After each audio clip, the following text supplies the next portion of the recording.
Oh, what's up, everybody? Hold on, I'm here. I'm here. I'm late, but I'm here. Hi. How you doing? Back. I think I got concealer on my lips. Damn it. Am I muted? No, I'm alive. Okay, I'm fine. Hi. I'm so tired today. I'm so out of it. What's up, everybody? Mark is a stink bug. Untrue. Yeah. Your mom's mailman. Welcome in. How you doing? Max Wattage sub for 5. Hey, thank you so much, Maxine. That means a lot. I need to get my chairs undressed. Got to get her ready. One sec. She's naked. We're gonna get tossed. Oh.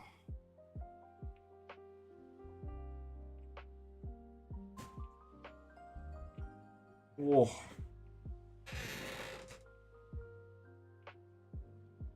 Let's see. There we go. I didn't get my water. I am not prepared to stream today, but here I am. I'm so tired. Oh my lord. I spent both of my days off doing very little of consequence, just like recovering. This is what happens when I do an extra long stream week. I always forget how burned out I end up. Finally got a new chair since my old one was quite literally falling apart. I can't sit crisscross anymore. No! That's so sad. Sitting crisscross is so nice. But I'm afraid of. I think I'm gonna have to replace this chair before too long. It's fine. It's doing alright, but like a whole bunch of stuff's like peeling out. Like this whole where is it? You kinda can't see it because the thing. This all of the like stuff has come off the top. The like other thing. I definitely didn't read that username as your mom's snail, man. Amazing. Lizard? Lizard? What about lizard? Wait, Julia, what's the deal with the lizard? I don't understand. Oh. I forgot to make coffee today. I cleaned out the mocha pot, but I didn't have enough time to make it, and the mocha pot requires you to like watch it the whole time, because once it's got like mocha pots are really cool. I've never seen one work before. I didn't know how they operated, but I have a bit of coffee ground on my hand.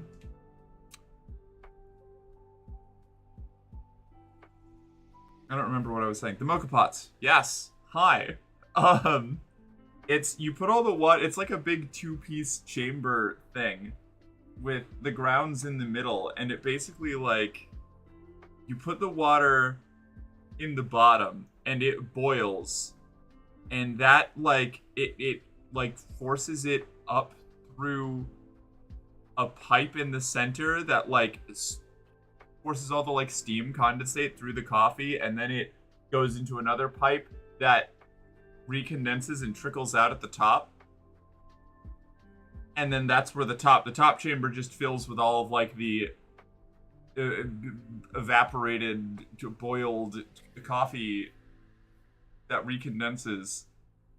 It's really cool, but also it takes a lot of time. Not a lot of time. I have to watch it the whole time it's done. It's not like the French press where I can just be like, oh, I'm gonna heat up some water and put coffee grounds in there, and then I'm going to pour the coffee and it'll be fine. And I can just let it steep over here while I do stuff. Why would I put water in you? Because if I'm not hydrated, then I shrivel up into a little raisin. And then die. Ooh, instant coffee? I don't have any instant coffee. No, I'm talking about a mocha pot. Using a mocha pot to make coffee. I like your commentary. Faith's very upset at the idea of me shriveling into a raisin and then dying. That doesn't sound like a me problem. I can make it a you problem, actually. I I can just banish you. Oh my god! Fuck. The, my,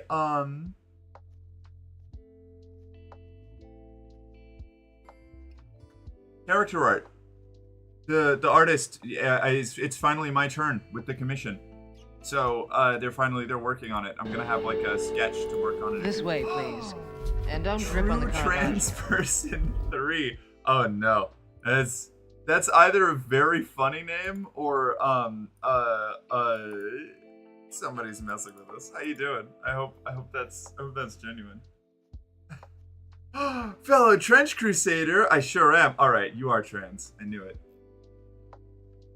Suspicions alleviated.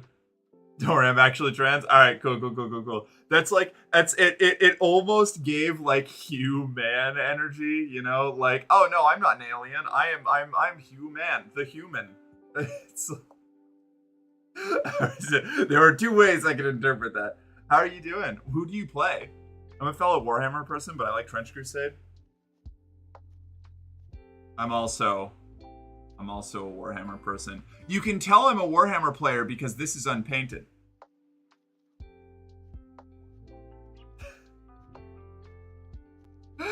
I play Tyranids based.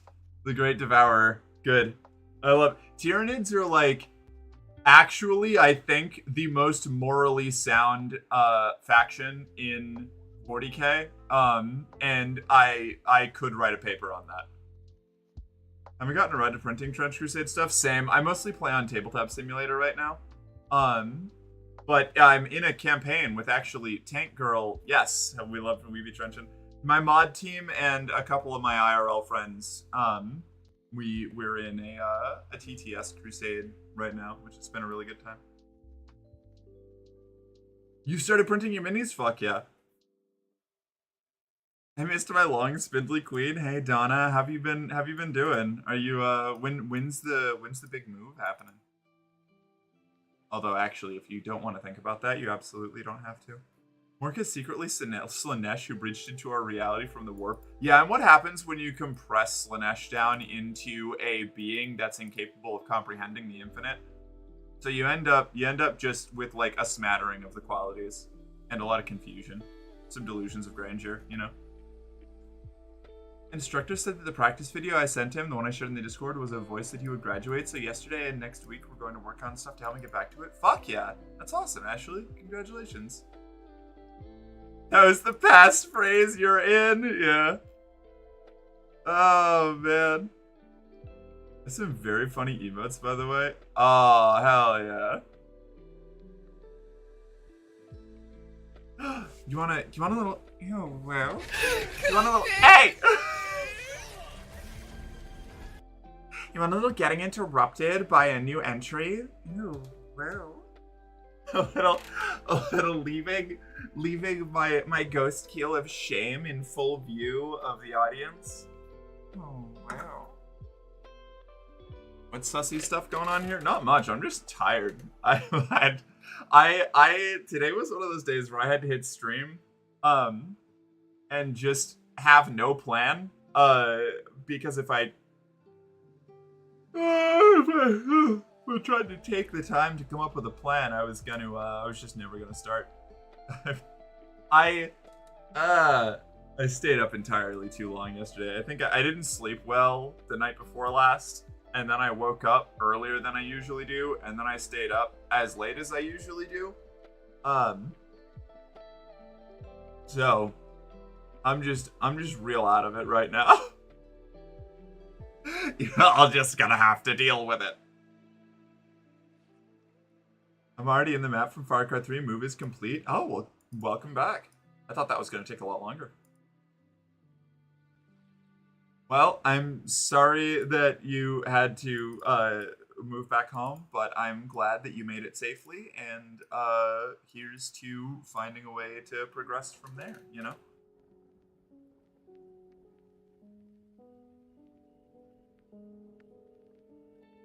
Happy you made it even though you don't feel 100%? Yeah, exactly. Oh, are you talking to me or Donna? I think it fits for both, probably. I like, mentally, I'm in pretty good shape today. I'm doing all right. I'm just like physically exhausted. And also, it's probably, I realized, part of the reason I didn't get anything done the last couple days is I was sore everywhere. I had all kinds of, I'd like things that I didn't realize could get sore had got sore because I've been stretching regularly again, like, and more extremely, extreme stretching. No, I've been stretching everything a lot to try and increase my flexibility. I've been doing a lot more consistent workouts, including like lifting little what do you call them, like dumbbells or whatever? I don't know, like the little the things that you do the curls with. Dumbbells, yeah, those. So and my arms were. I expected the pain to be like in my. I do a trick. Wait, did I? Oh, I will in just a second. I expected it to be more in like the muscles, but my tendons were what were so sore for like, and it was like freaking me out. I thought that I had developed some kind of condition, but it went away after like 2 days. Stretching and sore. Pro tip: use more lube. All right, let me go stretch. I'm physically, mentally, emotionally, spiritually, and sexually exhausted.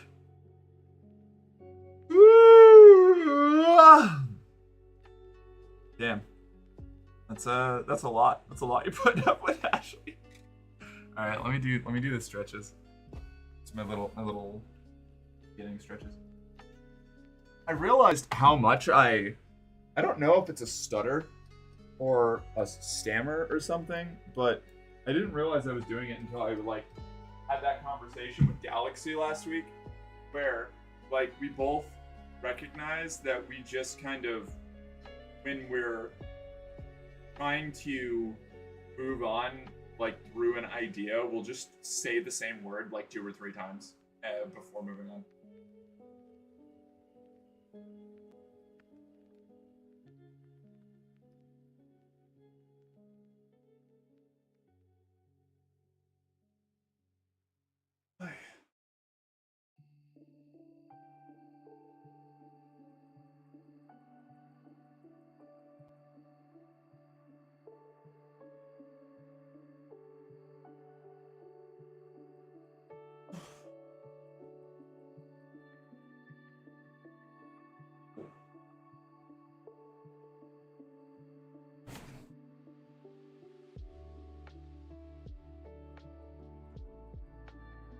I'm back.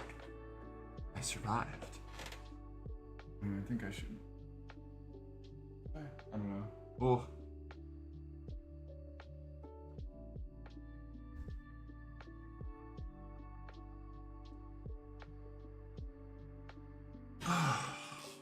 There we go. Now we're nice and seated. Comfortable. Mork doesn't use dumbbells, she uses cheerleader pom-poms. Shut up! I just started probably the best anime I've watched ever. Oh yeah? What is it? I want to know. Can you show me? Also, tell us what your favorite Trench Crusade faction is. Y'all ever heard of Evangelion? Oh, I've heard of Evangelion. Yeah. Evangelion's old lore for a lot of people here. Are we sailing the Sunless Sea today, Captain? Probably. Probably. Ah, Eva. Yeah. I play Tau. Of course I've seen Eva. In the words of Isadu Kitsuragi, launch Eva. Yes. Fun fact about me. I know how Evangelion ends, but I've never actually watched the last episode because I got all the way to the second to last episode and I was like, there's no way. There's no way it ends the way I know it ends with only 1 episode left. I won't say anything else though. Sorry, you're still watching it.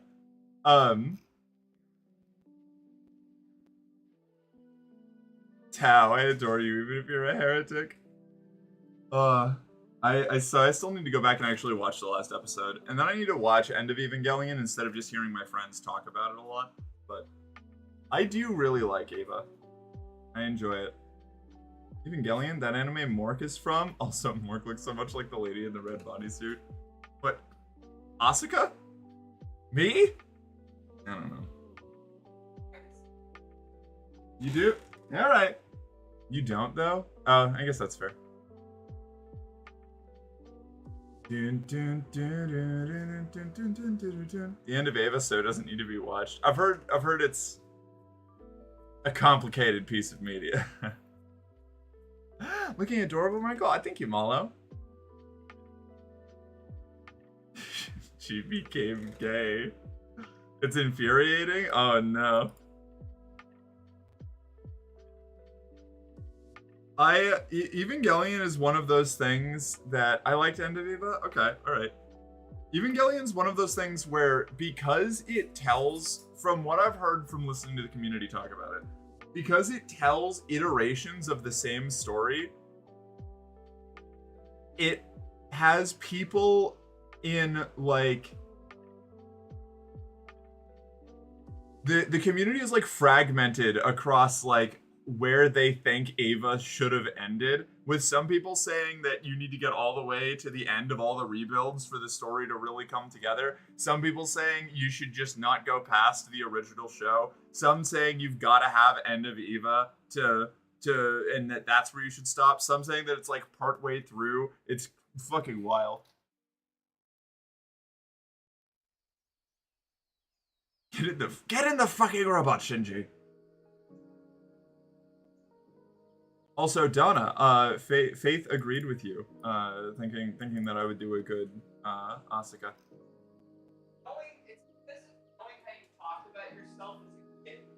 That's true. Me as a kid was insufferably similar to Asuka.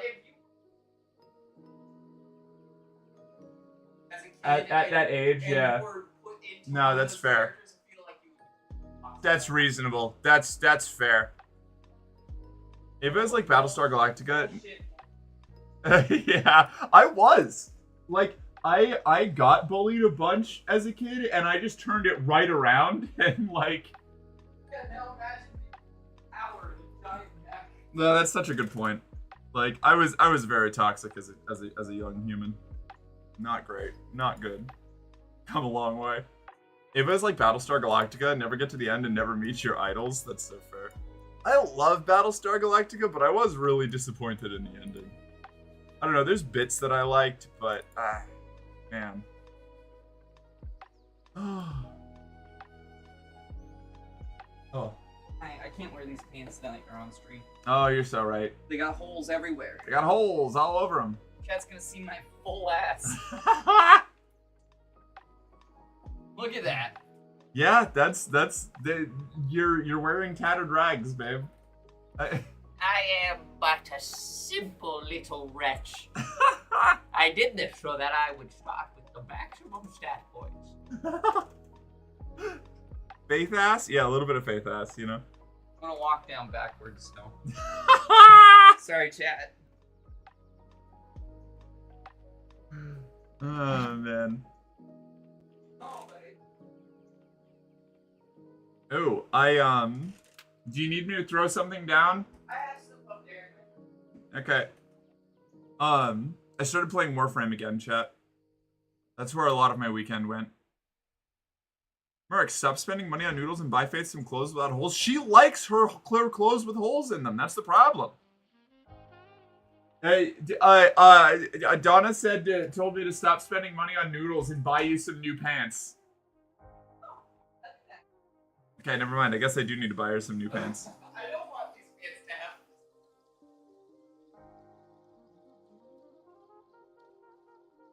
I'm gonna have to go find out where she buys that one pair of pants that she has 3 versions of. No, not that pant. You're talking about the green. No, I'm talking about the ones you're wearing now. There's another pair of them in Vision. Is there not? I mean, I have other harem pants, but they're not like this. Those are harem pants. Yeah, these are like the same thing. No. They're the same material. They have similar patterning. No, they're not the same material. Oh my god. They are the same material. That is not the same. This is identical. What are you No, talking about? This is ridiculous. Not. This is a little thicker. Oh my. I'm serious. You're like Kaz, like identifying suits by touch. Like Different.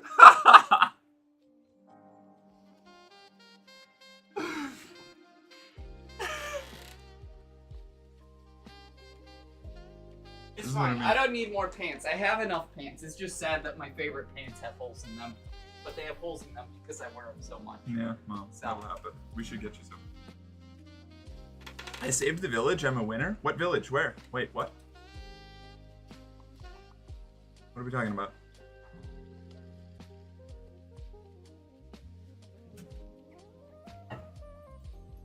No, Ellie's sub is up. Well, you gotta go fix that, actually. Get on it. New game demo, Demon Bluff. Oh, hell yeah.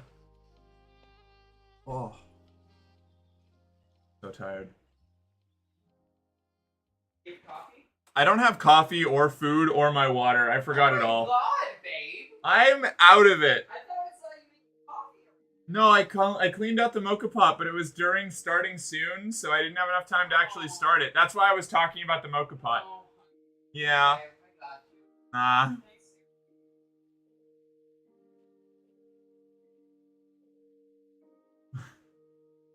you. Oh, for the laundry. Okay, right, yeah. Yeah, that was unrelated. Unrelated. See, I just heard you setting a timer after saying you've got this, and I was like, oh, that's ominous. Yeah, if you don't get done by an hour and 10 minutes, I knew it. I'm sure Faith could wear the baggy trousers Merc wears, but looks like booty shorts because her legs are built like aircraft carry. Are you talking about these? What baggy trousers do I wear? I mean, I guess I do have that one pair, but I haven't worn them in forever because I wore them so much that I wore holes in them. I need to order more of those kinds of pants. I really like those pairs of pants. I need to find out what they are called.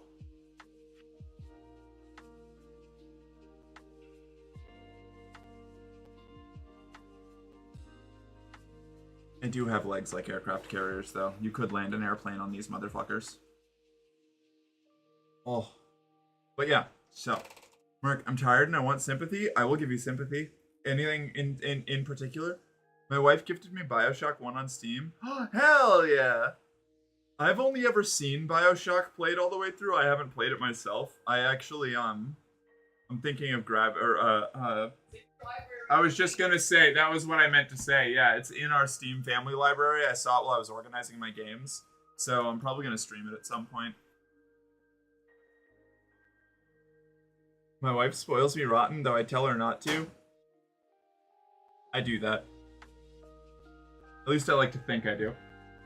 I could be wrong. If Faith wore those shorts, they would be down to her ankles and Ellie could make a tent out of them. I like that every time you talk about me, your perception of me gets bigger. Like, I've gone from being just like an abnormally, I mean, not even that abnormal, like a tall but within like standard deviation human, to like a giant woman, to like literally occupying an entire like town county, but as a human. Not bigger, longer. Those are not mutually exclusive. That long in comparison to like the world overall. When I visited Netherlands, I was around people constantly where I didn't feel like I was a tall girl. So you would Yeah, exactly. You know, I'm like, that's what I mean. I'm tall, but I am fully within the standard like spread. Yeah, they can see you. I'm short as fuck. I'm 4'11". I'm 30 and 4'11". Hey, iconic, honestly. Well, I guess. Wait, do you want to be taller? Like, I've come to terms with being tall. Like, I like it now. Like, I've gotten over the I need to be the itty bitty princess thing. You want to be taller? Damn. All right. I know you want to be an itty bitty princess. I can still lift you up like you are, though. You're so slight. You are a tiny creature, despite the fact you're almost as tall as me. It's not my fault you're bald. Like 60s siren head. If you went to ancient Egypt, they would form a religion around you. You know, I have that effect on a lot of people, not just the Egyptians, you know? I have to step on a chair just to kiss my wife, and I hate it. But uppies. Uppies. It's nice to tower over the lesser beings around me. I just wish my fat was distributed differently. That's fair. I get that. I had a really long and busy day. You're 4'11" too. Yeah, see? No, that I understand that, Malo. I've been pretty fortunate with mine. So I definitely get like when I'm like terrified of because I'm in the process of trying to gain weight and I'm really afraid of where it's going to go. So like I get those anxieties. And I'm sorry. A Yoghurt.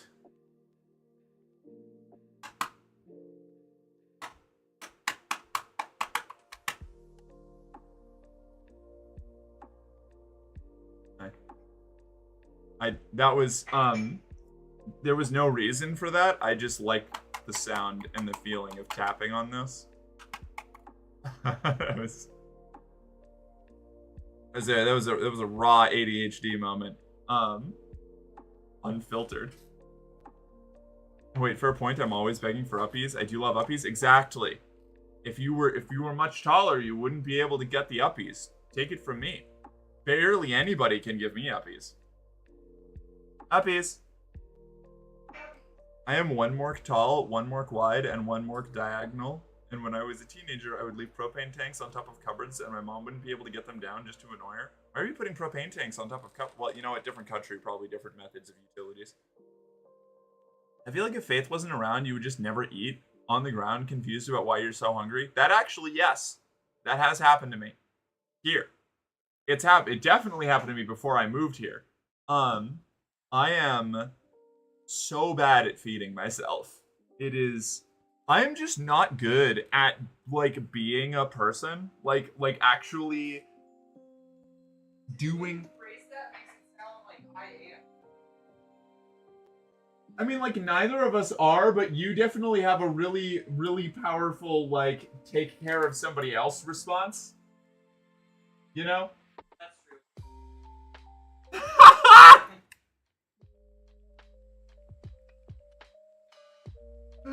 Ouch.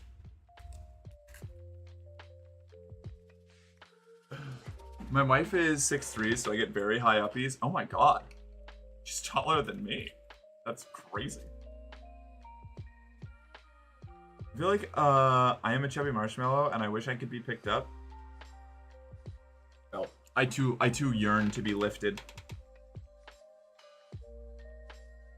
My self-affirmation is that despite the fact that I just want to lay down on the ground and fall asleep right now, I'm here. I'm running shit. I'm streaming and I'm having a good time. My body is telling me go to sleep. My brain is telling me to talk to all the nice people in my chat box. I also recently hit 3 years of being on estrogen. Hey, same! I just hit 3 years. This last April, like 4 months ago. Congrats.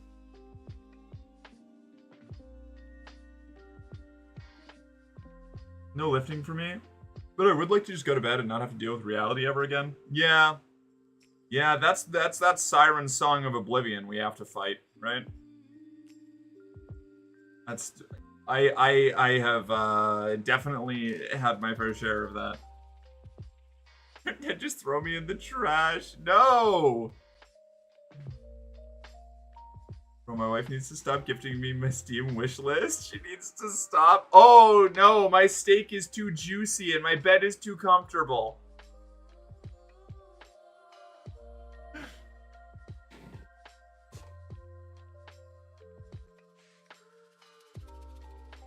Wait, Mark, how heavy are you? I think I might be able to lift you over my head like a barbell shoulder press. I think last time I weighed myself, I was like 180. It was like, I think it was like between 178 and 184. I don't remember. I've got both of those recently as results. Honestly, not probably the weight that I should be at for how big I am. So small, I know. I know. It's a whole thing. I deadlift 350 pounds. I can easily pick you up. Ayo, hi, yeah. I'm a spindly bitch.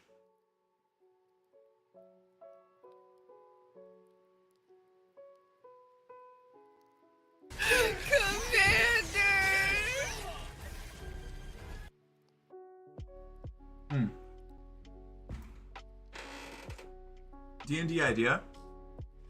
The DM tells each player in secret that they are the chosen one. They are to fulfill some grand prophecy, all to reveal that there was a clerical error in the divine realm, and only one was supposed to be chosen. This then proceeds to break reality. Neat. I like that. I have played I have run D&D games where I give everybody a secret mission beforehand and tell them not to tell anybody and to work towards those aims and conceal it however possible. It's very funny. I think it was for like a short game. It was like a couple session game that we were doing. While there was like my friends were like on college break or something. I don't remember. It was like years and years and years ago. But that shit's villainous. I love it. I'm having up that people should all trust my cooking. That is such an iconic way to say that, and also I would trust anything that you cooked, Misty. Somehow losing weight on tea despite being aggressively hungry. Yeah. Yep, the testosterone will do that to you, Malo. Oh. I used to consistently be like 15 to 20 pounds lighter than I am now before I got on estrogen. Like, I was not healthy. Although, to be fair, even when I was closer to the weight that I'm at now, I had a lot more muscle, which is heavier than fat. I definitely gained a lot of which I'm positive about. This is like, I actually wanted weight gain. I didn't like being emaciated all the goddamn always. So it's been nice. I just still have to work on the dietary side. Mostly just reminding myself that I have to eat more than once or twice a day.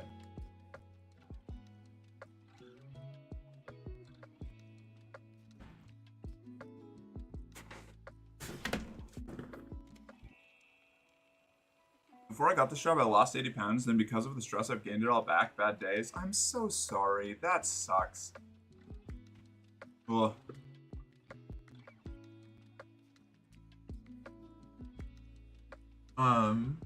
Back in my gym days, I used to leg press 250 kilograms.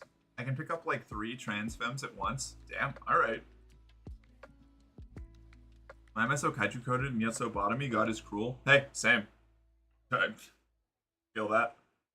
Commander! I was reading your things, Jonna. I was in the process of reading your words. The words that you wrote. The things that you gave me. Or they're all chosen ones for different prophecies, but they all basically sound the same and they have to figure out who is supposed to fill what prophecy. Horrible. I love it. Not all bad things. I have my new mic and headphones up and running. Fuck yeah. Wait. No, okay, we're not doing D&D this week. Right. I gained like 40 plus pounds working a factory job on some heavy psych meds like Seroquel, and I'll just never be able to lose it. I've just never been able to lose it. Oof, yeah. I was on Seroquel for a bit. Back in my Vermont days. It helped for a little while, and then it stopped. But that was largely because I was trying to treat a version of depression that was not going to go away without estrogen. No, you and I are both here, so D&D right now isn't a thing. Yeah, I just had like the horrifying realization that I hadn't checked.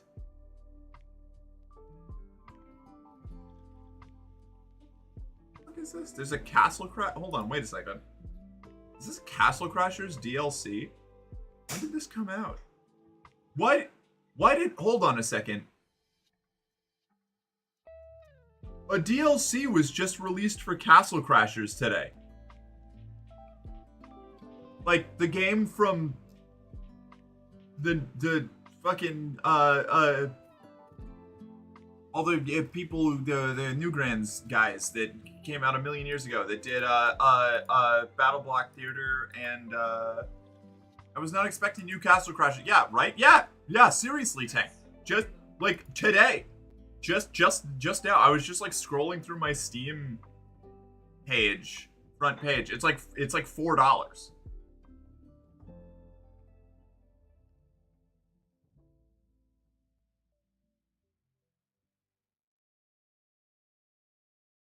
That is so weird. Oh, what?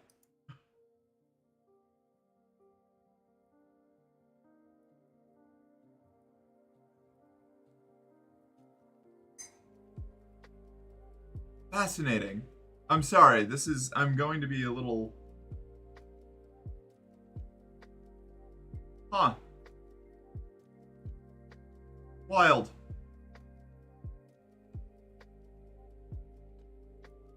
"16 years. It released a DLC 16 years later.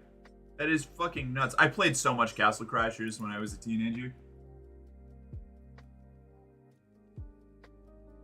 Do you have other games to play and food to buy and pants to buy? I know.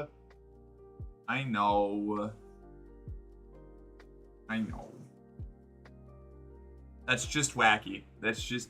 I'm gonna have to go check that out at some point. That's probably not gonna be something I stream, I don't think. But I'll probably play that a lot on my off time. I stopped taking my psych meds because the other Mork that lives under my bed told me to. You can't give that bitch any credence. Oh. I'm just gonna put it down. I feel like that'll be safer. Okay. No. Thank you. Very good. Yeah, it's gonna be a little bitter because I wasn't able to fan the stove the whole time. I had to step away, and That's so fair. it got a little bitter because it's a little overcooked. Could you bring up a paper towel? Because Where? it went over the back. That's why I was holding underneath. It was Oh. dripping. So it's just over here. Well.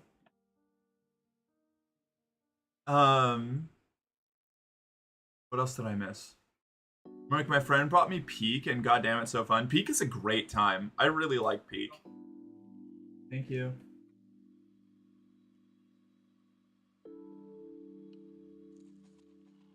Alright, we're just gonna leave that there for a minute while it cools off a little bit. Merc, get Faith a cute maid dress for taking care of you. It's on the docket. Someday. Kiss, kiss, kiss, kiss. I just started playing Peak. I admit it, I enjoy it. It's really fun. I was skeptical. I don't usually do, like... I don't know. That game has... Its aesthetic is a kind of, like, bubbly, cute, like, saccharine sweet that, I usually have trouble getting into. But that game is really, really fun. I like it a lot. It's a really good time. I've only ever played it, like, in, like, stream collaborations. And I think the first time I got to play it while still having... I said it a whole bunch this last Sunday when I played it with Galaxy and Ellie. That was the first time I ever got to use most of, like, the consumables and learn how the mechanics work. Because the first time I played it was this giant, like, 9-person collaboration where 4 of the people in the game knew, like, all of the strats and how to play the game, and the other, like, 4 to 5 people had no idea what we were doing, and we were just wandering around getting lost and falling off of cliff sides, and there were no, like, consumables for us to pick up because they all got grabbed by the people who were actually good at the game. So we were all just, like, falling into pits and starving to death in, like, crevices. It was very funny. I had a good time. I like that game. Oh,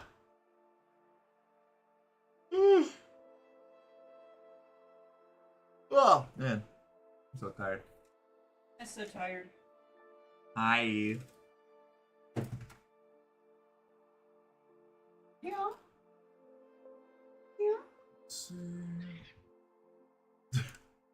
Love when Lily just gets a little bit too, Oh my god, is that somebody over on YouTube? I didn't even know that I had YouTube chatters. Did you like the Minecraft movie? I haven't seen it. Also, hi, welcome in, Autumn Anxiety. Sorry, I like just looked down there out of total total chance on the multi-chat. Oops. Yeah, no, I haven't seen it. I have way too big of a backlog of other movies to end up watching that. If I'm lame, yeah, I am generally. That's Armor, Kalia. Ah, shit. This means that I need to actually open up my YouTube stream because I'm gonna have to moderate it. Hold on. How do I even do that? Probably figured this out a long time ago. Here we go.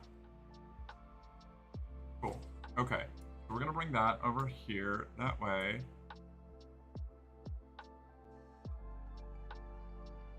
Cool. Alright, we're alive. Nice. And now I can... Alright, I should pay attention to that or I'm gonna get in trouble. But yeah, no, I have way too big of like a backlog of movies that I have been told to watch to get to that one. If I ever get to like sort of meme fun popcorn movies on my list, it's probably gonna be the other two Sonic movies. Because I really liked the first one. I thought it was a good time. I was playing with my friend and a few of her other friends. I died and followed one of them to the next campfire, but my friend and the other player were stuck way further down. So I just floated around them saying, kill yourself, kill yourself, kill yourself, until they died and we could respawn. Oh no. Mark, I'ma tickle you. Good luck getting here, nerd. You don't even know what parts of me are ticklish. It might be none of them.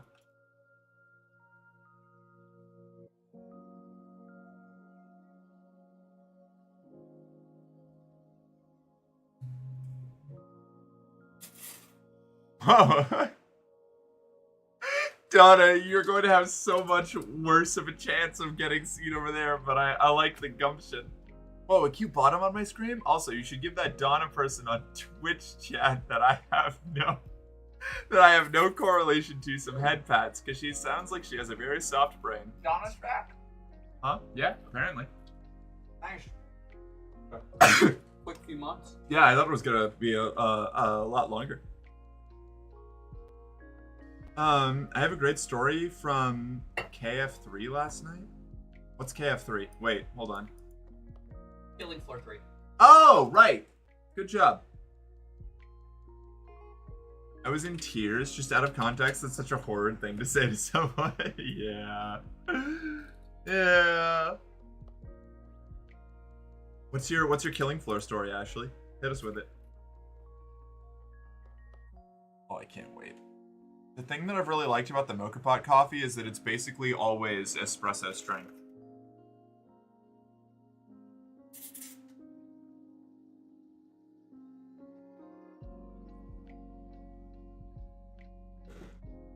Yeah, I'm using a weird setup at the moment. I have stream on my tab and chat on my phone. Damn, that's dedication. Ugh. Damn, that's really good. Thank you. Mm-hmm. Oh, how long have you used a Mocha Pot? I love mine. Like, what's it been? Like a week, maybe? Yeah, about a week of the I broke my French press like a week ago, and I just sank into I don't know, like a fugue. And then Faith was like, I have a Mocha Pot. I can make coffee with that. And I was like, yes, please, please. And now I'm kind of into it. I get one big, really strong cup of coffee that I get to sip over a long period of time, and every now and then it gives me the hyperstimulation heartbeat rate. It's basically espresso, yeah. Yeah, it's great. It's awesome. I need to take a hilariously large bank loan out that I won't be able to pay off and build a cool PC soon. Donna, no. Just put together a heist crew. So I'm playing Killing Floor 3, as one does. I see a guy killing a shit ton of enemies, so I wander over to help. He stops what he's doing, turns to me and says, "Could you kindly fuck off?" I, in fact, do not fuck off, and this guy's getting more and more angry, and he ends up going down. Being the petty bitch that I am, I go up to him, and instead of reviving, I start teabagging him. Oh no. I definitely, if it was, I love that for you. That's good. If I was in that position, like things like when I'm in Hunt Showdown or other games like that, where I have those opportunities. My go-to is just, so do you want me to fuck off now, or like, do you want help? Axel, hi, what's up? How you doing? That's so good. That is top tier brat behavior, and I love that. It's so good. I need a new one because mine ran through the dishwasher and got some weird staining. No, we have some staining on ours. In the water basin part of the mocha pot. Yeah. That yeah. It's just like tarnish though. It's also a fully aluminum thing. And Yeah. so I've heard of people getting aluminum oxide as well. That makes sense. Yeah. Watching Dragon Ball Z right now? Oh yeah, hell yeah. I have been thinking about going back because I haven't watched Dragon Ball Z since I was like 11. Maybe younger. God, it was a long time ago. So I saw Dragon Ball Z Kai on Hulu or something, and I was like, oh yeah, they like remastered the original Dragon Ball Z like first couple seasons. I should probably go watch that sometime just so that I can remember remember this content in a way that isn't just Team 4 Stars abridged versions. Watch DBZ abridged? I already have. I have watched DBZ abridged multiple times. At least up to a certain point. I don't think I ever got past like the Cell Saga because that was where I stopped having any connection to the series myself. Like I only ever myself watched up to Cell when I was a kid. Watch it again? Maybe.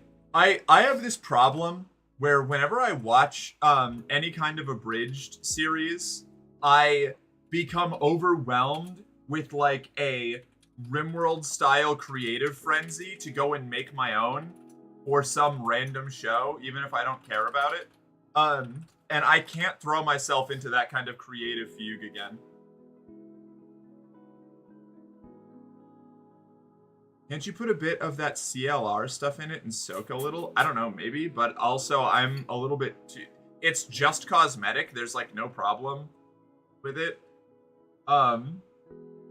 And I'd rather not put a definitely toxic caustic chemical in there that I have to be careful to make sure to get out of all the grooves to get rid of something that is just like a cosmetic scarring on the inside of the water basin of the mocha pot. I don't know. I want to try using some Barkeeper's friend to clean it out because that's a good cleaning compound. And Fair I've enough. heard other people say it works well for it. Alright, hell yeah. It only goes up to Cell Saga, then they do the movies, and then like a half-hour recap of the Boo Saga. Oh, okay. Then I've seen a lot of it. I'm on episode 89 right now. Rad.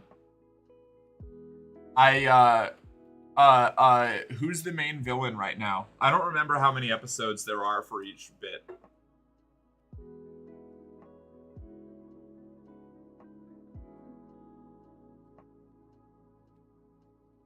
I just remember thinking, I know from my original watch through, I thought Gohan was the coolest and Piccolo was his real dad. That was like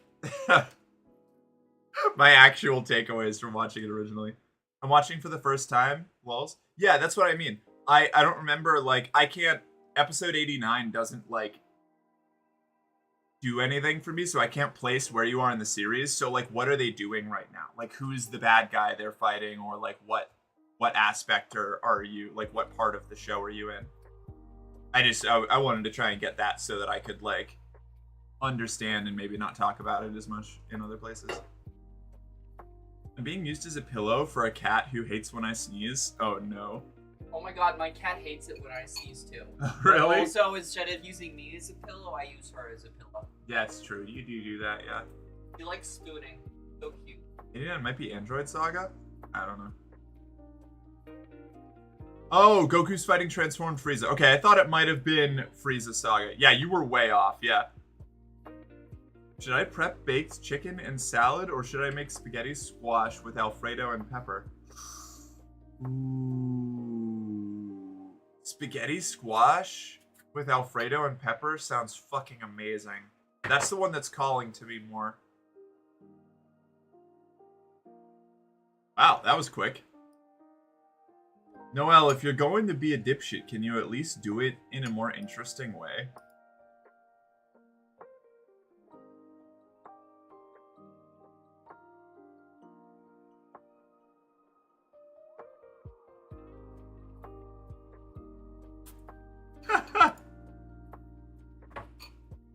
Nice, you got it. I was on my way. Good work, Tank.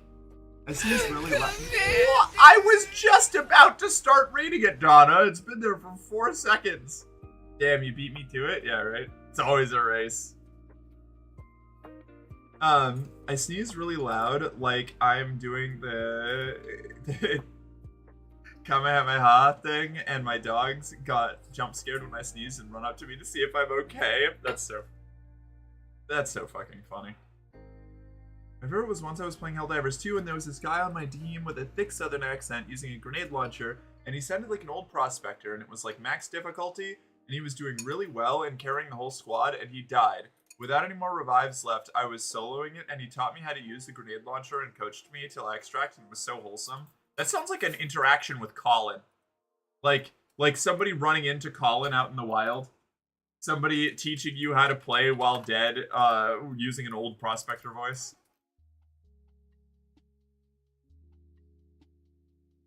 Is it always when I look away? I don't know. Julia, your observation is the only thing that keeps this chat sane and respectable. The moment you look away, it becomes a hell dimension, you know? God, my girlfriend sneezes extremely loud and it scares me every time. Should the trolls know somehow? Happens to me all the time when I'm on channels. I don't know. I just wish that, like, genuinely, like, that doesn't bother me at all. Like, somebody coming in and saying MAGA, like, whatever. Like, it's uncreative. It's boring. You're boring. I wish they would come in and at least give me something to talk to them about, you know? Like, at least be a little bit more in-depth with your attempt to upset me or troll me. Was that all they said? Yeah, they just came in and said MAGA. That was it. That's all. It's just boring. Like, it's not even fun. It's like... Was there a troll I zoned out? It was just, yeah. Again, like, it was nothing of note. It was just somebody came in. It's like somebody coming in and, like, dropping a slur and then, like, getting banned immediately. It's like, okay. On we go, I guess. Yeah, like, if a troll showed up and called Merc Ellie size, Merc wouldn't know what to do with herself. That's true. I would be destroyed in the marketplace of ideas. I would... Boring. At least be creative with your troll comment. Yeah, exactly. Be creative. Give us some... Put on a show, right? If you're going to try and be a jerk to me, at least put on a show. Let's have a little fun with it. Like, come on. Call me some really terrible things. Really, like, work it up. You know? Massage the misogyny a little.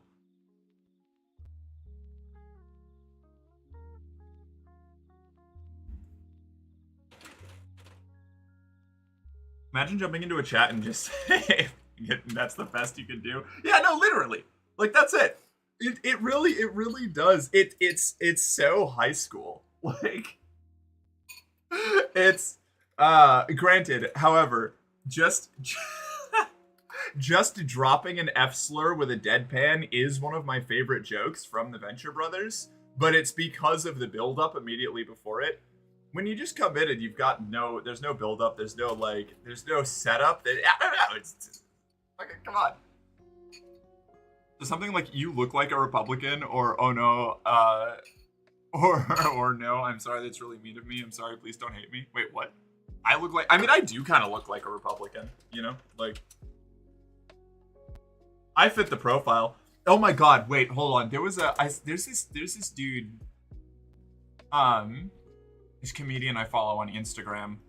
I think he's actually, I think he's Sri Lankan. But, bitch, yeah, right?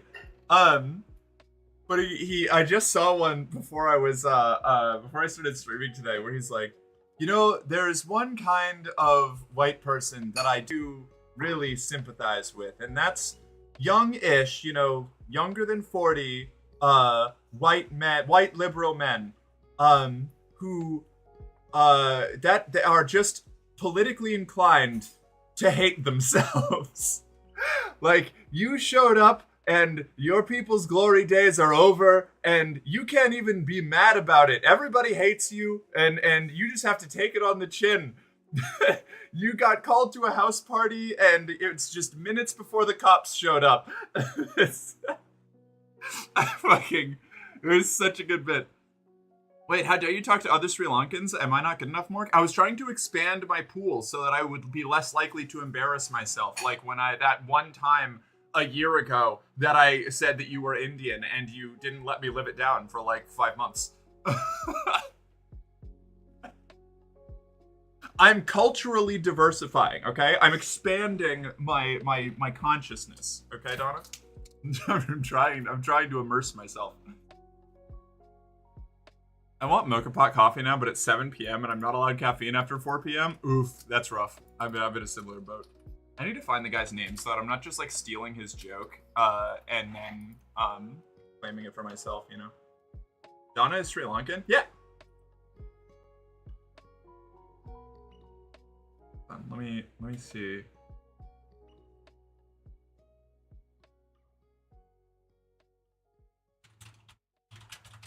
Yeah, it's in my liked history or something on Instagram. I don't even remember how to do this. I don't go on other social medias enough. I am slowly shifting into like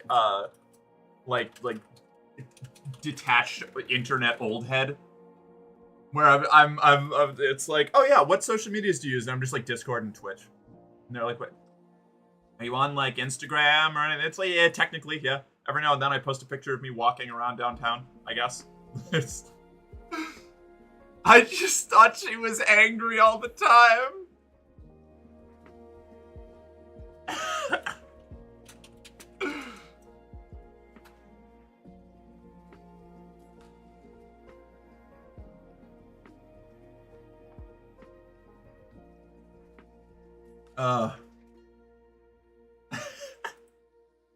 Mork is literally a Republican that was hit by the trans ray. Hey, I do not fit the conservative fundamentalist saved by transitioning stereotype. Okay, I ditched my conservative cult shit like fully like 7 years, 7 or 8 years before I found out that I was trans. Okay, all right. I did the internal work, and then I figured out that I was allowed to be happy. Well, now I'm gonna have to demand recipes. Do it. Honestly, that happens a lot, and no one really minds, because Sri Lanka and India are fairly close-knit countries with big brother, little brother relationships, with a lot of friendly banter between the two, and our accents sound kind of similar, so a lot of people confuse the two. That's actually a similar joke that comedian that I already quoted once made. Was that was about Sri Lankans and Indians getting very like attesty being seen as each other, but not being like so different. I feel like I don't know. It's kind of like if you just take the average Canadian and the average American. And I mean like actual like randomly pluck one from like, I don't know. Take like somebody from like Vancouver and somebody from fucking I don't know, Sacramento or something, you know?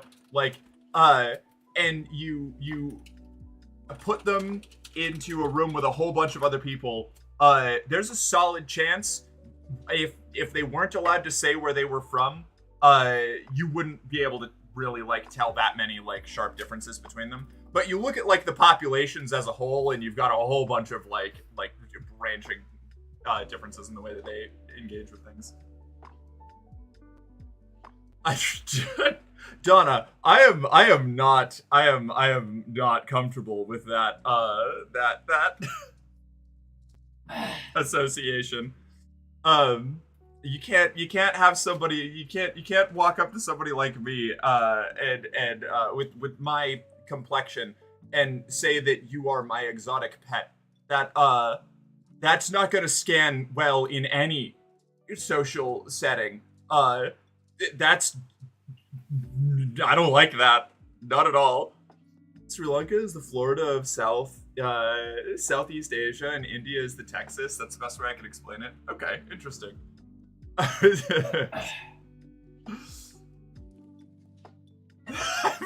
Look, stop! No! You can't do this! I'm gonna get in trouble!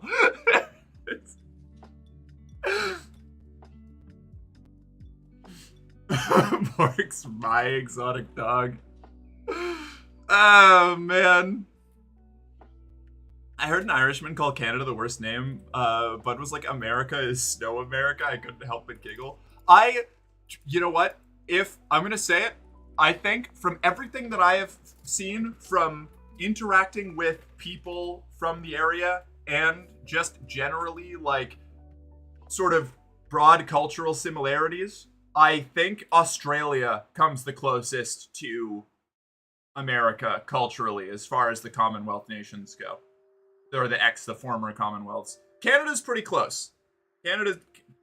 But I feel like they for a long time, Canada, like they had a lot of like cultural focus put on separating themselves from America, whereas like Australia and the US are like,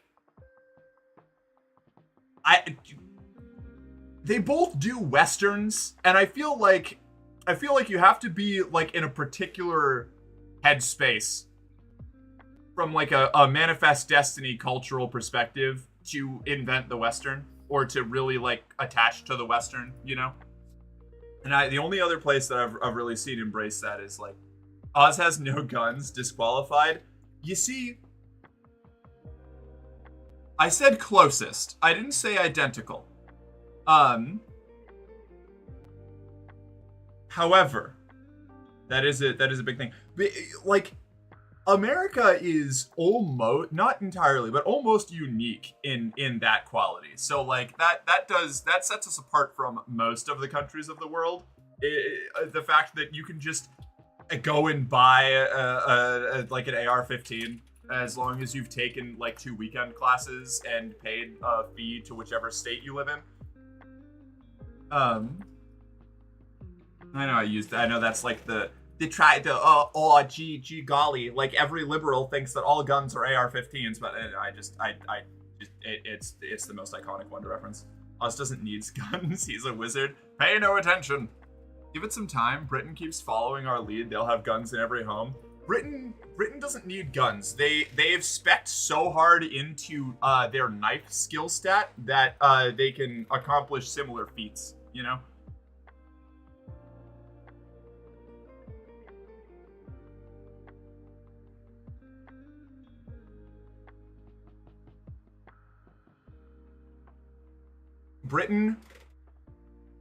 Britain's got that whole they may be like a tech level below, but they've had like they're like 20 levels higher than us. So like they don't have the guns unlocked, but their knife skill just has like is in such a different stratospheric level that they're on the same playing field, really. Zombie knives and double XL bullets.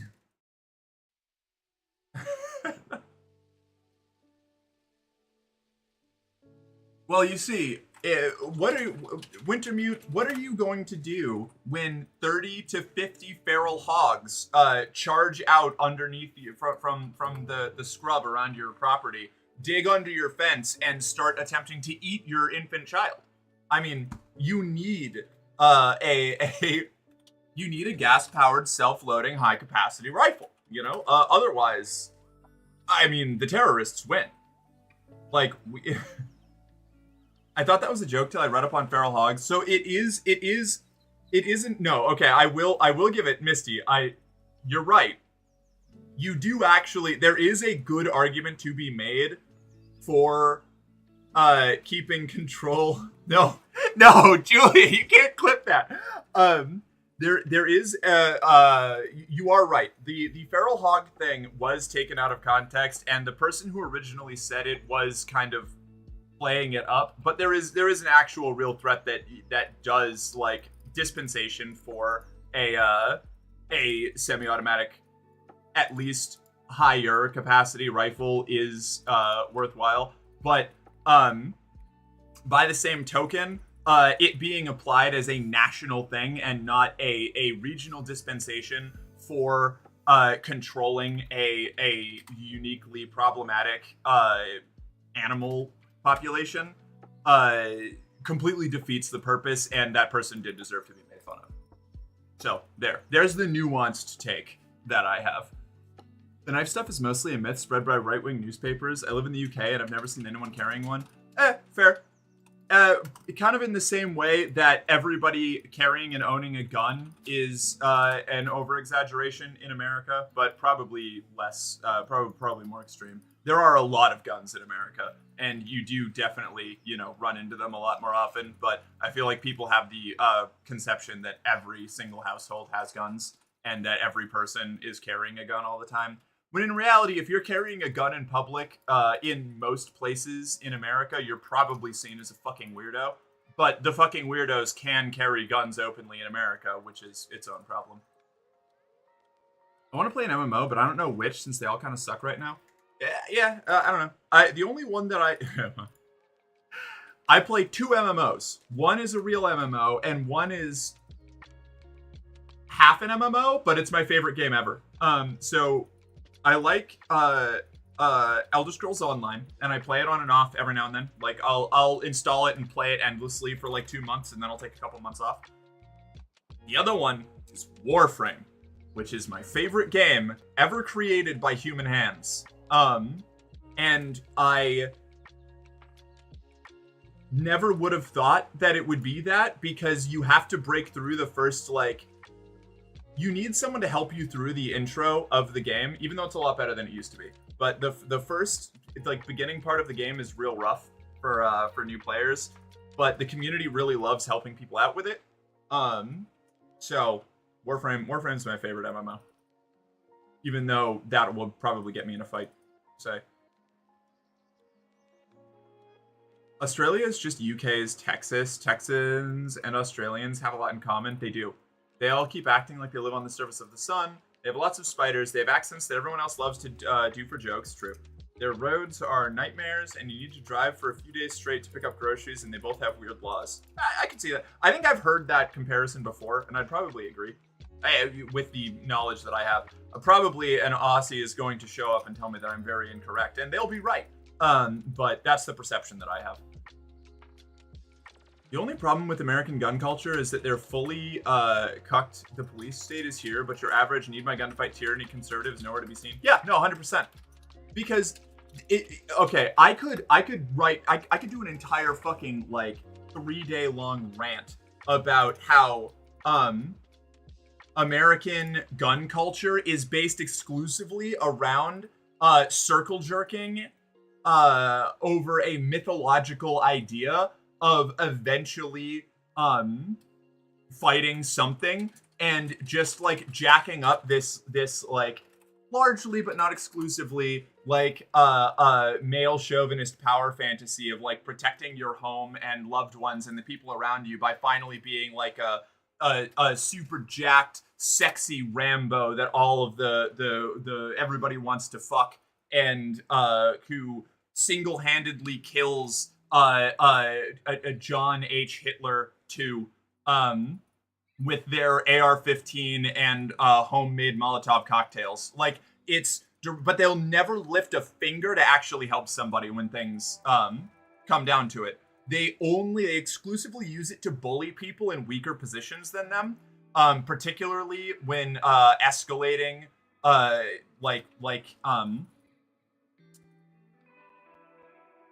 conflicts or encounters that would otherwise just be some people being upset at each other out in public. They will gun owners that have this are consumed by the myth of American resistance to tyranny, will regularly use the fact that they are allowed to carry weapons to intimidate people just out on the street. It's fucking awful. Please watch that clip. Do I have to? Okay, hold on. I'll bring it up. I'll bring it up at the very least. There's a solid chance.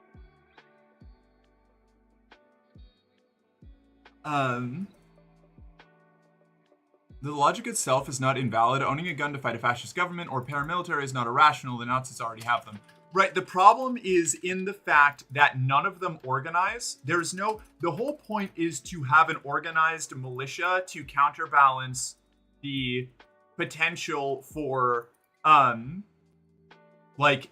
your community suppressed. But that went out the window within the first, 2 decades of the United States being formed, because the militias that were present shortly after independence, a couple of them started their own counter-revolutions against the Continental government for one reason or another, and the Continental Army crushed them and basically started dismantling the militia system.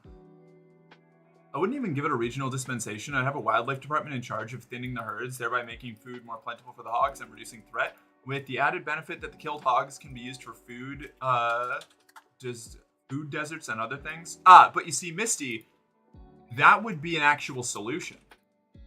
But also, wildlife departments do usually contract out their culling to hunters. That's how the hunting there's an entire ecological counterbalance balancing system where recreational sport hunters and food hunters get the way that you get tags in most places is specifically related to thinning overpopulating herds of animals. So they probably would just end up contracting out the thing to private citizens. But either way, yes, it should be a conservation issue with regulation rather than just give everybody AR-15s. I just can't do the Warframe grind. Did the 1999 stuff and was brought back in during that, but my 2K hours say it's time to rest. Oh, okay, fair enough. Now, if you've got 2K, if you've got 2,000, I also have 2,000 hours in Warframe, so that's fair. So the gun situation is a bit weird in my country. You have 2 types of criminals: a bunch of dum-dums who pretend to be thugs but are just harmless idiots, and then there's ex-Special Forces John Wicks with MP7s working as sicarios. There was even a shootout at the gym I used to go to. God damn, that sounds awful. Hey Mark, I hope you're having an amazing night. I am a little bit salty tonight, so I apologize if I'm really quiet or possibly just starting random things in chat on fire. No, do it, please, go for it. Whatever you gotta do to unwind. I zoned out and did nothing for 2 days, you know? So we all handle our stress differently. Yeah, it's an individualist fantasy. Meanwhile, community defense is where gun ownership would really shine. Right, which is why when somebody asks me what my opinion on firearm possession and gun rights are, I tell them that I have a complicated perspective. Because I simultaneously can hold the beliefs that communities, particularly marginalized communities, minorities, isolated social class groups, or other people with an inherent power imbalance over them, you know? They should be organized in communities, and they should have a reasonable amount of ability to push back against state violence. So I generally think that they should be armed.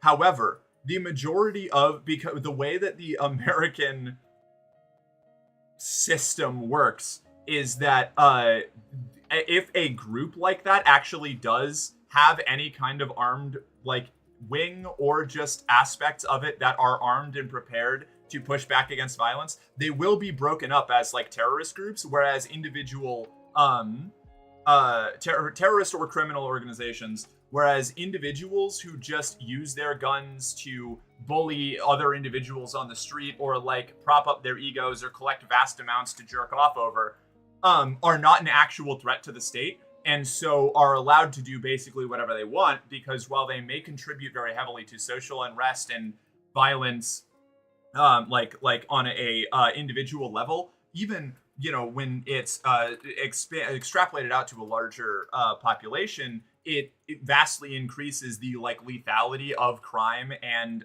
social unrest in the country. It does not actually meaningfully contribute to the system itself being damaged, so the system does not deploy its resources against it. It is a way for people who would otherwise have some sort of energy to direct towards dismantling the system that is oppressing them, to vent that instead on the other people within their own like social strata, social or economic strata, or those below them. So it genuinely is kind of a neutering of the reason that you should be armed.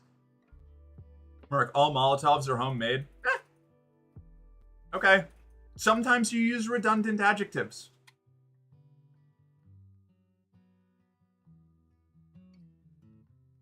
Ironically enough, except for the original ones. True. Yeah, not all are homemade, actually. They are produced. Shay's Rebellion, baby! Shay's Rebellion, the Whiskey Rebellion, I think Pontiac's Rebellion? Was it Pontiac? Pay your fucking soldiers, yeah. Pay your soldiers and stop taxing my whiskey, assholes. Evening, Mark. Hi, Bemic. I can add into that by clarifying that a large portion of minority gun culture is built around the premise that authorities are a legitimate threat put in place and normalized by conservative populations and the government. Ever more so compounded by the fact that groups like Mothers of America and others have been and are currently actively rewriting history to portray the minority populations as inherent criminals and lazy. Yes. Yes. A lot of... Yes. No. Fully. 100%, Misty. You are correct. I mean, a lot of the gun laws that were passed, that we do have, were directly passed in response to the Black Panthers organizing and being able to stop cops from fucking with like people or organizations that they took under their protection. The gun laws that Reagan passed and that the NRA supported back in the 80s were explicitly to neuter the political power of radical groups, often most primarily minority-led, particularly led by Black Americans, because that was an actual threat to their systemic hegemony, whereas individual gun ownership doesn't actually do anything. Like, it poses no threat to the system itself. It pretty much only threatens your neighbors. 1900 Unions fighting strikebreakers, and let's not forget Black Panthers. That's how you do it. Yeah, the Battle of Blair Mountain. Like, I talk about this a lot. The Battle of Blair Mountain was an actual, like, armed military conflict where the United States military, along with Pinkertons, were deployed against, like, an entire town of, like, armed union or striking workers that was broken with the help of the United States military. Like, they will come down on anybody who organizes to actually do anything, but they won't. They don't care about individuals owning guns, because individuals owning guns aren't a threat. If you can't home make your Molotovs, then store-bought is fine. What was the boat game you were playing the other night? I forgot to write it down. Sunless Sea. I'll be playing it again in a little bit here, actually. So you'll get to see a bit more of that. There's this new game called Jump King. Oh yeah? What's it all about? When the fascist state needs to use alternative means and not a direct attack, you know the deterrent works. Yeah. And yep, the Reagan-Cali anti-gun laws are at the core of modern anti-gun laws. Yeah, absolutely. No, 100%. Thanks. You're welcome, Bemic. If you couldn't tell, I am a bit of a gun nut. I like guns. I think they're neat. I also am capable of actually, like, engaging with the topic of whether people should or should not be allowed to have them. What, Donna? What did I miss? Oh, did I miss something? Oh, I did. Whoops, my bad. Second Amendment is there for you to shoot corrupt CEOs. But I really do think that LGBTQIA people should get guns and firearm training in the US just as a precaution, given how things are going. The whole reason I got into MMA was because I knew that the moment I transition, I'll be putting a big target on myself. So, here's the thing, Donna. That's actually something that I would like to talk about. Not every person who is in a community or a member of a minority that is at risk should be arming themselves. If you are prone to suicidal ideation, if you are regularly depressed, if you recognize that you are regularly emotionally unstable, you should not own firearms. And not everybody in a movement, even especially like a movement that has any kind of militarized or armed wing, needs to be armed. The vast majority of any kind of conflict, the people on either side are not, the vast majority of them are not the people doing the fighting. They are the people supporting the people doing the fighting. So you don't need to personally be going out, arming yourself, learning how to fight and all that. If it comes down to it, if you ever end up in a position where there is like a conflict going on, logistical support, helping logistical and emotional support of the people who are on the front lines is, I would argue, more important than actually getting the people on the front lines. You can even look at like the Ukraine conflict. Yeah, this is a very important thing to mention. Not everybody should own a gun. Most people should, though most people should train how to use them. I would say it's good to know how to do a lot of things. Logistics win wars, indeed. Yeah, like a couple months into, I think it was a few months into Russia's invasion of Ukraine, they had already put a stop on like accepting volunteers for a while because the manpower wasn't the issue, at least at that point. They needed like less than, or even they were taking volunteers for support and logistics roles rather than frontline positions because it's a lot less glamorous. But for every one person with a gun fighting a war, you need like 10 to 15, maybe more than that are all like working behind the scenes to keep to keep that person fed and supplied, to keep them moving, to let them make sure that they have something to come home to, like to keep them sane. Like, yeah, yep, the Steelworkers Union, yeah. Wait, you're nutting in your guns occasionally? You can't stop me.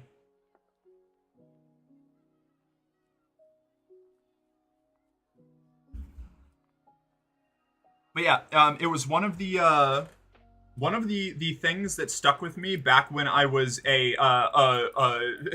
training to be an evangelical crusader guerrilla fighter. When I was being raised by my weird cult family. There was a phrase that stuck with me that, despite the fact that everything, like all of the ideological things I was learning were terrible, if you're not going to fight, at least carry bullets was the thing. Like, and I would say that that's more important. You know, it's the people helping out with the people on the front line. Like, for every person who goes to a protest or who takes a physical slot in the stand against oppression, they need a support network. You were training to fight guerrillas? Yeah, I know. Yeah, it's crazy. Anyway, that's Merc's revolutionary lecture for now, I guess. It's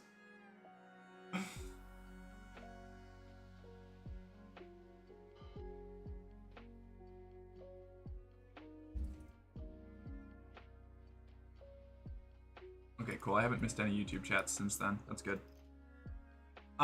You've heard of the 100 humans versus 1 gorilla thing, but what about 100 Ellies versus 1 Mork? One Ellie could probably beat me. She's fucking jacked. Have you seen Ellie? Doesn't matter that she's 3 apples tall. She can probably lift me with 1 arm. As a Cherokee, us understand. I believe it. I would. Yeah, fair.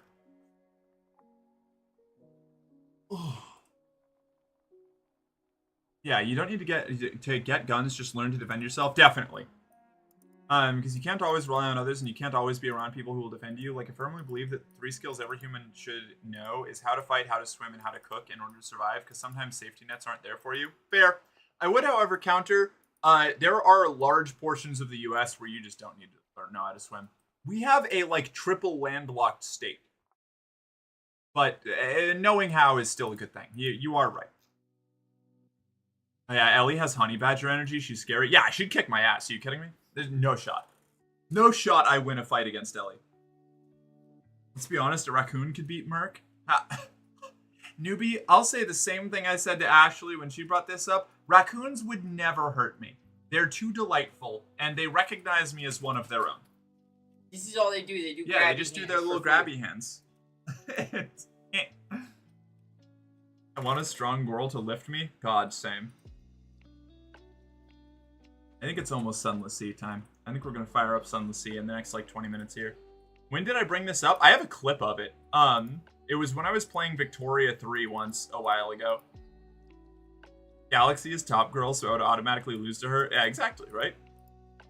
Can you sleep without a cover on? My girlfriend can, and it boggles me. Even if it's just a sheet, I need something on my body. I used to not be able to sleep without something on me, and I still do prefer to have something on me. But ever since living in Tampa for 2 years, I learned how to sleep without a cover. Are you mixing me and Donna up again? I don't think so. Maybe? I thought it was it. No, I'm pretty sure I say Ashley. Hold on, now I need to double check. One sec. Content. Clips. Oh god, that's right. I have to watch a white woman in her exotic pet clip. Ugh. Hello. It's like the only Victoria clip I have, so I'm just gonna go based off of thumbnails here.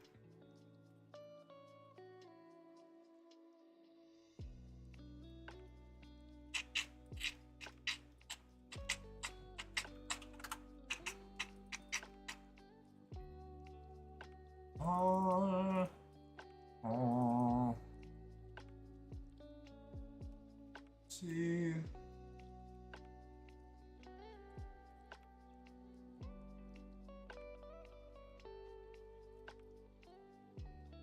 I'm gonna find it.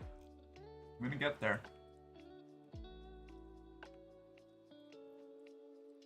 Am I like flashing everyone? No, I'm pretty close. She mixes up me and Ashley all the time because we're both bratty bottoms who annoy her for attention. I mean,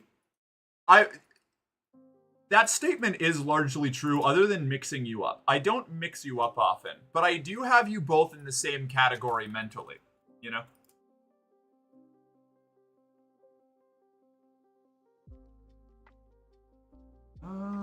Man, this is gonna take longer than I expected. I thought that it was gonna be farther up. I should probably be reading the titles, but I'm a fraud.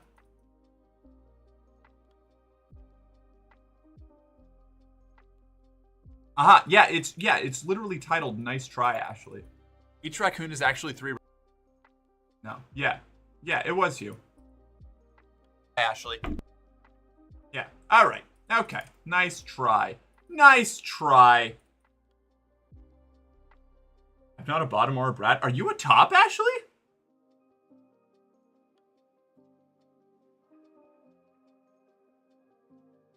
I don't remember this. I saw but you don't.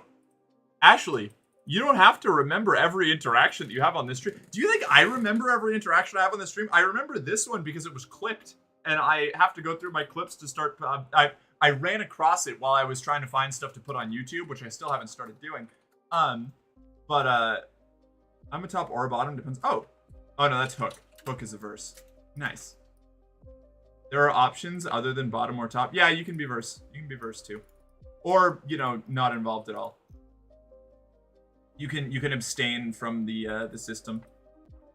Since Merc hates us and is so distractible, I posted the clip for you in Discord. Oh shit! Right. Whoops. Hold on. This is one of those ones that I am like I feel like this is one of those things where I absolutely, if I ever get popular enough, somebody's going to dredge up this clip this clip that you made, Julia, and try to unironically use it as like me being some sort of like nightmare, like problematic creature. There's a fourth option. You can watch like the average Christian suburbanite married man.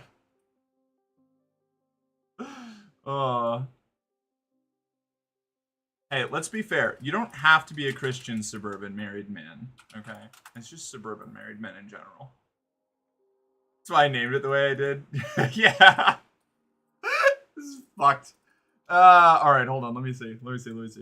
I have to learn to be more comfortable with the embarrassing parts. Where is my window overlay? Window capture.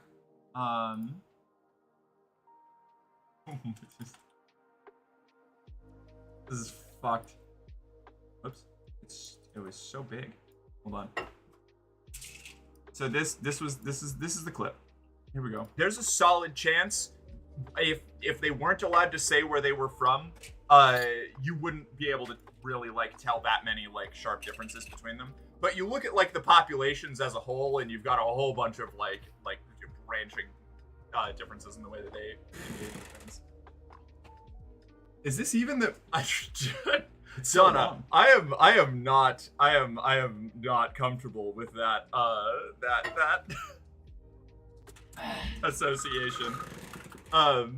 You can't have somebody, you can't walk up to somebody like me and with my complexion and say that you are my exotic pet. That's not gonna scan well in any social setting. I don't like that. Not at all. That is funny. That is funny, though. Oh, man. It's okay, Mark. If you get into trouble for that, you can do an apology video. I'll even be on the dog bed. You can be holding a euthanasia syringe up to my neck while doing the Homelander smile and apologizing to your fans. Damn. Also, I've seen mosquitoes with an 18-inch wingspan in Florida. Be careful. Oh, so you've only seen the small ones. I'm going to bed now, even though it's only 8 p.m. Oh my god, okay, good night, Mahalo. I hope you sleep well. If you end up waking up at any point, feel free to rejoin. We'll be here all night. I just framed the portrait cut to show what Donna wrote clearly. Oh, that's fair. I'll probably just, like, edit that in somewhere. Hi, Captain. How's the stream going? She asked with trepidation. Good so far. We're gonna, hi, Jill. How you doing? We're gonna play some Sunless Sea soon. 2 mercs, I know, right? There are 3 roles in sex. Top, bottom, or the person that jumps on the bed while 2 others are soaking. Ashley, I didn't know you were Mormon. Christian suburban praised garage band who also writes Sonic OC fanfic. That was me. That was me and my friends. Yeah. There's a, let's see. I'm max wattage, a power bottom. Hell yeah. I don't know how many times I've said this, like legit, I'm a Switch verse. I guess that's fair. I forgore.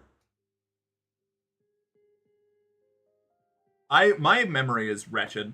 I'm shocked that I, like, 80% of my, like, long-term memory capacity is just dedicated to remembering people's names or, like, recognizing names. So that somebody who showed up once, like, 3 months ago in a stream and said, like, 3 lines of dialogue, there is, like, a 70% chance I will remember them and be able to recall those 3 lines of dialogue and talk to them, which is great for my work. The downside is it cache wipes everything else. Like, I like, after, like, a year or 2, I will fully forget like 70% of even like my favorite shows or movies or anything like that. Like, I'll fully not remember major plot points. I could take 2 mercs, but not in a fight. I could take 2 mercs. Since he got buried, I'm a Switch anniversary. I'm down for whatever, though probably leaning sub purely from lack of affection in general. That's fair. Oh, awkward. Yeah. Shh, this chat can't handle the large mosquitoes that Florida puts out. That's true. That's true. Now I want to get a custom choker with Mork.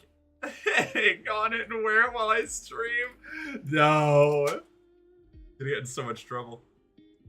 She definitely doesn't have disassociation issues, chat. Who, me? No, never, not once. What are you talking about? I'm associated constantly, okay? Also, I know a joke around Lot calling Ashley a bottom, and that probably conditioned Merc to think she actually is a bottom, but for real though, Ashley does have a Dommy Mommy vibe when she streamed. Really? Hell yeah. Okay, congrats. I would die. I'm used to the tiny German ones. Yeah, Florida mosquitoes are next level. Like, it's like Florida is such a strange piece of the United States because it's distinctly subtropical. Like, a lot of the South gets close to like it edges towards subtropical, but Florida is just like actually almost like a full-on tropic, like biome or environment, I guess. It's right there, and in compared to the rest of America, it's a very different. Aside from the regions of the states immediately bordering it. Even getting up like into the northern parts of the panhandle, it's not the same. Like when you're like halfway down in the center of Florida, deep in the swamps, it's like you're in like Gainesville or something. Like it is a different world. It's so weird.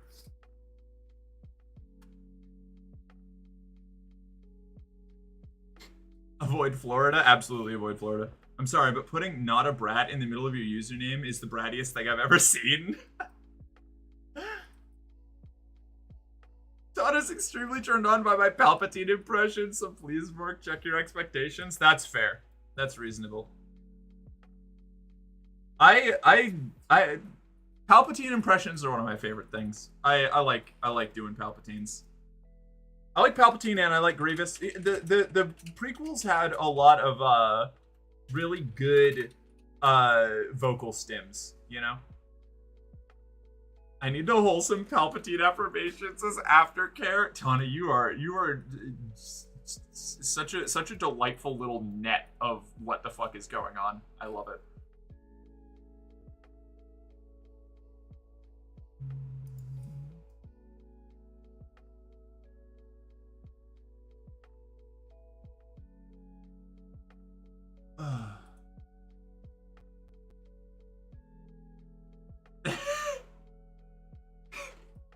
Lord Vader, fetch my fuzzy slippers. The one with the bunny ears. It is nap time. That wasn't a very good one. I would have to do like one of the actual lines, like the I just really like do it.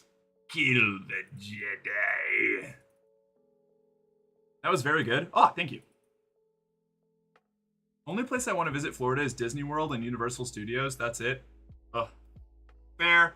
I have trouble getting motivated to be excited about like I've got to go to Disney World like 3 times in my life. Or was it twice? No, 3 times. I got to go to Disney World I think 3 times in my life, and every time I was like doing a job or was a child and was there for like somebody else's what was it? Like I didn't get to do the stuff that I wanted to at Disney World. So Disney World has this connotation in my brain of a place where I get to go and look at stuff that seems like it would be really fun, but I have to go do the things I don't want to do because somebody else is in charge of my trip. It was like I went I think twice to babysit other people's kids. And once as a child on like an employee's pass, an employee pass, and I was hanging out with another kid who didn't want to do any of the stuff that I wanted to do, and he was the employee's kid, so that was what we were doing. So that's like there needs to be a trans pride day at Disney World. Good luck getting Disney to do anything that could be seen as controversial in any of their spheres of influence. I went to Florida on holiday as a teenager, and it was the first time I had ever seen a gun. Really? That's so weird to me because I have been around guns literally my entire life, to the point where like, me as a 6-year-old saw a toy gun that my parents had bought for me that was like, it was like a parade rifle. So it kind of looked like a real gun, and it was made to be weighted to feel sort of similar to one. And I didn't touch it, and then went and warned them about the fact that there was an unlocked, unstowed gun in the house because I thought that it was real. Like, I've had that coded into me by repetition since, like, before I started forming, like, consistent memories. I don't like roller coasters, so any amusement parks tend to be lost on me. Oh, I love roller coasters. Don't visit either one of the alligator alleys, especially if you're jogging or running out of gas. Rick has built like a Mosin rifle. Ellie is the Obrez version. I just got to shoot some sizable rounds last weekend. Oh, fuck yeah. Damn, what a narc. Yeah, I know. God forbid.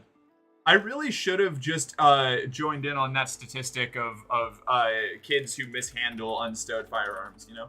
That would have been so much better for me. That definitely wouldn't have been terrible.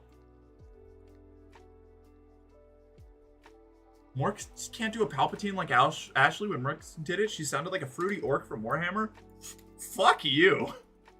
You know what? I'm gonna just come out and say it. You're wrong. I was a gun nerd since I was a kid, despite guns not being legal here. A lot of times I think it's easier to be a gun nerd when you're not around them.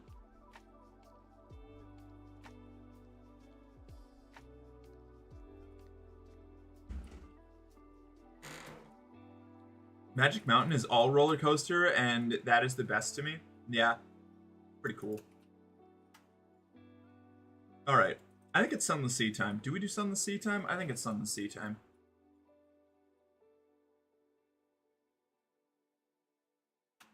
Make your own. This is not legal advice. Do not make your own. This is legal advice. Listen, let's not gatekeep Palpatine voices. Making fun of fascists in any reality is good. I agree. What were we doing? What were we doing in Sunless Sea? I don't even remember. Let's take a look. Let's get rid of this. Gonna have it. It's gonna pop up.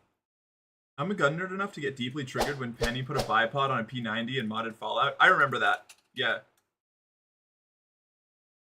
Yeah, I do remember. That was a thing. I even made a painting of Penny with the cursed P90 as fan art a while ago. I remember that as well, actually. Hydrate. Shit, I have to go get my water. I left it downstairs. Love me guns. Oh man, it's all of the fucking love me leftist politic.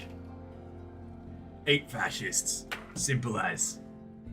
Alright, I'm gonna go get my water bottle, and then I will do the redeems, and then we will start playing some Sunless Sea. I should set. Well, I guess I don't have to set it yet. I don't trust myself to own a gun, and that's very responsible of you. I had to get rid of mine back when I used to have them. Like, I owned 2 when I was in my, like, late teenage years and, like, early 20s. And I ended up stashing them at my parents' house because I fell into a really, really deep depression and was, you know, it was right before I ran away with the circus.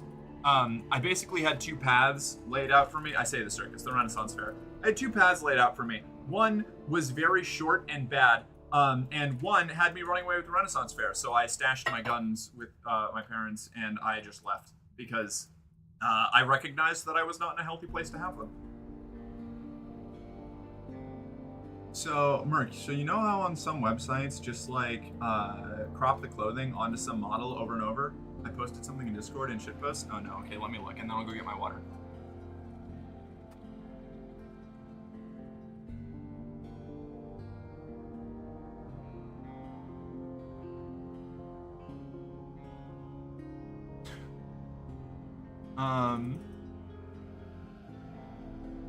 Oh no!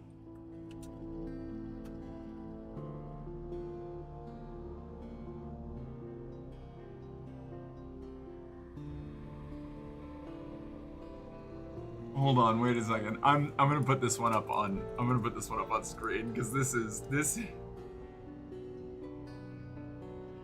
Oh man! Okay. Holy shit. Is this in response to my comment? Because I missed the first part of that. Yes, it was in response to your comment. Not this next thing that we're doing. This is unrelated.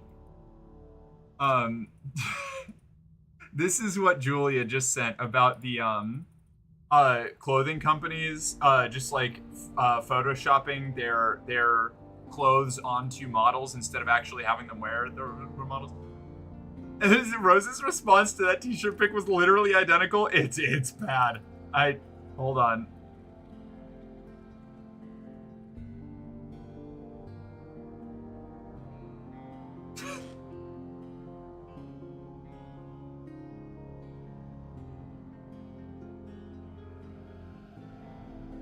Oh, it's so bad. That's terrible. That's wretched. I hate that that's a real thing, but it's hilarious. That's so fucking funny. Mark, you gonna recreate the hot dog meme? I'm thinking about it. I am seriously considering it. I'm gonna like get all dressed up like a femme fatale and do the hot dog thing. I'm considering it. Yeah, what the fuck? Yeah, what the fuck exactly? Yeah. Oh man, Jory just found that and sent it to me. That's a good find. That's so fucking funny. Oh wow. Thank you for sharing that with us. Sharing what? With who? The I Heart Being a Black Woman shirt? Let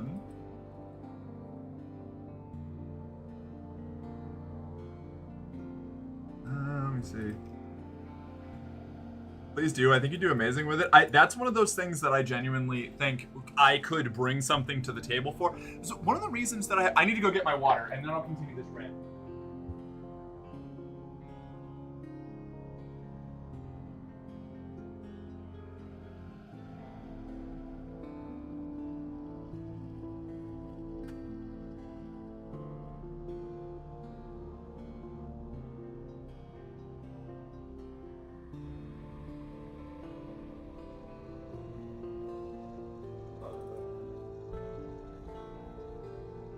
So one of the main reasons I haven't been making any short form content for like 2 years now. No, it hasn't been 2 years. It's been like a year, maybe a year and a half. Like since I was like consistently making stuff, is I felt like I had lost like the inspiration where I felt like I could bring something not like wholly unique necessarily to the content that I was making, but it was at least like something that only I was going to do, you know? Like there was some aspect of it that was like genuinely like me bringing something to the table, even if it was just like re-recording or recording something over like a soundbite in a similar trend to how other people had been doing it. Like I had sort of a I felt like I could, even if it's just a little bit, bring something to it that made it worth me making my version of it, right?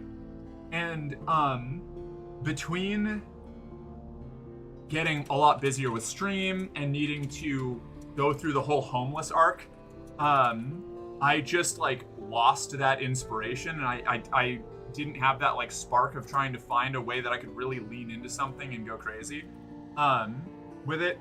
And that one, seeing that and being like, hey, can you do a version of that? I was like, oh yeah. That's something that I could definitely, I could crank that up to 11 and do it in my style, and I think that would be funny.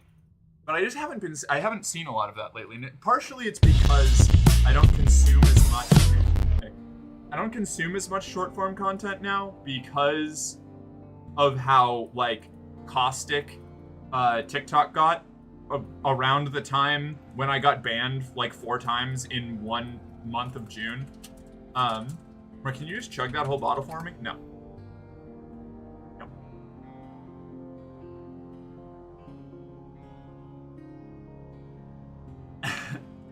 Now the real star of the show, Charlene.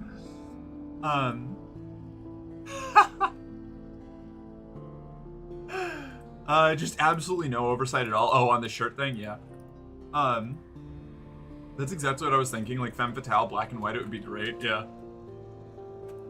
I mean, if I wear, you know, a black dress, all the black and white filter is really doing is filtering out the background. You know, like it doesn't change me in my outfit very much at all.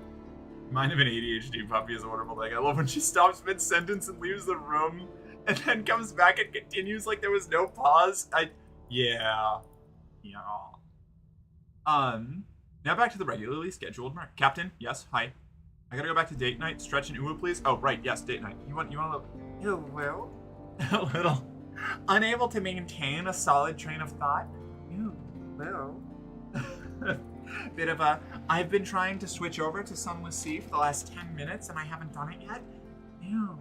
Right. I have to stretch. Mark, I thought for a second you were gonna do it out of spite. I was thinking about it. I was considering it.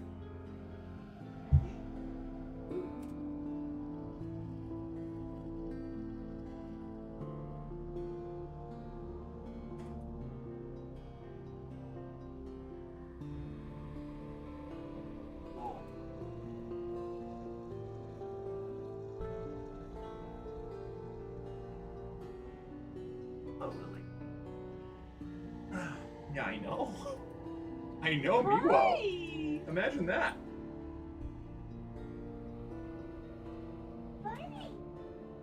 Girl.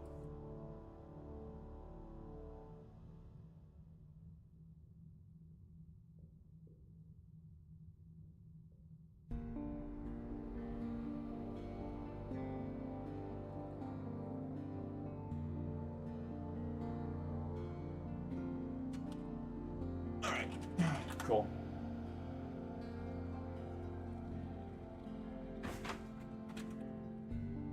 My what? No, I didn't turn that off. Fuck. Lily is no single person's weapon. Lily is an army unto herself. And she craves insulation.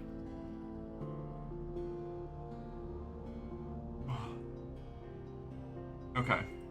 Give me a kiss. Og, you want a little... There you go. That's for you. You can put that wherever you like. I won't judge you. It's yours now. Play Sunless Sea now? I am. Hold on. Game focus.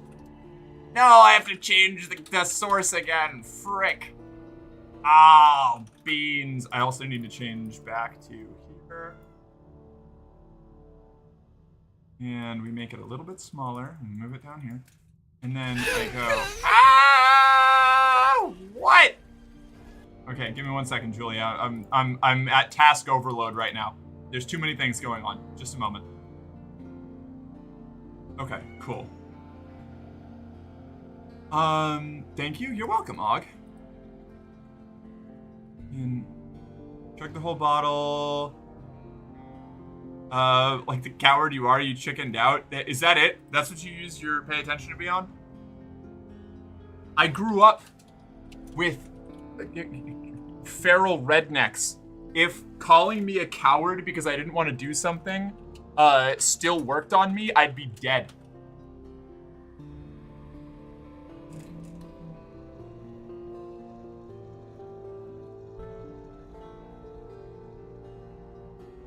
You fall out of enough trees climbing higher than everybody out of peer pressure, and eventually you learn to just turn it off, you know?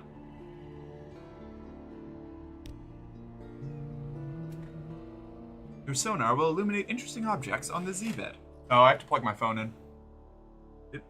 Also, ad break in 5 seconds.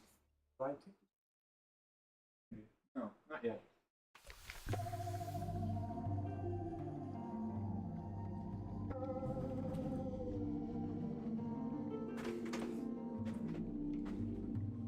I'd rather turn you on than off. Well, I'm gonna have to get to work. It takes a little bit of effort. Please remember, everyone, a small informed minority will more often defeat an uninformed majority. The game Are You a Werewolf proved that.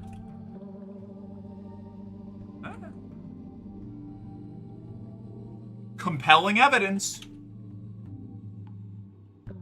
Where the fuck were we? I don't remember. This is the problem with, like, I should really keep notes so that I can, like when I finish at the end of a week, I really need to write down in my notebook, like, hey, dipshit, this is what your goal was.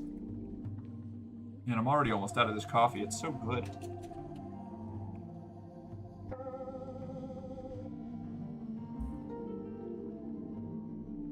Okay.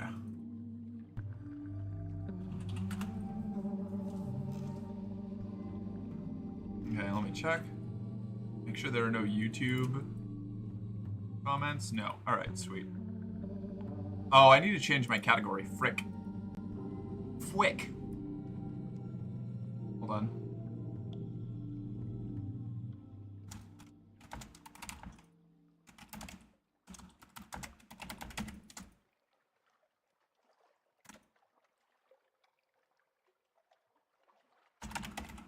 Sunless Sea. Here we are. And up and Adam. Oh, right. I got to the point, the point at,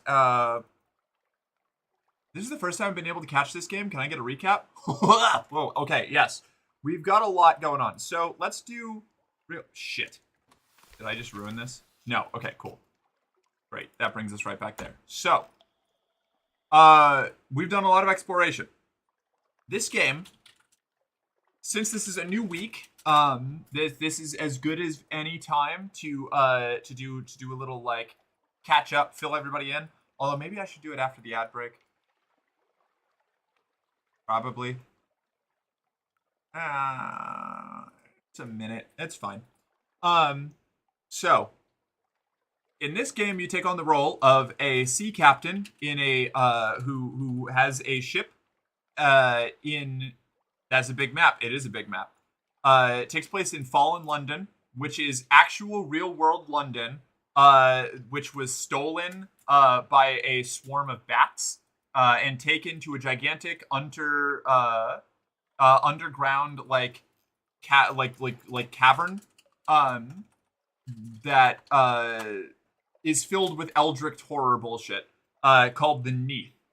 That happened because Victoria made a deal with these people called the Bazaar Masters, who saved her lover in exchange for her city being taken to the Neath. Now London is trying to be carry on business as usual, despite the horrors. It's got kind of a grim, dark, Lovecraftian tone with a lot of like humorous mundanity thrown in, you know. It's really good. I love it. Long story very short of what we've done. A whole lot of trading and exploring across a lot of different places. We're basically dating the pirate poet the legendary pirate poet. Which is cool. We fight her every now and then. We go on dates where we just shoot at each other until one of us pays the ransom for the other. I've won every time. We are trying to pursue the secret of immortality, and in order to do that, we have upgraded our ship to be capable of submersible travel, so we can go underwater as well as above water, which is what we've been doing now. I accidentally destroyed Pigmode Isle, which is an island that used to be occupied by a civilization of guinea pigs and rats, who I love. But I made the wrong decisions. Mutton Island has been conquered by the Khanate. Santa wants us to do a mission for him, but I'm afraid that he'll eat our soul if we do. We've also sworn ourselves to the plot to make the Dawn Machine mighty and great. All of this means nothing to you, but it means things to me. I don't know how to recap this, honestly. Why did you destroy it so mean? I told them to fight for their independence, but I hadn't prepared them enough, so they were destroyed by the invading islands around them. It was an accident. Is Santa also actually Odin? Santa is a complicated creature. They refer to him as the Beast of Winter. He's got a whole thing going on. He's like he's less Odin and more some sort of ancient, unfathomable creature that wears the trappings of a couple different like cultures, you know? Based of winter. Yeah, exactly. Yeah, I don't know. We're trying to get in good with the Khanate, which is London's rivals. They're the last big group of people to have been brought down here like generations before the Londoners. They see us as invaders. Right now, we are at Port Cecil, an island of corpse glow coral. A sourceless silver glow, a haven for players of games. Port Cecil. Rumpled convolutions of coral fill the water, glimmering with silvery light. The harder you look, the more you see shapes amid the chaos, almost as if they were sculpted. This one could be a crenellated castle, that one a horse's head. A neat little port huddles into the side of a coral island, prosaic imperial docks and houses tucked away in a baroque organic chaos. In that curious silver light, among the frozen chaos of coral, the scene has the unreal air of a pencil sketch, crumpled and discarded. So here we collect a lot of useful materials here, which I've already done. Scintillac mostly. Pieces of the Evermind, the living coral that have broken off and can be collected and sold without danger of infesting us with its influence. But I've been playing a lot of chess here, and my character is smart enough that I've been winning a lot of chess here. So now we have some sort of big fancy thing we can do. If I try to play regular chess, I think they won't play me anymore. The chess players watch you carefully. No, no, one tells you. No, no, there's only one left who will play against you. You'll need an extra move to find it. As you reach the crossroads in Port Cecil, a voice whispers, Pawn to bishop 6. A rearing shape the size of a cottage, rather like a mitred bishop, indeed, stands 6 yards to your right. A crevice in its coral side might be a cave mouth. A stronger silver. You squeeze through the crevice, into a narrow space like a stair. Irregular steps lead down. The silver light is strong here, and it grows stronger with each step downwards. The pulse of the principles. Silvery light fills a sea cave, dripping from the walls. It condenses to pools of whitish fluid on the uneven floor. Sea sound fills the cave, strong and slow, like the long beating of a heart. On a square slab of coral, someone has set up a game of chess. The pieces are different from the ones used in London. You see the spiraling bishops, the corner roots, the kin, and the terrible cream. As you touch each one, a deep voice whispers its name. Okay. Move a paw, move a knight. The cat's paw, perhaps, or the skin's paw. This is a safe move. The knights are fanged like lions. A touch will wound you. This is an aggressive move. I can survive a wound. Move a knight. Ooh. The cavern breathes around you. That was piquant. Thank you, R. It distracts from the pains of dissolution in, but I want so to dissolve. Will you help me? Sleep will not enough. I desire no dreams. Will you help? Gained 2 iron and a wound. At 3 wounds, you will die. An opening. Offer assistance with dissolution. In the flow of air through the cavern, you hear the voice of the principals, languorously pleading. I offer an assistant, it flutes. And Scintillac. You enjoy Scintillac, aren't you? An assistant. A rubbery man rises from a cyst in the floor. An iridescent cicatrice crosses its face. Even in the flood of silvery light, it pulses like a fevered moon. It shuffles closer. Salt flames, it wheezes. Unprecedented. A rubbery capable of human speech, in however debased and pitiful a model. My emissary, the cave whispers. Treat it gently. The whisper follows you back up the steps. Take it to the salt lions. You now have one Nacreous outcast. Okay. Gather intelligence. So I think that just gave us an officer. Yeah, another cook. The Nacreous outcast. Its brothers and sisters have abandoned it. Pearly light drips from its mantle crest. The principals have touched it, and not gently, but it can work miracles with salt and fish flesh. Look at him. Look at our little friend. A rubbery man. A squeebgy little guy.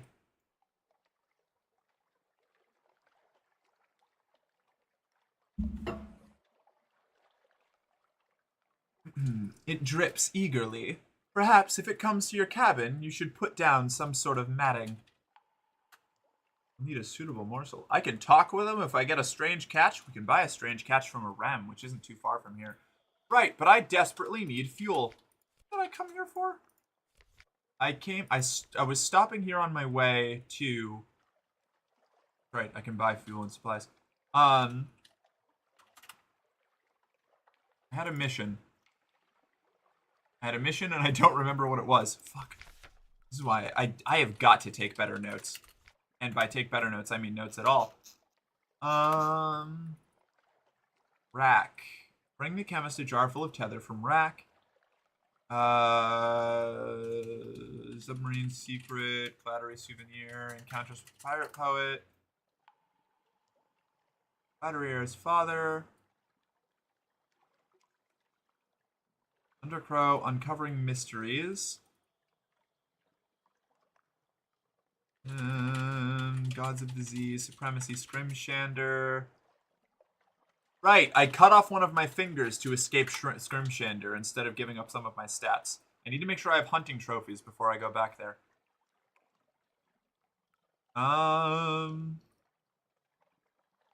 Romance. Right, my girlfriend was eaten by the gods. Good, yes. Pig mode has been destroyed.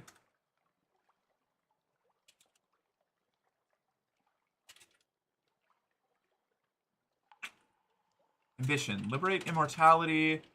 Retrieve strategic information from the Empire of Hands. Right, we need that still. Sphinx Stone is all done. The Avuncular Broker, we need Veils, I think, to do that. Then... Got an absent friend of Enderbite and we're truthful. Find 21 bolts of spider silk or 7 skins of Zoop. Alright. Alright. Alright. What do I need for the Isle of Cats? Nothing right now.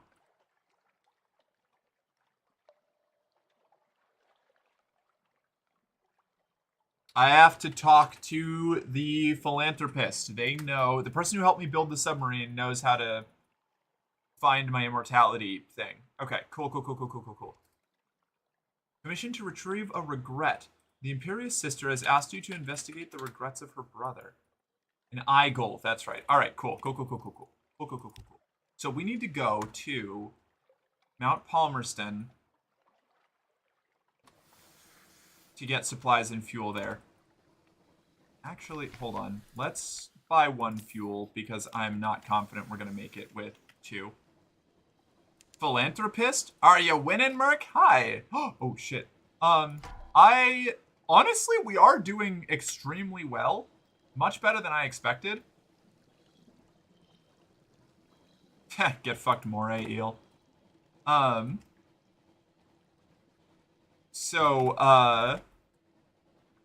We kind of are winning.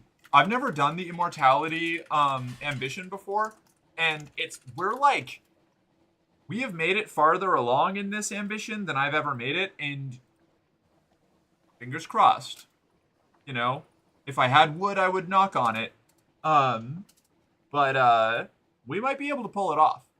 That is if I don't get distracted by the abysses and start trying to find the lady in the darkness or whatever. There's some sort of entity that they worship that I can try to meet.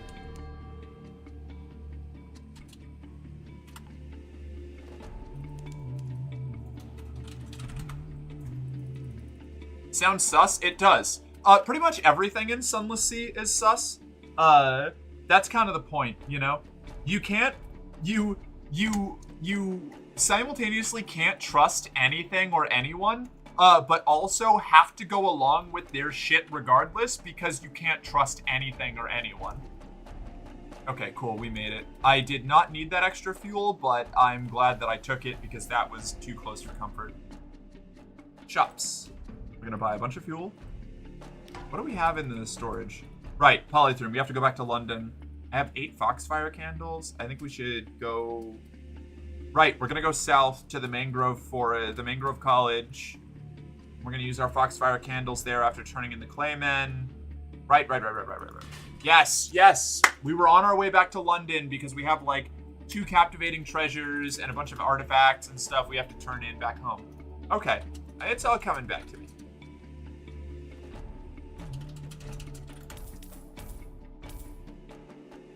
How much do devil bone dice sell for?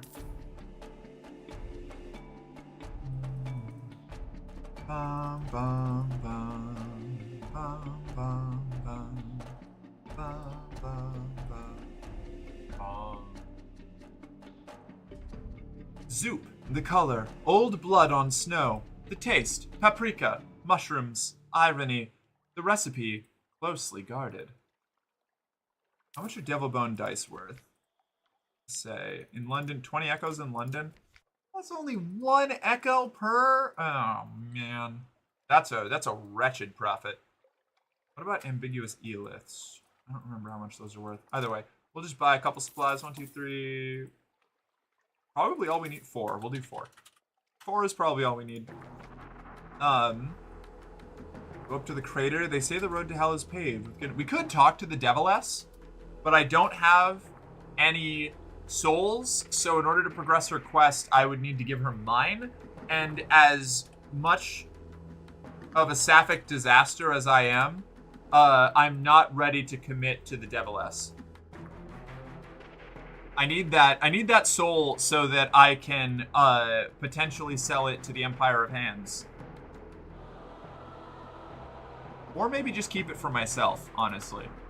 So fake it till you make it, absolutely. That's what I've been doing this whole time, yeah. That's my whole strategy for streaming.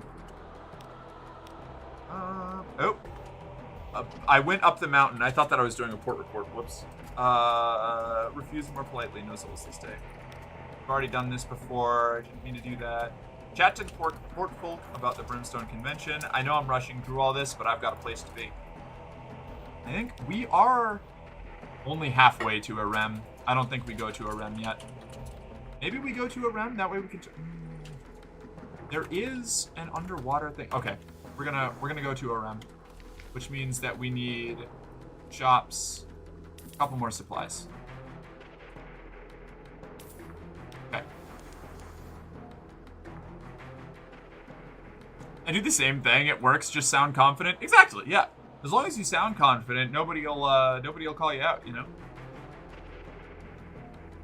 A good Daemon cur brings other souls as an appetizer to their own. Exactly. Yeah. You can't just give your own away right off the bat. That removes all of your leverage. I think there's an underwater settlement near here that I am going to find here. We enter Stormbones. Saint Eligius sends his fire to dance in the air. On deck, very far away, we see the great light of the Ragged Crow. Sonar has picked up an underwater settlement some distance to the southwest. Okay, here we go.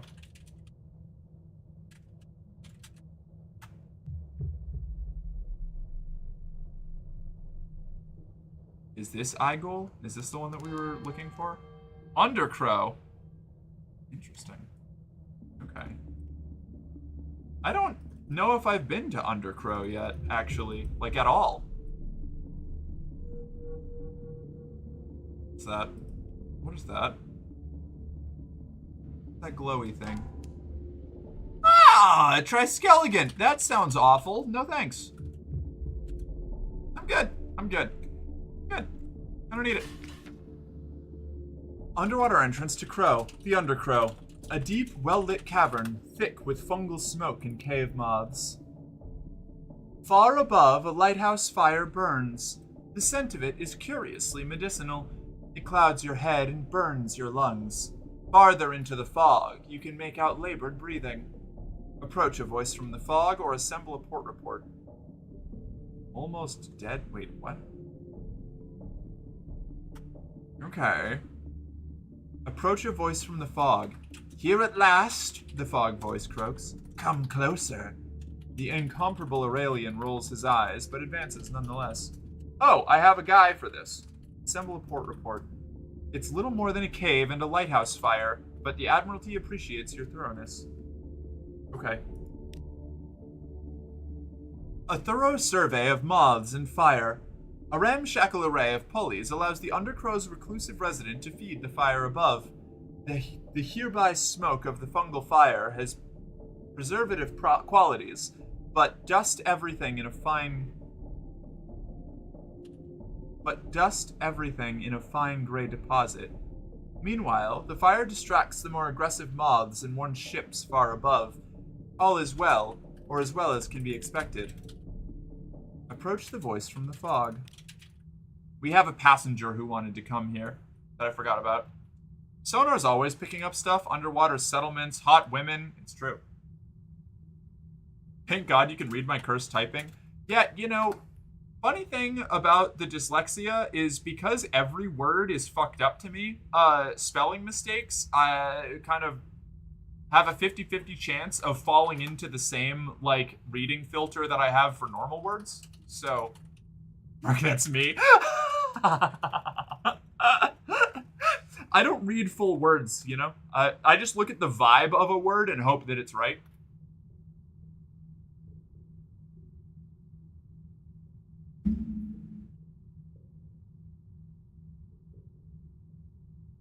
Of course, yeah, of course.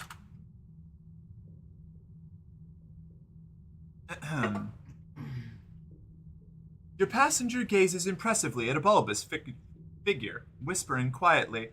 As the fog parts, you can make out milky eyes and a toothless grimace.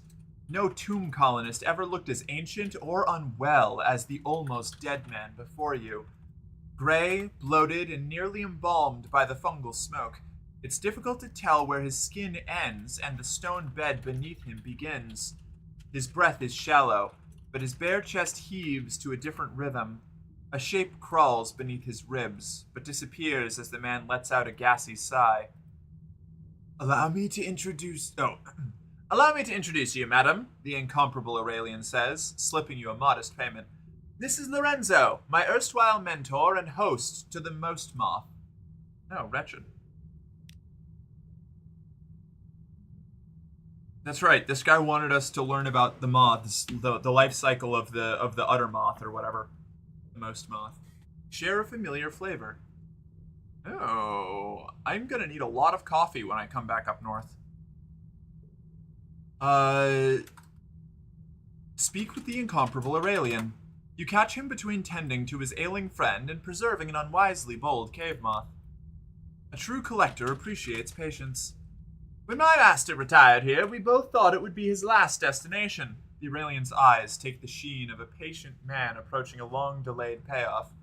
No one has been present at the Most Moth's hatching before. Well, no one who was in a condition to remember it afterwards. He spares a hesitant glance over his shoulder at the almost dead man. Of course, being by my master's side during his final days is a necessary part of the process. Entertain a dying man's last requests. You've a submarine, the almost dead man wheezes. Entertain a dying man's last requests. Delivering farewells. Mortality has a way of finding us in the end, the almost dead man wheezes to himself, dislodging a cloud of cave moths. The incomparable Aurelian spares them only a disappointed glance. I must set my affairs in order. I owe that much to my successor. He waves a withered hand feebly. It's not clear whether the gesture suggests the companion at his bedside or the one nestled within his ribs. So, madam, would you help an old man say his farewells? There are trespasses to be forgiven. The almost dead man hopes to end a complicated life with a clear conscience. Okay. Deliver a letter of farewell to a sprightly visionary at Hideaway. He deserved more than I had to give, the almost dead man croaks. How did this he come to know one of, I think that's a typo. How did he come to know of one of the exiles of Hideaway? No answer is forthcoming, but the old man displays a broken grin. The old history of foolhardy youths, he confides, who somehow became old men, saying farewell to a lover in Hideaway. Okay. I can go to Hideaway. That's cool. Any shops? No shops? Alright, I'm gonna run to the bathroom real quick before we leave. Because we've got a journey ahead of us. I will be right back. All of y'all, behave yourselves.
I'm back. Alright. Did you miss me? Wow, everybody actually did behave. That's crazy.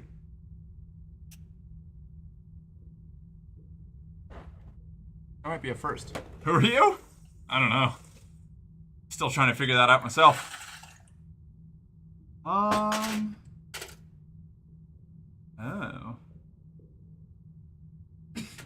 Delivering a letter. Someone has entrusted you with correspondence of the utmost privacy. Was that wise? I can leave the letter untouched, read the farewell letter, or be rid of the farewell lever. I'm just gonna keep it for now. I'm gonna sail out this way. Past the Triskelion. Oh, it's so fast. Oh my god, it's so fast. What is this? What are these little bubbles? Disease bounty sustains us. +1 supplies. Oh, fuck yeah. Okay. Bad. You did, nerd? Get wrecked? No. Yeah, it was you. You're the trouble.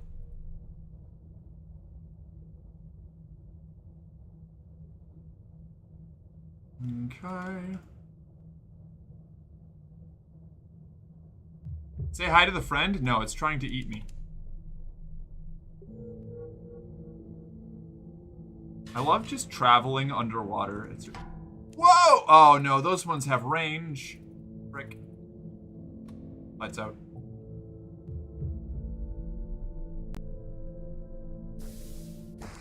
Ah, 33 damage!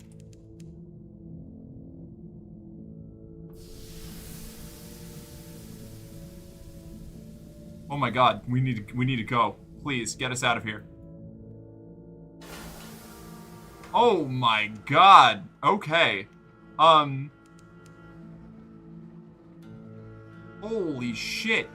Alright, we're not traveling underwater anymore. That's that. Frost found, vast and chilly, a fortress sieged by questions, answers, and riddles. Take tea with the squatters at the docks. Some of them wear the robes of Aremi riddle fishers. Some look like Withern folk, but even more ragged. But they do seem a little more practical than either of those peoples. A surprisingly warm welcome. We're keeping the steps for the Game of Truths, a helpful riddle fisher explains, as she fills your cup for the 3rd time. Every year, the people of Arem and Wither meet here for... She pauses. Contests. She finished vaguely. The difference between a question and a riddle. One day, someone will prove themselves enough to enter the castle. You spend a pleasant few hours while the tea is supplemented with Aremi liqueurs, pale Withern beer, and something the riddle fisher describes blandly as snake cake. They offer you fuel and supplies before you leave. We keep enough to spare, the riddle fisher grins. From time to time, a captain gets lost and comes up here, and we always feel bad for them. Read a port report. Not all are Aremi or Withern. There's the odd researcher, the occasional deranged ice sculptor, now and then a very cold, very sad rubbery man. But for the most part, an atmosphere of friendly rivalry reigns. Okay. Eat it first? Eat what first? Oh, the friend. I see.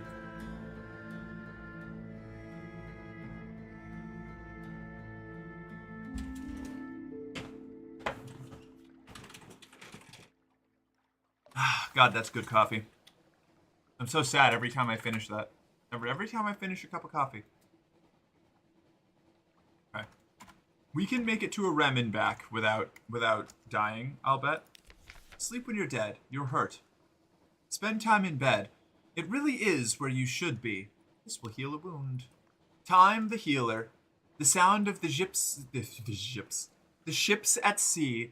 The toll of the watch bell. Your eyes drift closed. Silly dorg. What that dorg doing? Being silly.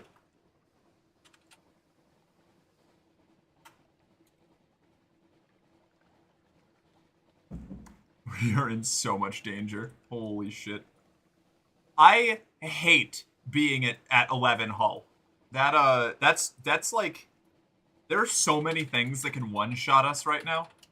I'm going to have to be super careful on the return trip to London, or else this run is going to end in the most disappointing way possible. Strange puffs of warmth from the air behind the ice. This is the pillared sea, where Irem will lie. Lies, has always lain. Where is everyone? Where did they go? They're here. They're here.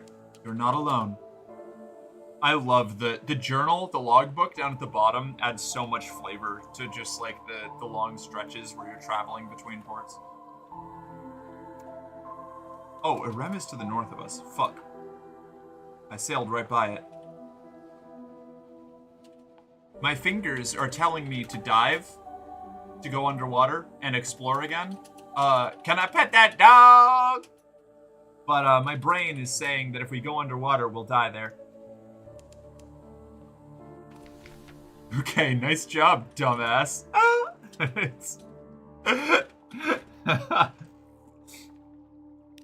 glad you liked that, Jill. The House of Amber Sky. Coffee up here, too? Man, everybody wants coffee up north. Relatable. Sacrifice a lamentable relic. No, I want that. Compile a port report. A conundrum. When you will sit down to write the report, you will recall that it was written already. Who wrote it? The report records that. It was already written when it was found. Who found it? The report describes another report, which will indicate the name of the finder. Where is the other report? There's a footnote which describes when you will record its location. When will that be? When all is well, and all manner of things is well. You now have one port report of Irem. Shops.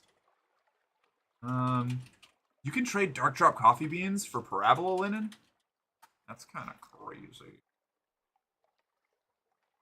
I'll bet with a full hold, when we get the merchant ship, if we go and fill our hold up with Dark Drop coffee, we can like wait, you sell Dark Drop for like I don't have any in my hold. I think it's like 40 in London. 40 echoes in London, whereas you can sell parabola linen for I think 100. So you can turn a whole that would be like a 60 echo profit. It does require you doing a triangle to like the most distant parts of the map, but that's pretty neat.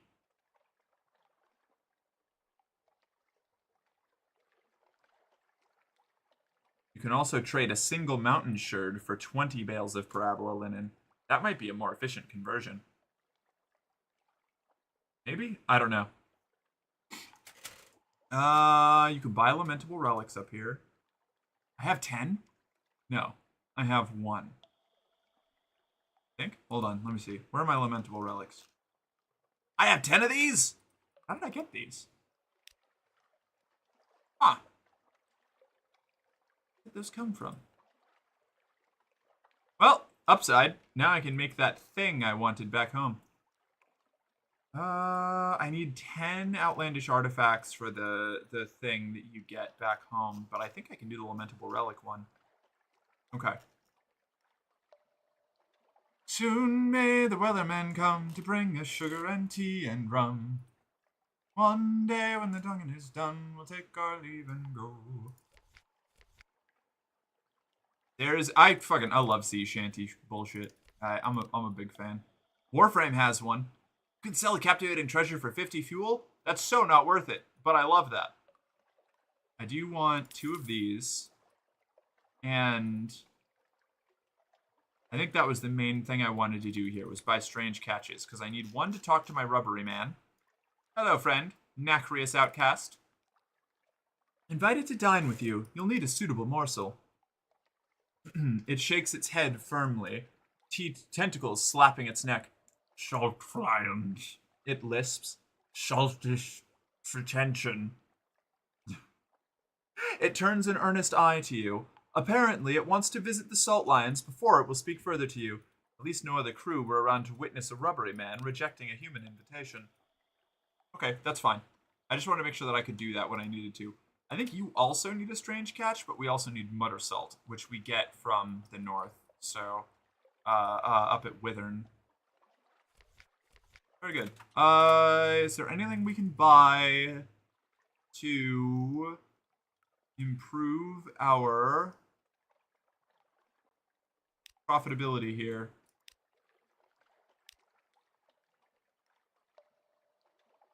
Do strange catches, can they be sold in London? Cannot be sold on the London market. Okay.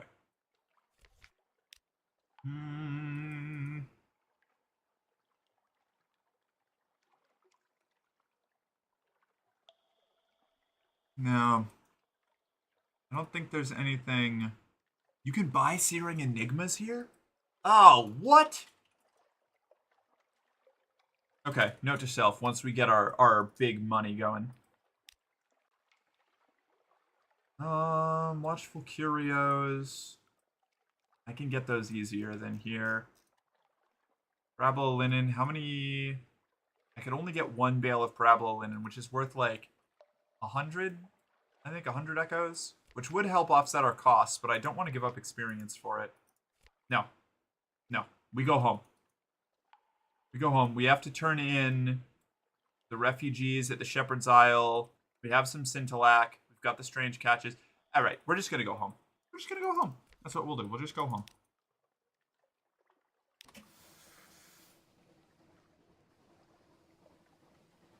Okay, but I replaced tea with coffee to make it fit with you delivering coffee. Yeah, but that fucks up the entire syllabic structure, so I can't sing it because it would like wreck the tone. I'd have to do some sort of like syllables slanting or something, and I didn't have the improvisational will to pull that off at the moment, so I didn't do it because retaining the integrity of the lyrical structure was more important to me. I mean, yeah, you can get Searing Enigmas at Walmart these days. Damn, all right.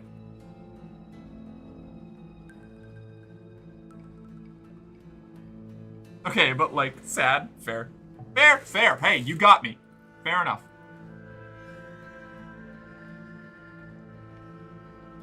It was a good bit, and I appreciate it. I was just being a little, being a little pretentious. Ah, man, I just finished the episode of Firefly Shindig. It's I think like the 6th episode, maybe the 7th. I don't remember. And I just Inara from Firefly is basically the blueprint for my personality growing up. And I forgot how much of that was true because I haven't watched Firefly since I was like 17. Man, I really like that show. It is a good show. I know I have my like critiques of it to be sure, but I adore Firefly. Really, really enjoy it. I think we have to swing by Palmerston again for more fuel.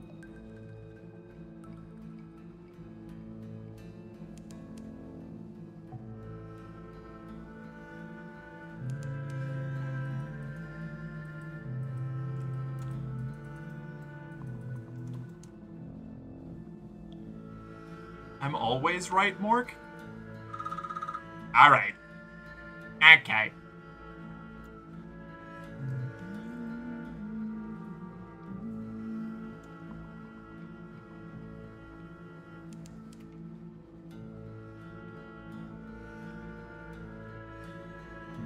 I haven't missed anything, right? No, I'm chilling.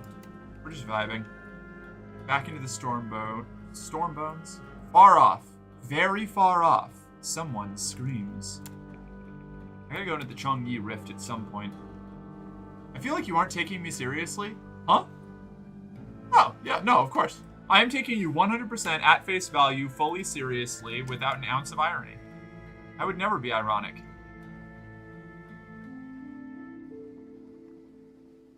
I would never lie to you. There's no drums in this song.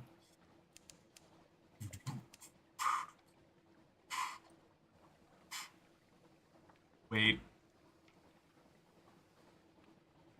I don't want to go to Port Cecil. There's a chance that moray will kill us. We're going back up north. I'm going to go cry. Oh, come on, Ashley. Don't take it too personally. You know, I'm a sarcastic piece of shit to everybody I know.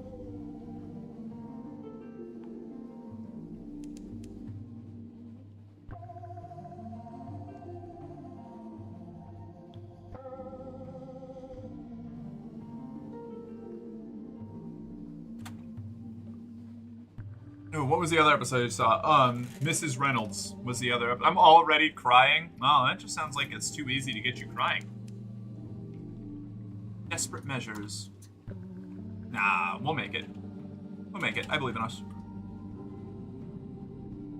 Fuel reserves are empty. Fed the crew. Honestly, maybe we just stock up on fuel here instead of... I think we'll actually... I think it is cheaper for us. This is an interesting little thing. So we can earn one echo of profit from Devil Bone dice, which is the same difference in cost between buying fuel here and buying it in London. So instead of buying Devil Bone dice to sell for a 1 echo profit, if we just buy as much fuel as we can hold here, we'll like save the same amount of money, or we'll like make the same amount of money instead of refueling once we get to London. Although I guess, no, we'll just do that.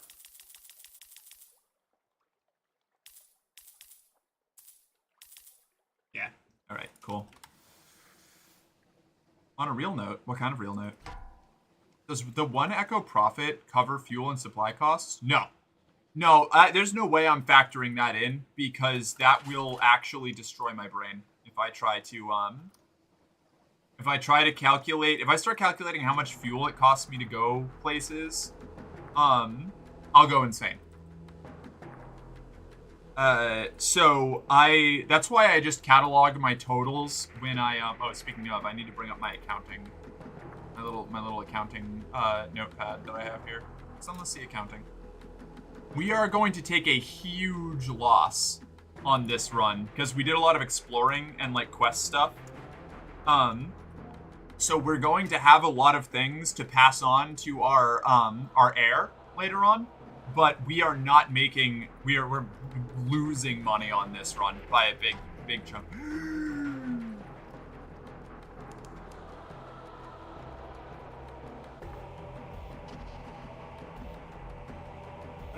Gotta go fast. Okay, we're almost to the Shepherd Isles. Most of, like, a huge chunk of our map we filled in on this run. We also completed the exploration of Godfall with our Foxfire candles. We started the process of getting a trade trade contract with Khan's Glory. We started our Port Cecil quest. We've done a lot. We did a lot on this run, and we've started out like this trip started going down this way to Adam's Way. So we have gone from like Fallen London down to Port Carnelian over to Adam's Way. We did the Isle of Cats section of our quest. We did stopped at Polythreme, did the Godfall exploration, went all the way up to a Rem, went back and forth between Port Cecil and Mount Palmerston like twice. This has been an extremely productive but not profitable travel. Do you go faster when you hold your breath? Yeah, it leaves more air for the stoker engines to burn, you know? So if everybody in the engine room holds their breath, the fires burn hotter and we go faster. Obviously. I was watching a video about Uncle Iroh before you started stream, and the person was talking about the episode where he sings Leaves from the Vine. Song not even playing, I was nearly bawling. Yeah. Oh man, that episode did things.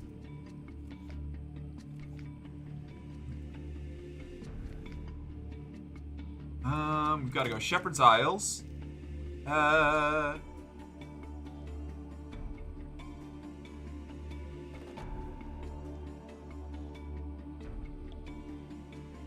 Okay. Deliver refugees from Mutton Island. It may not be home, but it will do for now. An unwanted beginning. The refugees timidly step from your deck. It will have to do, one says. We'll manage, another replies. One of them shakes your hand. Bless you for the good deed, Captain. May you never go hungry. It's an old Mutton Island saying. Tales of the Standing Stones, Tales of the Three Graves. Tales of the Three Graves. Who sleeps beneath the turf, over on that island to the southwest? Up from the Z-bed. You know the drownies, the sailors that won't rest. Well, they rest here. I seen 'em come up out of the water all white and dripping and dig themselves into the ground. They take turns. I think they miss the feel of the earth. Oh, that's uncomfortable. Thanks, guys. Compile a port report. Off we go.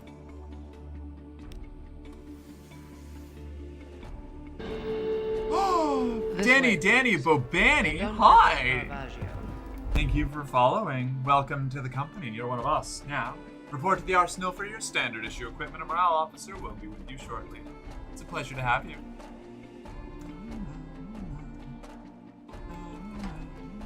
Ooh, oh wait, that's an Auroral Megalops. I can fight that with no risk. Yeah, I want those secrets. Fire! I forgot that you can use strange catches as a way to get submerged Z-beasts to come to the surface. Make sure to save enough money to inherit Misty 3. I'm working on it.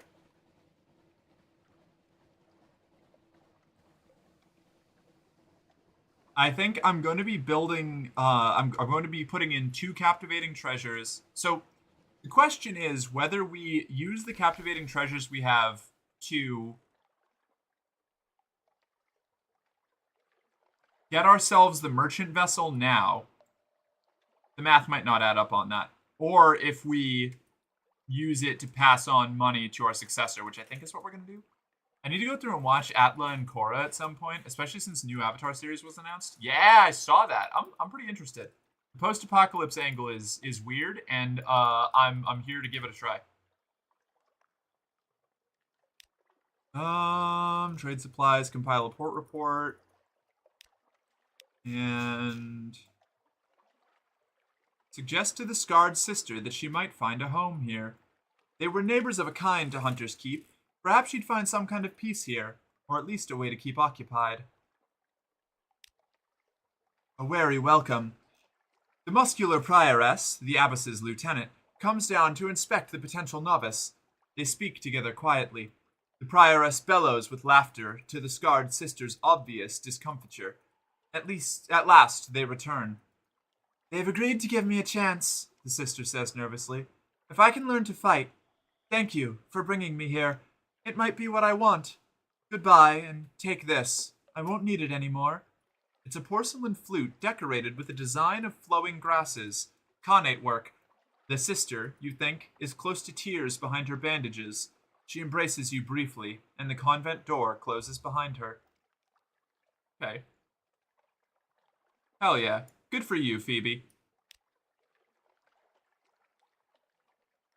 Right. I need to get romantic literature for the quest here.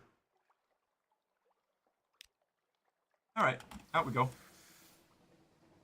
It's probably a way to reset the world, since going from Korra to another generation, the tech would be too close to modern and the world would lose the charm it has. That is, yes, that's almost explicitly why they did it.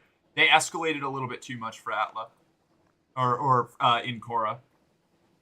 Kind of a bittersweet end for Phoebe. Yeah. You know, bittersweet is kind of the best hope you can get for an ending in Sunless Sea. There are very rarely, like, sweet or like, pure positive endings. Aside from, like, I don't know, even retiring. Nope. Even retiring from sea life, like, you're destined for becoming a tomb colonist eventually. Dying at sea is unironically one of the better ways to meet an end in Sunless Sea, because at least you die. Unless you end up as a drowning, which, totally different thing. Slightly reduced terror. Is that an Alceus? No, that's a Pirate Steam Penance. We don't want to fuck with that.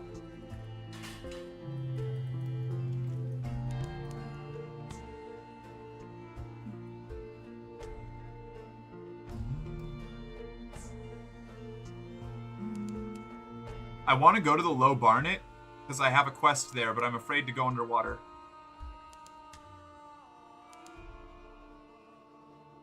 I guess Low Barnet is right here. I can swing up after we repair, without, like, losing out on too many resources. So we're going to repair back at London. We're going to take care of all of our stuff. We're going to refuel, resupply. And then, ooh, the crawling stars. The lookout shouts. Far above, the false stars in the cavern roof are shifting. A rare and ominous event.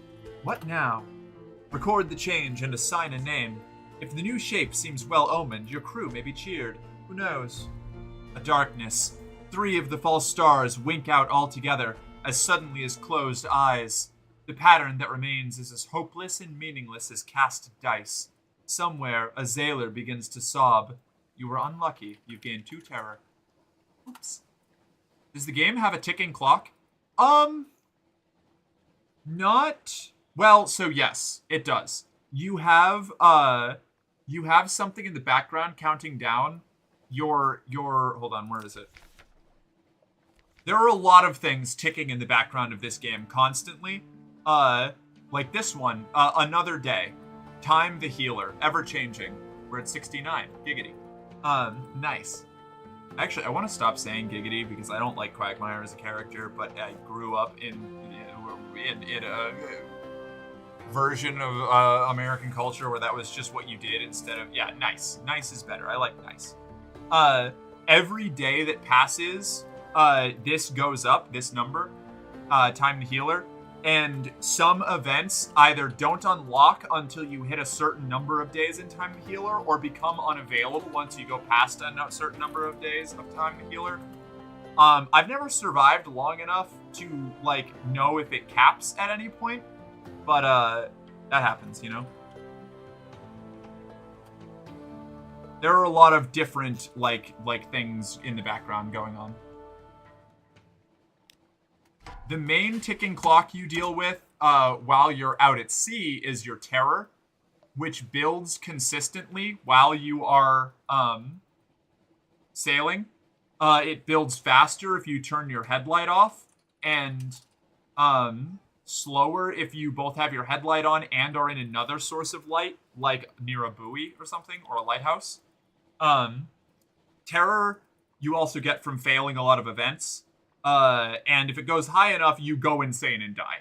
And when it gets to like 70 and above, you start to experience like hallucinations and supernatural events that may or may not be actually happening to you.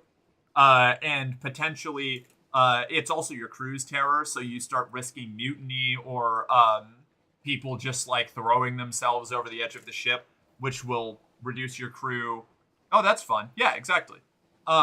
So these are the 3 most important resources when you're out sailing. If any one of these runs out, or if this fills up, if your supplies run out all the way, or if your fuel runs out, you're in big trouble. You can, if you have some of your other resources, sometimes you can limp your way forward. Like you can burn 2 supplies to make 1 fuel, you know? Or you can take terror and lose crew to like eat crew members or something to up your supplies. If your terror fills up all the way, you're just cooked. You're just dead. It's over. You go insane. Some sort of terrible thing happens to you. You get eaten by a dream panther or something. Like crazy shit goes on. So you'll see me spend, like, if you are paying attention to the actions that I take, I spend a lot of money and resources on reducing my terror every time I have the opportunity, because this is the hardest thing to keep under control. It's always ticking up, it's always increasing, and methods to reduce it are often expensive and hard to access if you're not at London with, like, a townhouse, which you have to buy. You start out, like, you can spend money to rest and reduce your terror, but the quality of your lodgings affects how efficient it is. And at the start, it's like really expensive for not very much terror reduction. Returning to London. The lights of London welcome you home. Collect messages from the harbor master. All the clatter and song of the dockside, it soothes the soul. Are there messages for you? Someone wants to sign on. See, this is Mr. Sax, the Beast of Winter. We can take the mission. We can take a mission from Santa, but we're not going to. Not yet. Roser's Wharf. You buying anything? What are you buying? No. Right. Let's do... First thing. Deliver the Claymen. This is where they wanted to be, or at least where they're supposed to be. One by one they rise, uncomplainingly, with no trace of stiffness or discomfort from the long voyage. The deck resounds beneath their heavy tread. A shroom yard manager waits on dock, tapping her foot. About time, she says. Here's your payment. Come along now, you. There's a good construct. We could carouse in Wolfstack, but we have a new recruit. Who is it? Just a regular Zailor. Alright, we don't need that. So instead, I think we're going to do Roser's Wharf, usher in a new day. Escort some interested acquaintances to the Rose Market. They hope to make a satisfying trade. Puppet plays press on interrupted. Personal collections grow. Words written in fogged mirrors are hastily wiped away. The exotic exchanges pollinate dreams. The Rose Market caters to collectors and eccentrics, anyone with exotic tastes and the gumption to harass Z-captains. According to the archaic rules of the market, you can only make one trade per visit. Choose wisely. People at the Rose Market will pay above the usual price for specific goods. A tattooed courier will pay well for a consignment of Scintillac. Her skin is crowded with bright ink. Her smile is cocky. I will sell Scintillac to her. 105 echoes, nice. A satisfied customer. It makes admirable jewelry, she explains, but exceptional tea. 2 of the market's horse-masked attendants help her wheel the box away. Venturous desires, we need the massive amount of fucking, what do you call it? Spider silk. I need to watch the latest season, but I'm so hoping we get another season of Dragon Prince. I was very skeptical about it before season 1 came out, but it ended up being so good. What, Dragon Prince? I haven't seen any of that yet. I've heard that it's good. The Alarming Scholars, Mercurial. Do I have anything to sell to the Alarming Scholar? Strange Catches? No. Lamentable Relics? No. Oh, right. I have to go to my house. London. No. Story. Your Lodgings. I can read the morning paper. Do I go... I'm all over the place. I can't carouse in Wolfstack because you need another day of free evening, which I've given up already. So... Your Lodgings. Read the morning papers. News from abroad. The Khanate is threatening war. They always are. London's colonies on the Carnelian coast want independence. They always do. The Untersee, the papers report, has undergone another alteration. Not yet it hasn't. You'd know. Ooh, a promotional coupon from Miss Plenty's Provisioners for a half-cask of salt herring. You could use that. We're gonna rest in our elegant townhouse for 100 echoes. Lost 15 terror. Sleep early, rise late. Take the air in Tyrant's Gardens. Take coffee at Caligula's Coffee House. Take advantage of a Z-captain's reputation. You could get used to this. We're gonna do it again. There we go. Visit your study. I could create a shrine to stone. You know the hymns, the prayers, the traditions. Perhaps you believe, perhaps you don't, but it'll comfort the Zailors. The process of creating a shrine to stone will increase your hearts by 7, and the shrine is an auxiliary item worth a further 7.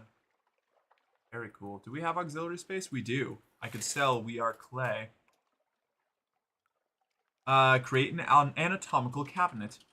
You've learned so much. Now create an object lesson that will guide you in the destruction of your enemies. 7 lamentable relics, 7 secrets. Oh, I need 7 okay, so I'm gonna get to do one of these.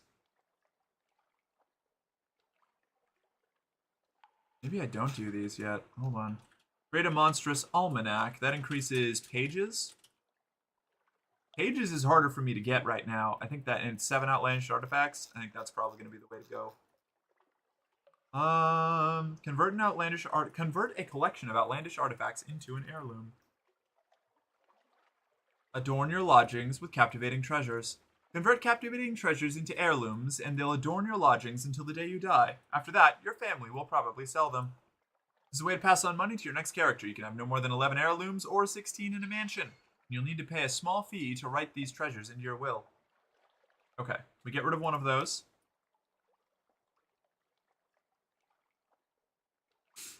Let's hope the silly young fool appreciates the lengths you went to. We have one heirloom. Which one of the stat boosting things do we want to build? Yeah, it's made by the Avatar The Last Airbender team, so it's very good. Oh, okay. Hell yeah. I'll have to take a peek. Parker, you want a little? There you go.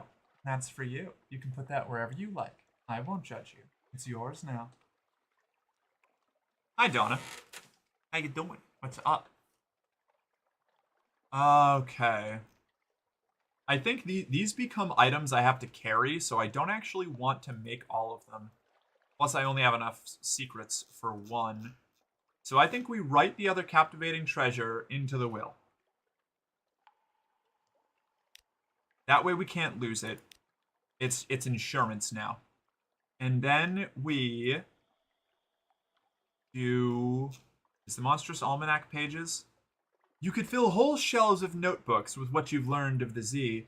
Its monsters, its treasures, its secrets, and so you will. That's going to put us up by 14 on pages. It's going to be pretty powerful. How's the pilfering going? Honestly, phenomenally. I'm going to create the Monstrous Almanac. I have 7 outlandish artifacts. This one would increase iron by 7. My iron's already pretty high. We're going to do Monstrous Almanac. A distillation of treasures. The most complex truths evade easy revelation. One must track them, harry them, cage them. They may be caged only by ink wrung from the veins of treasures. To record these truths, I must grind these treasures for ink. They will call me eccentric. They will call me deranged. But they will never call me ignorant. Here we are. And that finishes all that up. Let's see. Delivering a letter. Hold. And then we can sell We Are Clay. That gives us 5 iron that we're losing and 250 power. But we can get our crew quarters back, which is a mixed bag. But, shops. Also, we need to sell Devil Bone Dice. Anything else that we're getting rid of? No. Okay. We sell Dark Drop Coffee Beans for 44 echoes. Bales of Parabola Liminin only for 60. Okay, I thought those sold for more. That's still not bad though. So you buy Dark Drop Coffee Beans for I think 38 echoes in Port Carnelian. So if we fill up, oh man, but the cost of moving, I think that the Dark Drop Coffee Parabola Linen thing is only going to be worthwhile once we get the bigger ship. Like, I think my dogs have New Yorker accents. What the fuck is that supposed to mean, Donna? How am I supposed to interpret that? Hi, Dude Rolls.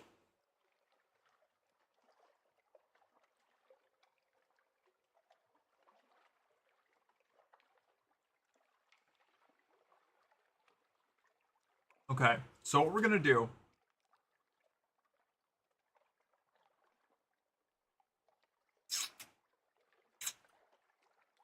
I think 5 wine to 120 echoes. We really need money. I might just do some runs out to Godfall.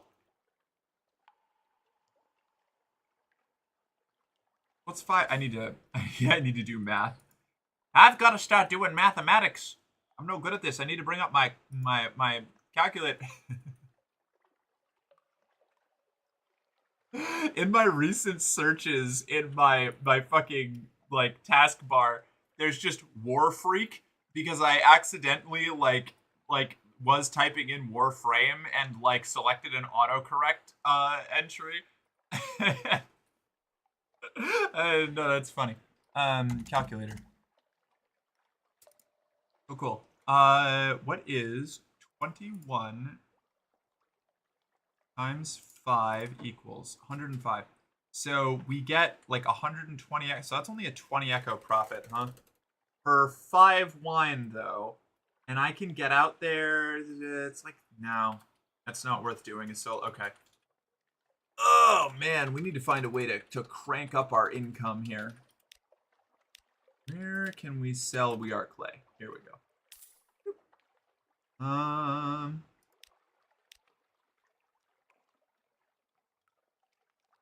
don't want to sell the secure compartment because I want it for later.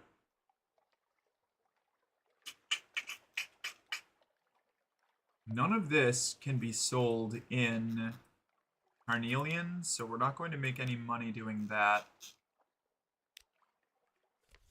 Mark, I need to vent? Go for it. What's up? That's the pilfering. I like saying pilfering. It's a good word. We're doing as much pilfering as we can, you know? It's rough out here in this economy, but we're doing our best. Submit port reports. And what is the day-to-day like on those further shores? I'm just going to turn all these in pretty quick because we have I think we've already turned all these in once and I don't feel like reading them all. Fathom King's Old Con, Shadow, Wisdom. Whoa! Hi Hook, what's up? Oh, squats? Alright, give me a sec. Let me turn all these in. Me when I'm an air conditioner, I need to vent. I'm not American enough to know what that means. Are those from that sport which is just rugby but less cooler and for some reason you call it football thing? No, it's from the one that's not cricket.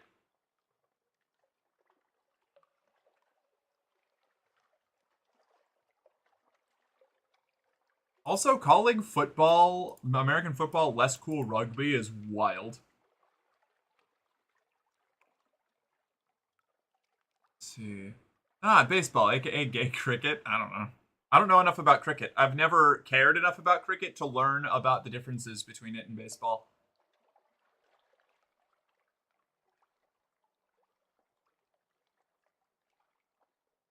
Rugby is pretty intense. I mean, so is American football. Or gridiron football, I guess you'd call it. Oh, is cricket more hetero? Oh dear. Yeah, I feel like that's not a I don't think that's a compliment. Yeah. Merc, why are baseball players so dang caked up like that? Where am I supposed to stare? Because they're running all the time. Can't have that, right? Alright, let's turn these in. I'm going to turn in my port reports and then I will I'll do my squats. Shepherd's Isles, submit as fact. We do hear some peculiar things about that place. Good heavens! Here's your payment. This is quite extraordinary. I must rush this upstairs immediately. One moment. I lied to him and got more money for it. Nuncio, Abbey Rock we've done, Cumaine Canal we've done, Isle of Cats. And what does the so-called Pirate King have to say for himself these days? Report submitted. Yes, well, we did rather know about his rose gardens. Not good news that they're prospering, though. Really should have nipped it in the, if you'll allow me, bud. Ha! And trading with the Khanate, with the Iron Republic. Bother, I may have to have a meeting about this. Polythreme, we already know. Visage, we already know. Port Carnelian, we already know. Frostfound, we already know. Aestival, done. Fathom King's Hold, done. Con Shadow, done. Wisdom, done. Irem, done. Rosegate. I bought his cigars when he was still in London. What's he doing down there? Ah, shoot. Too much fuel. Too much fuel.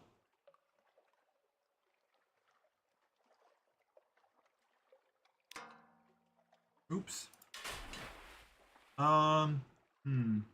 Awkward.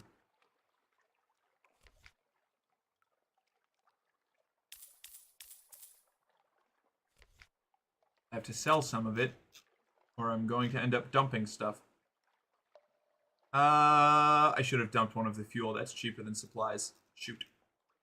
Submit port reports. Maybe I shouldn't have filled up on fuel before coming down here. The Undercrow. Nothing more than moths, I trust. Scrimshander. First-hand report from the depths of history, eh? Nothing too candid, I trust. Alright, that's all. Cool. And then hold.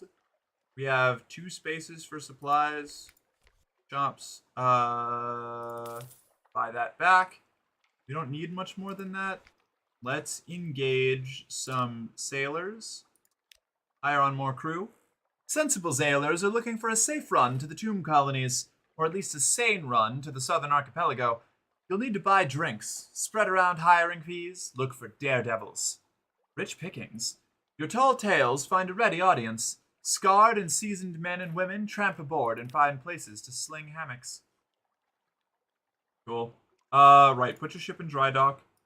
If I don't do this now, I'll forget. Admiralty Yards. Cool. And we'll be able to buy supplies for cheap down in Port Carnelian, which is what we will do. Yeah. Take the Foxfire candles to the Mangrove College. Which actually, maybe we'll go at a direct angle to the Melting Isles. And then down to Port Carnelian from there, because then we can use all of our Foxfire candles before coming down to Port Carnelian, and then we can pick up things for trade. Tradesies. It'd be a shame if someone were to spank it with a towel in the changing rooms. What? Baseball player ass? Yeah, I mean, that would happen. I don't know if you've ever seen basketball from the 70s, but that's basically what they played in. Wait, what? I feel like I'm so far back. One sec. Cricket is really, really boring. It's definitely straight, whereas baseball has a bunch of caked up men and hot dogs, which is famously gay and enjoyable. Fair enough. Maybe we want to get baseball pants. Unfortunately, I am a football fan. I'm a fan of football fans. I love listening to people talk about sports, but I don't actually consume sports myself. I'm absolutely the kind of bitch who just shows up to a sporting event in the sluttiest outfit I can and gets drunk and listens to people ramble about what's going on.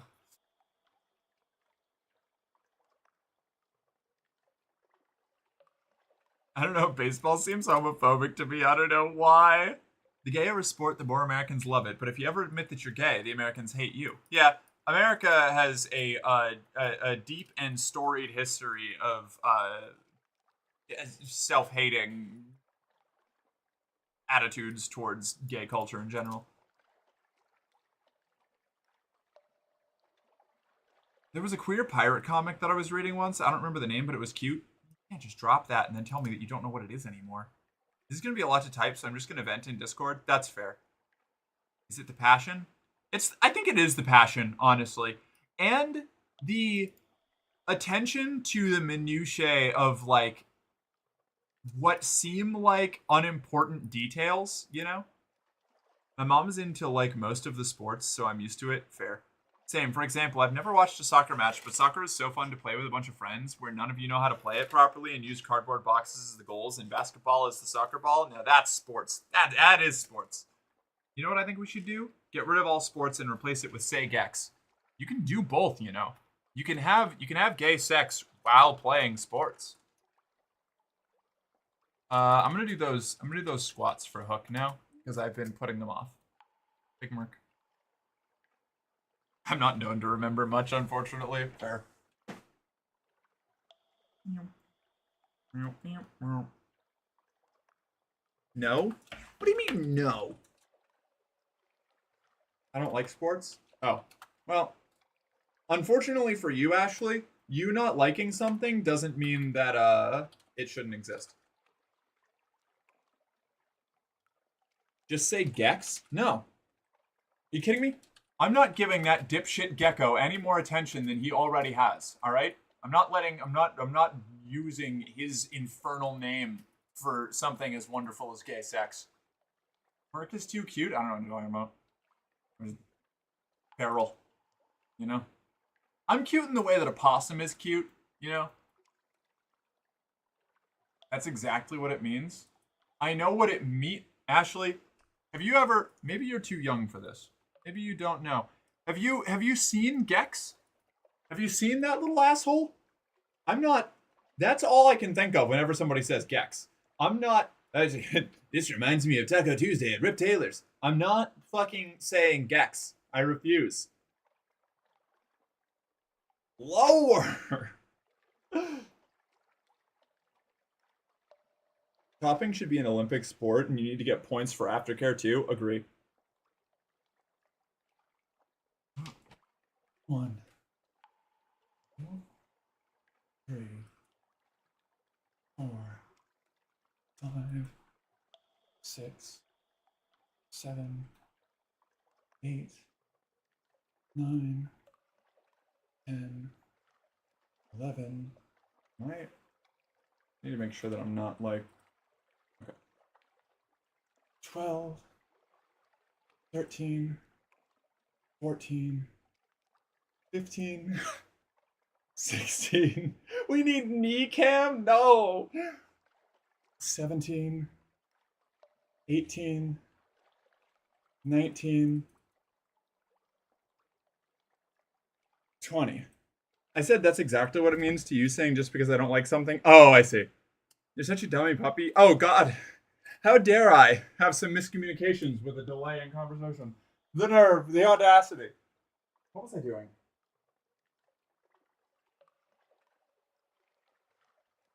I was going to grab something or.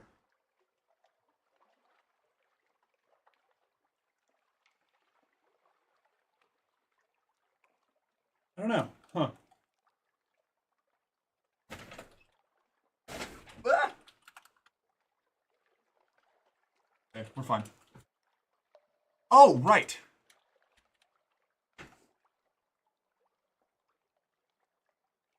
In focus.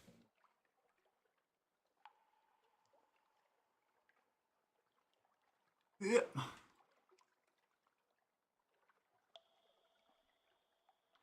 As a person who's played soccer, that hurts me. Ick. I know Merc is tall, but she has small dog energy. That's fair. Understood.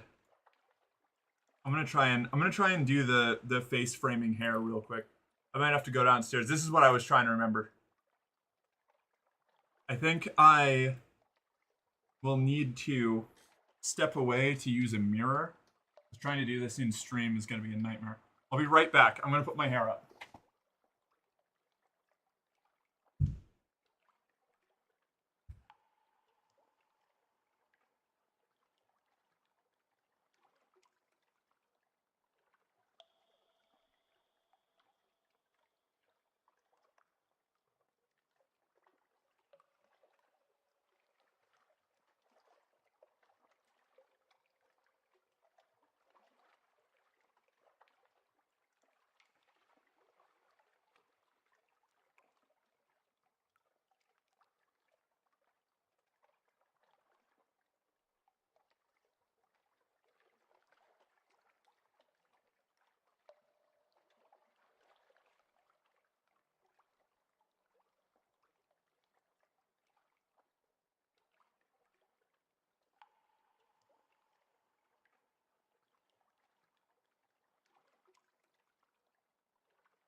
You looking at? Huh?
Okay.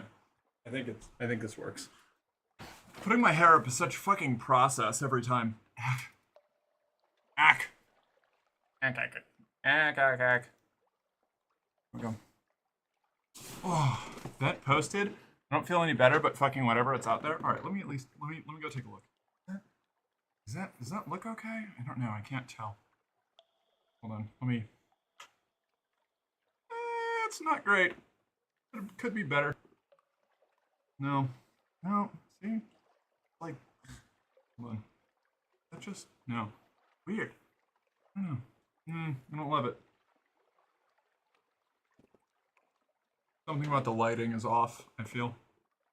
Oh, you love it? Okay, well that's good. I don't know. I'm entirely too self-critical.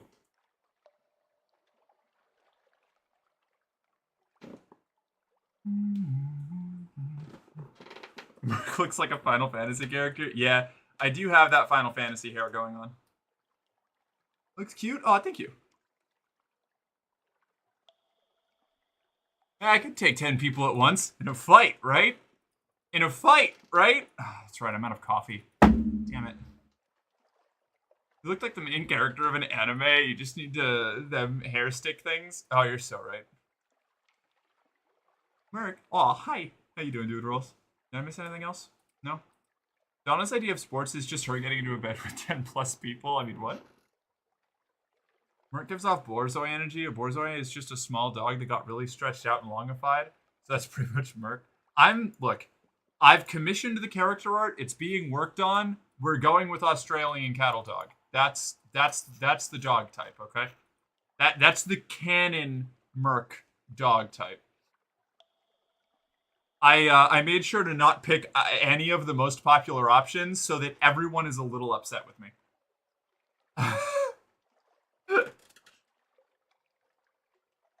Mark, what if you do a ponytail on the front of your face so your face looks like the back of your head? No. You can wear a mask on the back of your head to confuse you to prey. I mean, people. No. Now, Mark, you're a Yorkshire Terrier. I'm absolutely not a Yorkshire Terrier. You take that back or I'll time you out.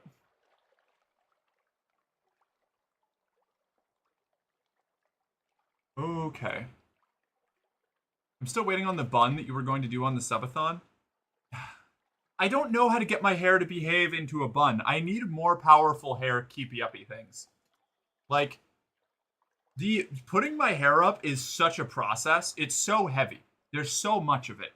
Like, I need, like, industrial scale, fucking clips and shit. Look, it's fine. We've never bothered to get you tested, so we have no idea what breeds you are. Yeah, I'm a mutt, really, first and foremost. My first sergeant was able to do it with a sock. Yeah, well, your first sergeant sounds way cooler than me. I worked with animals for 2 years. I know a Yorkshire Terrier when I see one. Just because you worked with something doesn't make you an expert on it, okay? I worked with pharmaceutical drugs for 5 years, and I couldn't tell you how to make them. I can barely identify half of them. I've been told multiple times I give off golden retriever energy. I hope that's good, right? Yeah.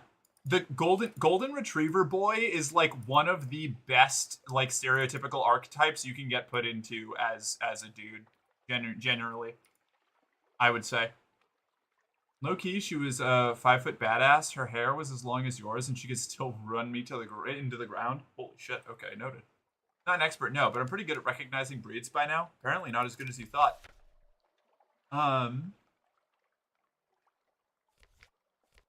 Old story shops supplies.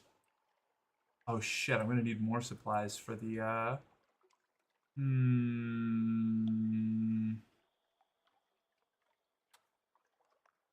Okay.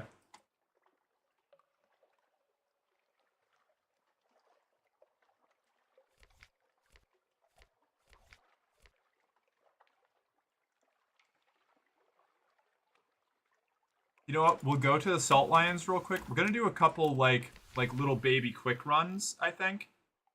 Because we just did some real big bullshit moves here. We're at 40. We lost like 2,000 echoes on that. Or Yeah, almost 2,000 echoes on that last run. Very expensive. So we need to do some money-minded shit for a little while here. 4680. Leaving London. We made a lot of important progress. We've got some good things under our belts now. Our we're in a much stronger position than we were the last time we left London, but economically we're struggling. Yeah, that's crazy. Misty, she's single. Nah, Yorkshire Terrier gives off more Eustace energy.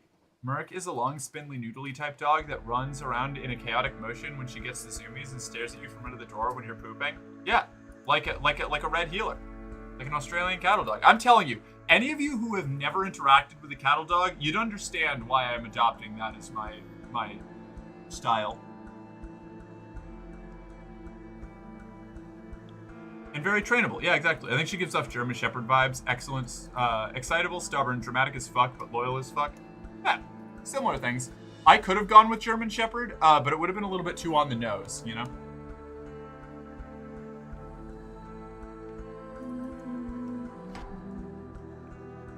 I repaired, right? I did. Okay, good. Alright, we're gonna kill this steam penance because I have the fuel to.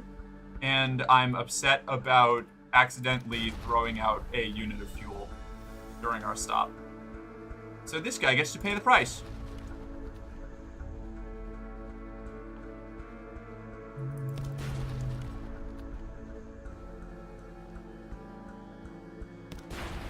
Cool. And it's just going to be lean pickings, a cask of curiosities, parabol linen. All right, cool. That'll make us a little bit of money.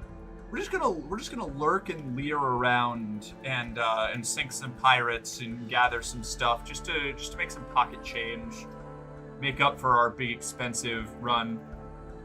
Oh, you said you're a German Shepherd. All right. Well, I'm dyslexic. So even Merc denied that you give off German Shepherd energy. I don't know. I'm not in the habit of assigning other people's dog types. That was like 20 years ago, and she had 3 kids, so I don't think so. But you just shot. So what's the worst a military Shikna can do? Militant Chikna? That's supposed to be Chica?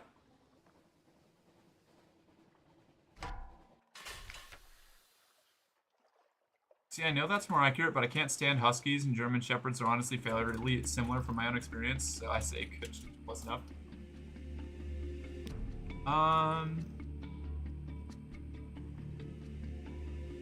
Familiar face. Hey, the pirate poet's here. Alright, cool.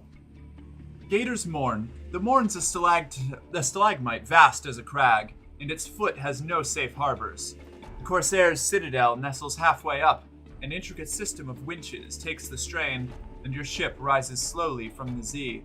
Her hull creaks in protest. Grizzled sailors groan and cling to stanchions. Higher, higher.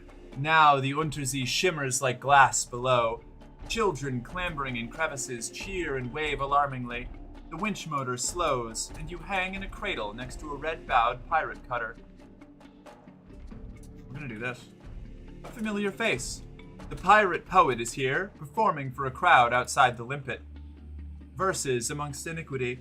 She's halfway through the familiar baptism in glass as you approach. The pirates and corsairs are as enraptured by the heavy thumps of verse as are your own crew. She moves on to her most famous work, Remember Polythreme, before finally noticing you during the scream of clay. As the applause and clinking of coins fades, she tilts her head towards the pub door. A truce on neutral ground.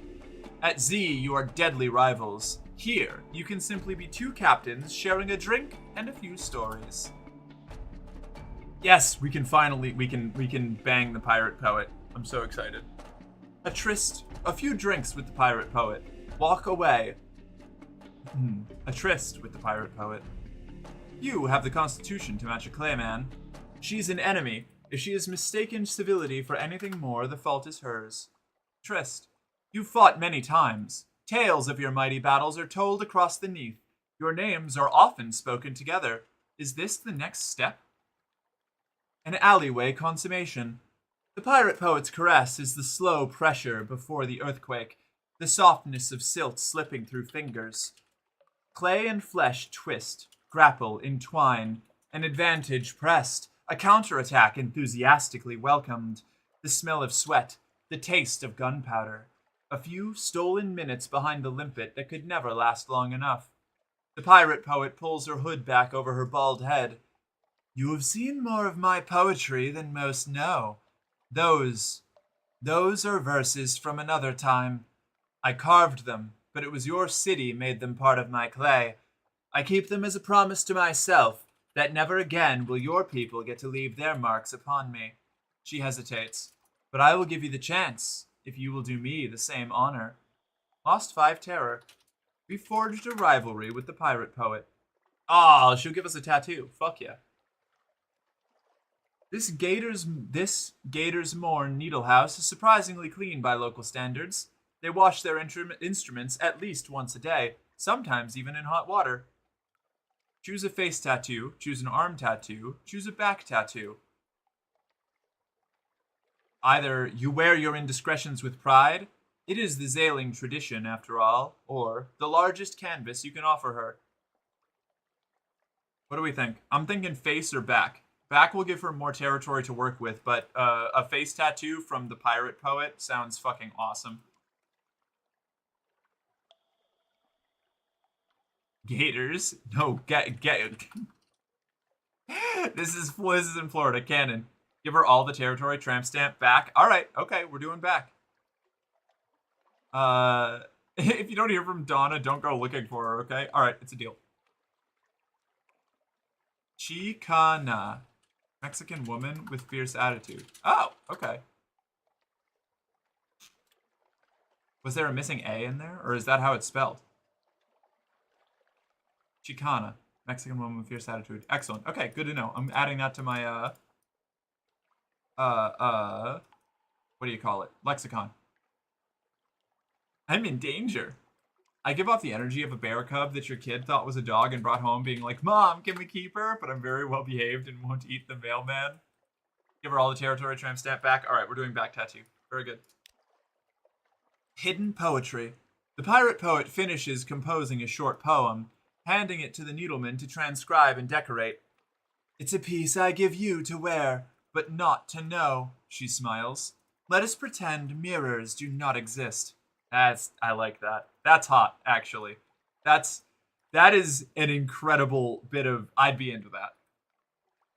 I'm glad we went with back. That's great. That's crazy hot, right? Yeah, this is why from the moment I saw the pirate poet, also she has disobedient engraved on her bicep, and that's just iconic. I needed to get to the end of this storyline. I love the pirate poet. An occurrence. Your memoirs, A Pirate's Tattoo Quality, is now an indelible reminder of an unforgettable night. Gained 2 pages. Oh, fuck yeah. Your tattoo is complete. The pirate poet awaits hers. I need her, right? But you know, I feel I fit Fox way more than any dog. I get the energy and excitability of a dog, but I'm fucking done of a cat. Yeah, that makes more sense to you, I'd say. A verse of your own poetry. What do we give her now? A verse of your own poetry. It seems appropriate. A tentacle-wrapped anchor. It seems they all say it seems appropriate. A heart of flesh. An awakening eye. Your own face. So we have an eye as our Zailor's tattoo, our original tattoo. So I think either a verse of our own poetry or an awakening eye are the options that I'm going to take. I need her, but I don't deserve her. Then simply build yourself into an individual that does deserve her, Parker. Don't let somebody being out of your league stop you. Just embark on an eternal quest of self-improvement until you see yourself as fit to bask in their presence. That's what I did.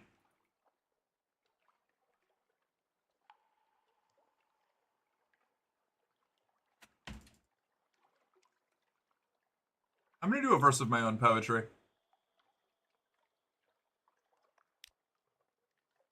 A memento of secrets. The pirate poet approves of your choice. She closes her eyes as the tattooist fits a drill bit and begins. If she feels any pain from this work, it doesn't show. And it is done. No more words are needed between you. Next time you meet, it will be at Z, rivals once again. Tonight, though, you simply bid each other good night with a nod and part company with tattoos still raw on skin and clay. Hell yeah. Gather intelligence. 50-50 shot? Yeah, fuck it, why not? In caution. Gator's Morn swarms with pirates, smugglers, and captains of uncertain allegiance. You could learn a lot here, but you'll need to go carefully. A steaming bathhouse on a spur of rock. Water slops over the edge of tubs, out over the edge to join the Z far below. Scarred captains boast drunkenly of the prizes they've taken and the victims they have marked out. You listen from the shadows. You've succeeded in a Veils challenge. Excellent. We have a Gator's Morn port report. Explore the Morn. There's a surprising quantity of actual landscape on the Morn. It's vertical, admittedly, but once you find the beast paths and the urchin roads, you can traverse it as you would a rocky moor, with an additional throatful of lurching terror. Ah, a fight! You come across a crew of Chelinate hunters exchanging heated insults with a Khanate privateer. It looks likely to end in blood. Side with the Kaganians. They may be foreign, but at least they're halfway sophisticated. I did the Chelinate last time. I'm gonna do the Kaganians this time. A victim in them running. The privateer lieutenant still wears the red and gold uniform of the Khanate Navy, although his epaulets are gone and you doubt he's entitled to it. He clasps your hand. Thank you. Show this sign if you ever come to Khan's heart. He drops a pewter horsehead talisman into your hand. You'll find a warmer welcome. Ooh.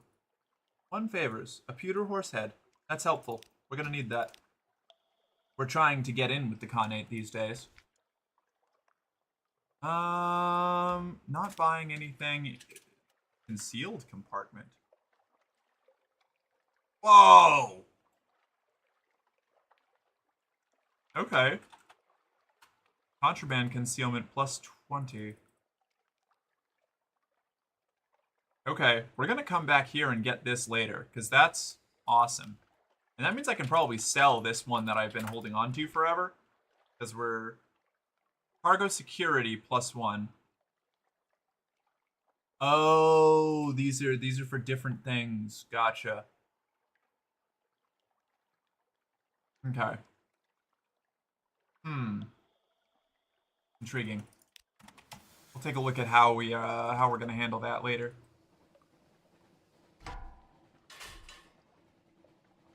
I know that Ashley tilts her head up and goes raw when I call her a brat. That probably tracks. Where Salt Lions? That's where we're going. And then we're going to go... We might be able to go down to the Melting Isles. We are burning through supplies faster than we used to, so we should probably go back to London first. Go back, buy real supplies, having burned down some of this free fuel that we got. Turn in these 2 port reports for another 2 fuel, which will actually kind of exacerbate the problem. Sell the secure compartment because I just have to accept that I made a mistake in buying it before we had a ship that could equip it. And then when we get the merchant ship, that's when we'll get the contraband compartment and we'll be able to start smuggling. I love doing crimes.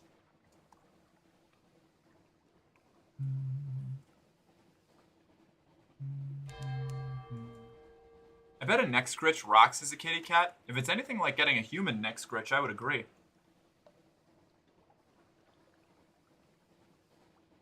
Zealport, in we go.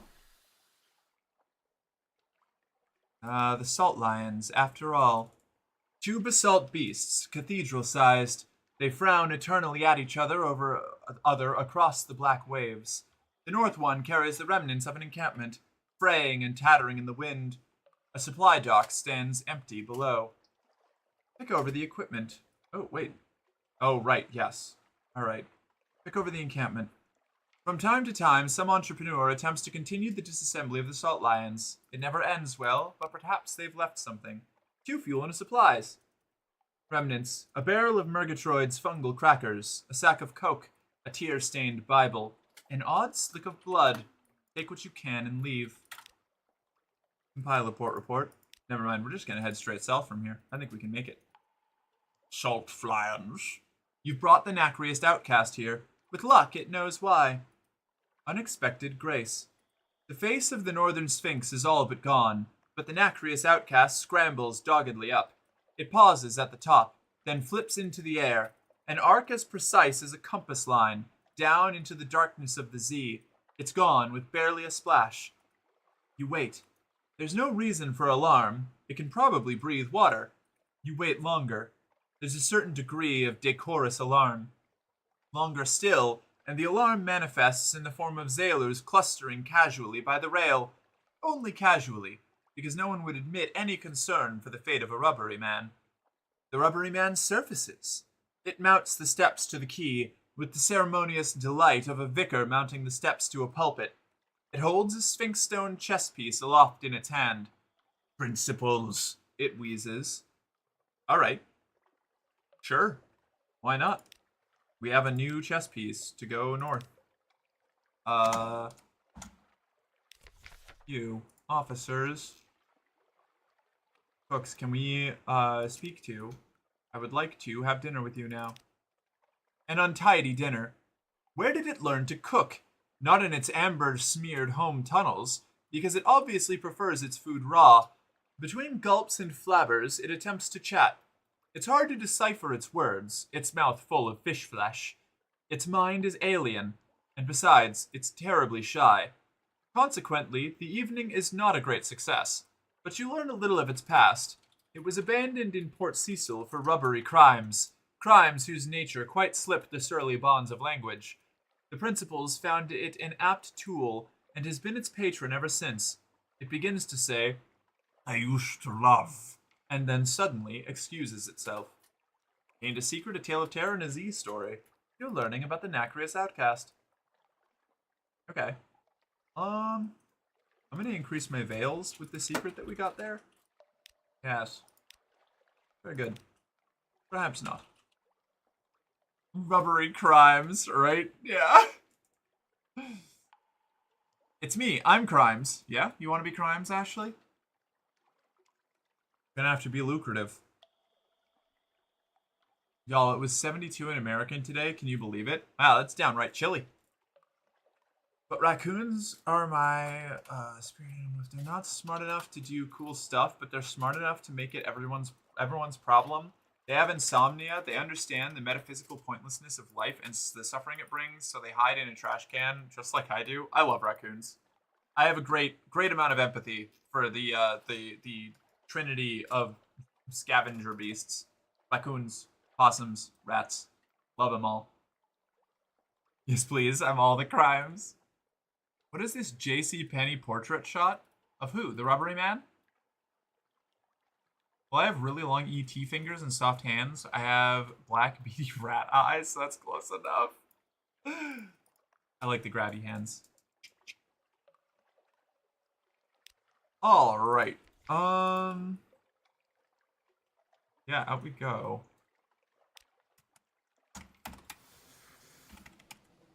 We don't know where... Do I know where? I don't know where Brack is. No, I'm not going to worry about the underwater places yet. I need that merchant ship. That's the mission. The mission is to get the merchant vessel, now that we've done a lot of our exploration. Yeah, Mr. Rubber Guy. I like Mr. Rubber Guy. He's a cool friend. The nacreous outcast. But we can make it down there with our remaining 3 supplies. I'm sure we can. Yeah. Have I been to that underwater place? Unsure. We'll check it out. Pressed H lately? Hold on. I know H does something, but I don't remember what. Is he going to hurt me? I'm gonna do this, and I'm gonna get bullied. Oh! I didn't know that. I have played like 160 hours in this game. More, actually, now. I did not know that you had a horn.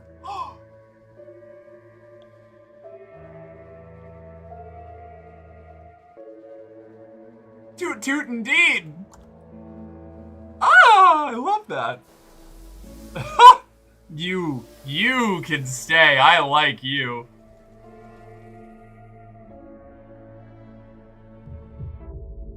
Oh. If you horn too much, your sailors go mad. Whoa! A wreck ship? Oh, gross. I don't like that. I very much don't like that. Ow. Holy shit. What are you? A putter pony? Oh, awful. No, we do not have the fighting strength for this. Away. Away, damn you. Oh my god.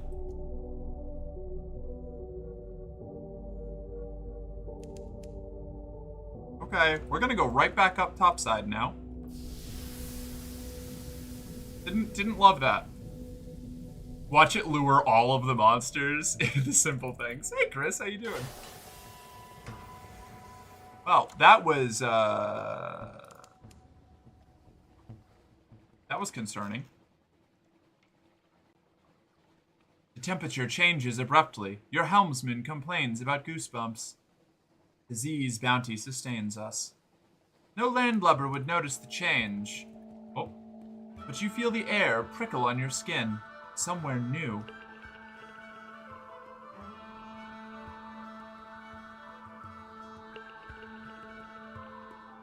What's this? Pirate frigate. It's stuck on a buoy. We can kill this one. This we can destroy.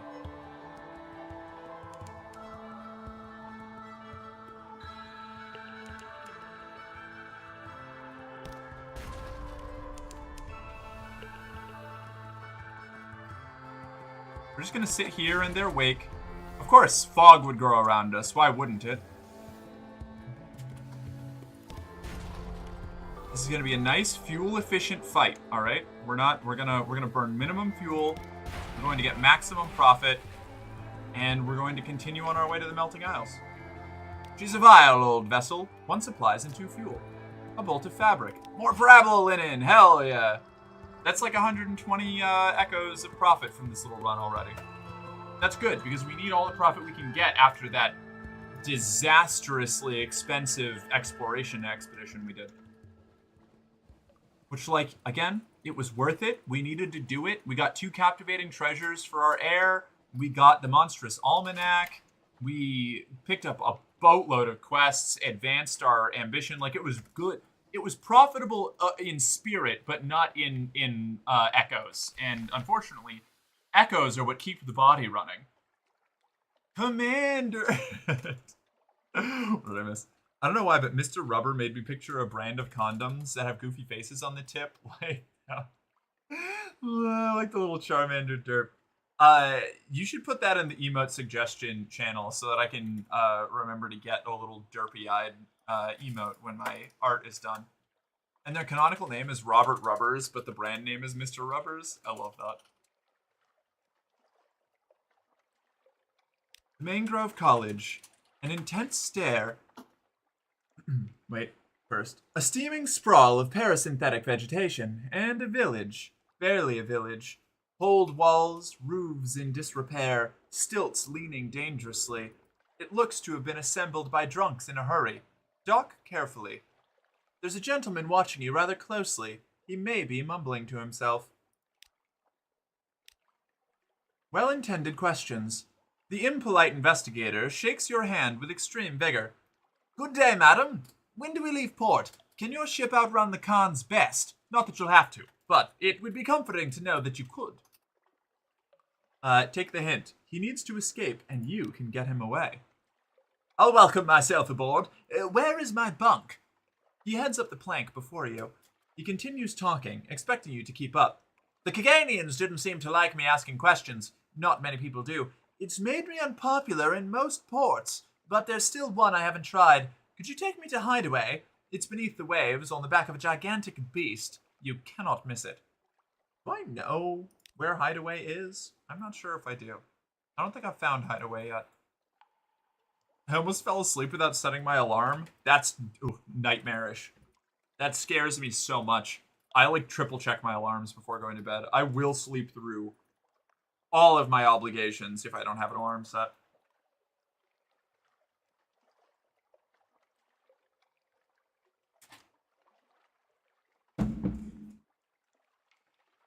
Alright, Mangrove College. Pick up a passenger. Let's see. A checkered character. The principal's Port Cecil. Black and white and silver. Please take me there. Sooner, later, it doesn't matter. I know how complex the moves can be. Well, I can do that. Eat, drink, be merry. Gather supplies into the wispways. Gather supplies. You don't have time to stop and rest, but you can gather plenty of supplies. The college members will grumble, but there's enough to go around. Beans! We'll throw 1 fuel overboard. Sad. Okay, I didn't expect 5. Into the wispways. The swamps around the village are full of mud, crocodiles and vegetable treasures, including the notorious parasite called Sunless fruit. The fogs and spreading branches occlude all light. You've moved into a new area. Lost 1 foxfire candle.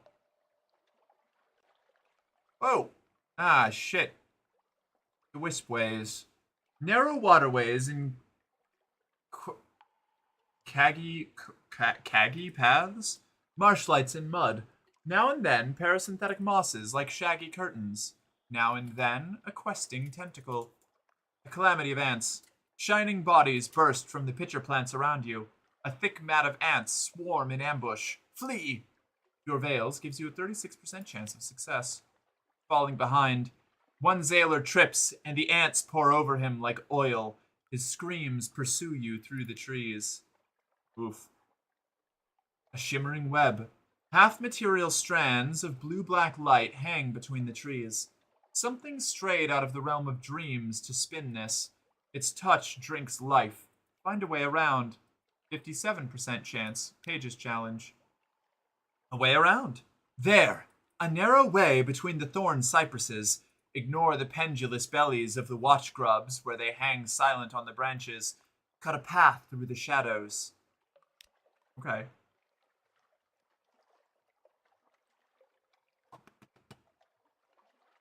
An arbifaction. Limbs twined with vines. Flesh already lignifying into dark wood. The corpse's mouth hung open. Where its face dissolves into the bark, its expression was still visible. Rapture. Whatever had happened to this poor soul, whoever they had been, they had welcomed their end. Solace fruit hung in parasitic clusters from its woody torso. Had they occurred before or after the corpse's transformation? We found, too, a mask, one of those worn by the folk of Visage, a green and gold livery bird, one of the humble trapper caste. Okay.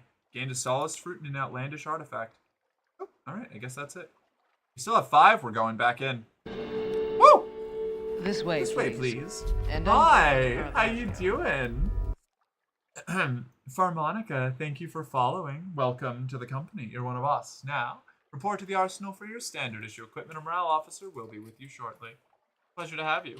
That's your friend! Is this Pokemon Go? It sure is, V. This is day like 540 of playing exclusively different kinds of Pokemon. Also, welcome in, V's friend. How are you doing? It's good to see.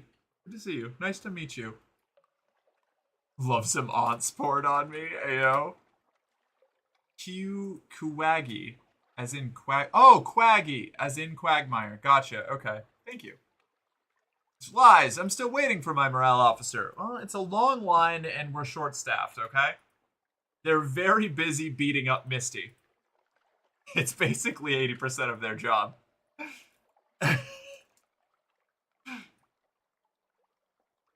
I did that the other week, and I actually woke up 2 hours before I would normally set it for. I was so pissed off. Oh, that's so annoying. Don't you see, the real morale officer was inside of you all along. Yes, it's your anxiety clawing at you to do that thing you've been putting off for 4 days. Raise your lanterns high. You can leave at any time, but if you get in far enough, you'll generally find something interesting. Another calamity of ants. Okay. I'm just going to go through the ones. Failed. Shrieking cockatoos. You've lost 1 crew. A shimmering web. Failed. Oh, succeeded. Okay, never mind. Same thing. Seething trees. Branches thrash, leaves foam. The trees here writhe with fear. You've lost one foxfire candle. On through a laced shade of the groaning oaks. At the back, a sailor whimpers in fear. They're dying, someone says. They're dying. Then you're through. Gained 5 terror. We have 1 foxfire candle left, I think. The grove of eyes.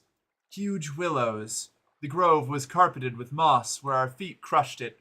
A sweet wild rose. The trees stirred. Perilous treasure. Parasitic solace fruit, which grows on whichever tree takes its fancy. It clustered on their trunks like the primitive eyes of certain insects. We plucked it cautiously. Inside one fruit I found no stone, rather a diamond the size of the top joint of my little finger. But as I plucked it, the trees trembled again, and their roots began to rise from the mud. Be assured we did not remain.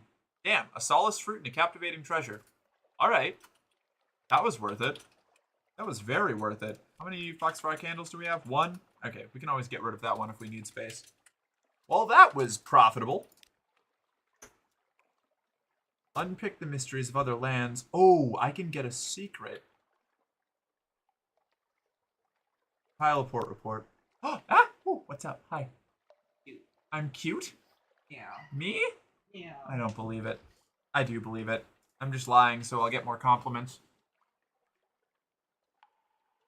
Oh, good night. You're going to bed already? Oh no, Parker. Good night, Parker. Have a good sleep. I hope you enjoyed your time with us. We'll catch you next time. Yeah, the one time I don't set my alarm and I wake up early. Yeah, it's fair. It's not true. Oh, I see. We can always get rid of that one if we need space. Penises before aborting their twins in the womb. Damn, good to have you back, V. The thinkers of the Mangrove College continue their untroubled and sedentary existence. New schools of philosophy are born and die like bubbles. Extraordinary poetries are written in water. The occasional retired pirate tries and fails to get invited to salons. We're going to unpick the mysteries of other lands. It all makes sense now. Or sense enough, at least. Okay. I think we're good now. I think we can leave. That accomplished what I needed to accomplish for them from the Mangrove College. I think what we do now is we go to Port Carnelian and it's like no skin but wet. What? What is wait, is no skin a thing I should recognize? Is this like a monster? Oh, it's a game. No Skin is a roguelike game characterized by a horror atmosphere and a smooth yet complex gameplay. Wait a second. Did I just get turned on to something exciting that I'm going to want to play later?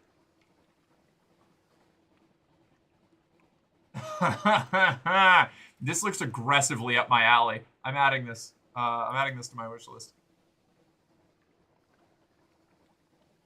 It's like no skin but wet is such a great way to describe a game. Faith just called her cute. Puppy Needle confirmed? No, of course not. We're just roommates.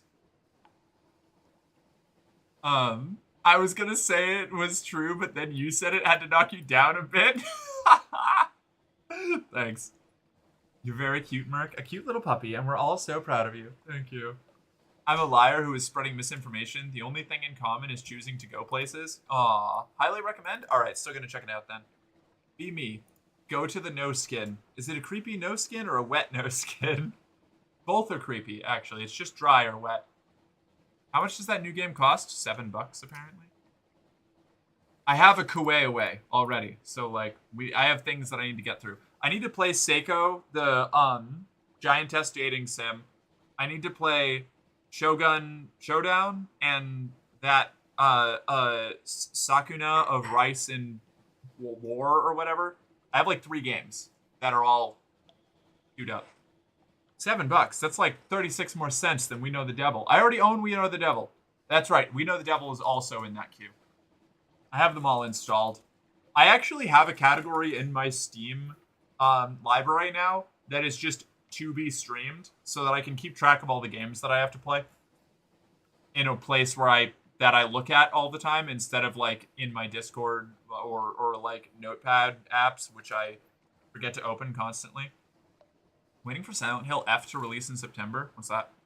Shogun Showdown is amazing, and I'm dying to see you play Sakuno Rice and Ruin before you and Faith make it a cozy time game. Hell yeah! I'm gonna do like at least one play session of both. I don't know how long or how many. Like it'll entirely be dictated by how addicted I get in the process of playing them. I'm responsible for V inflicting We Know the Devil on everyone else around her. So you're one of the source points. I understand now. Silent Hill, but more Japanese-based instead of Americanized. Ooh, exciting. I fully support her actions, as you should. Okay, we're going to head down to Port Carnelian. We're going to talk to the Tigers. We're going to buy... God, we can either take a smaller profit on sapphires, but not need to return to London immediately afterwards to cash in. Or we can take this time to spend more money and get our trading license from the Khanate with all of the Dark Drop coffee beans that we buy. I don't know. It's a tough call. Gotta schedule the We Know the Devil stream for like the day of my aunt's ferret's bris so that I can skip it to watch the stream. Yeah, you just let me know, V. You let me know when there's an event that you want to get out of, and that's when I'll play We Know the Devil.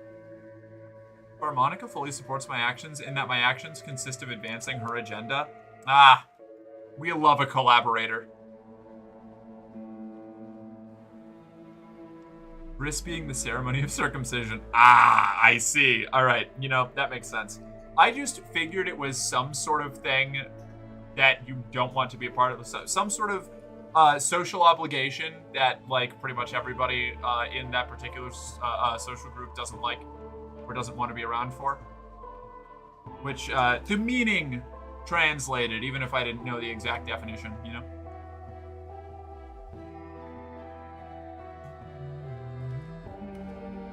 Someday, I'll foment revolution in Port Carnelian, but that day is not today.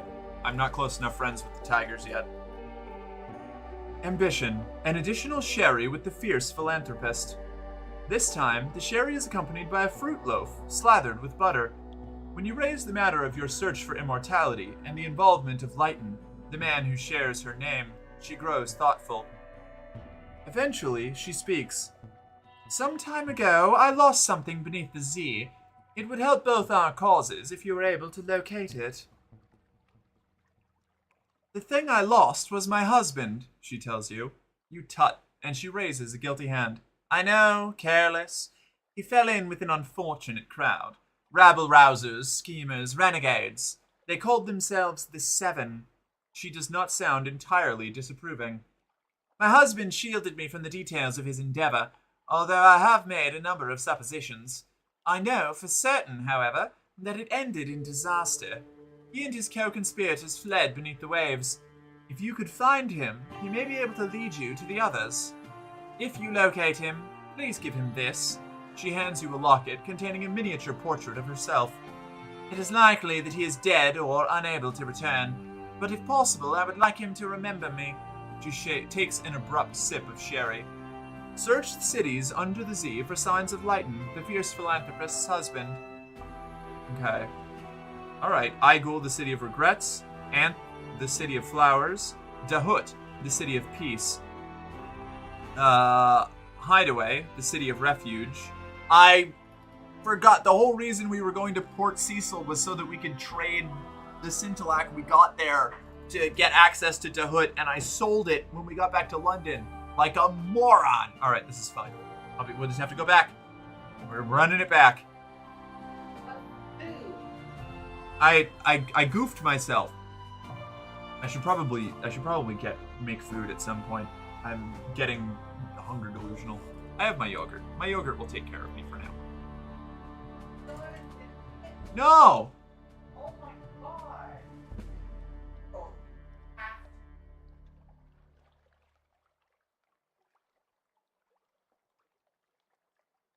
The lactose-free yogurts have a weird tanginess that stresses me out. So it takes me a long time to eat them. I still like them, but I have to like wait for the tang to fade, you know?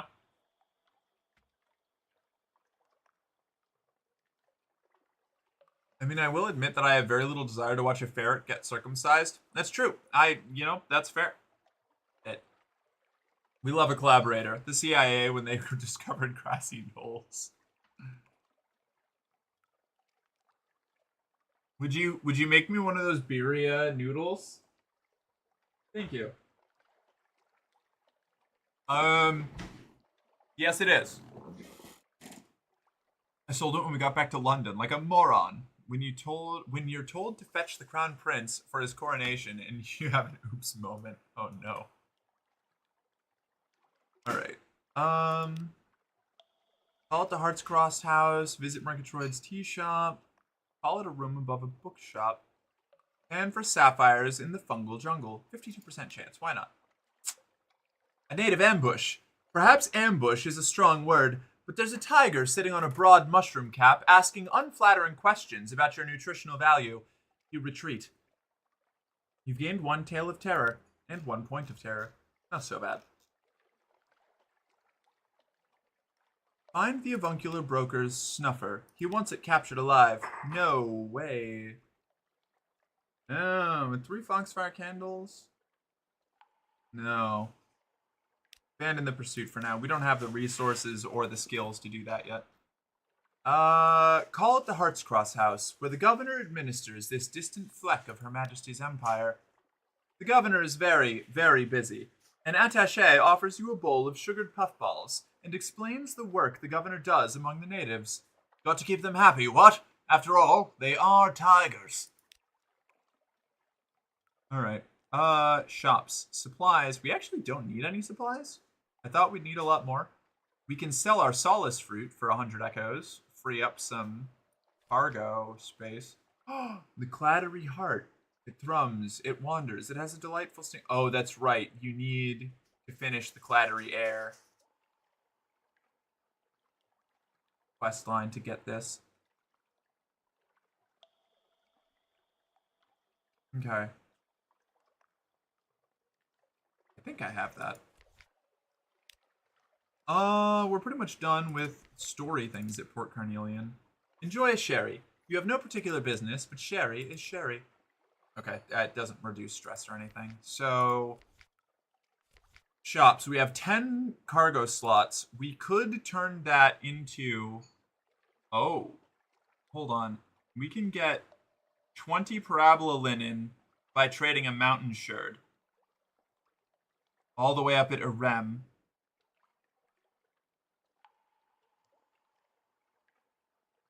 We don't have the resources or the skills to do that yet. NASA, when Kubrick offered them his services. No, Julia, you're gonna make me work out. Mark, check them. Mark Derps. I made a new emote. Are you proud of me? Maybe. That depends on how good the emote is. Oh no, it's an awful face. I love that the resolution is like crunchy as fuck too. I'm so sorry you have to watch it that. Oh well, it's because I'm tiny, huh? It's because I'm an itty bitty little girl on my current screen.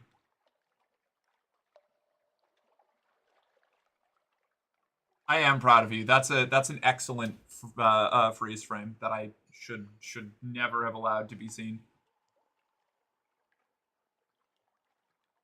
Okay. So, I think what we do is we buy a mountain sherd. That's...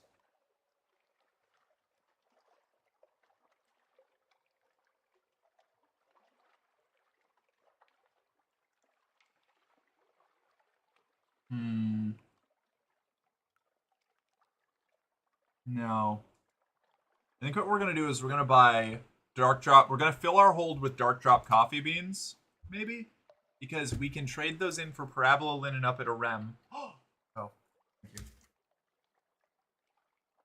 Which is a 22 echo profit versus a 13 echo profit of the Casket of Sapphires, and we have to go back to London afterwards anyway. And we can also use it at the underwater. We can save one of them to go have coffee with underwater guy. I think that's it. I think we go with the Dark Drop coffee beans instead of the Caskets of Sapphires.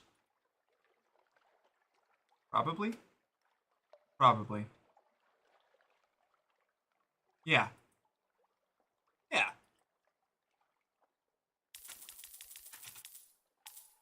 Actually, let's hold. We've got this guy. We'll drop off at Port Cecil. Got one Foxfire candle, which I think is meaningless to us. So I'll probably just dump that.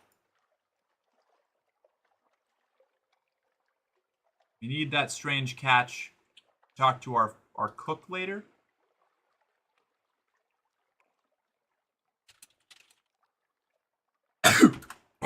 All right. Okay. Yeah. Yeah, all right. We'll dump the Foxfire candle. Pick up another Dark Drop. Well, actually, it's going to be, yeah. It's slightly better to just get another Dark Drop coffee. And then we will sail north. Rip? What's rip?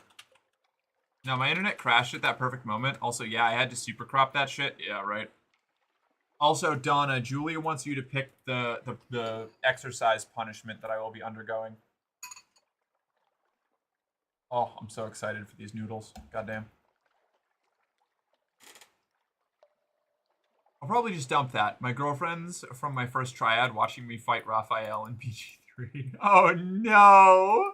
Rip. Oh no! I just beat Raphael for the first time like a couple weeks ago. I've been slowly, finally, like moving through the last couple of quests of my Baldur's Gate 3 playthrough. It's Pat's choice. No, you cannot, Julia. You cannot make that a bit. I can't. I'm gonna Streisand effect this. So bad. I'm so excited for these noodles. Goddamn, Hashem before creating snakes. Fuck yeah, love beating Raphael. Yeah, me too. Oh, please. Oh man. Okay. Let's get the fuck out of here. We can swing back by Visage again.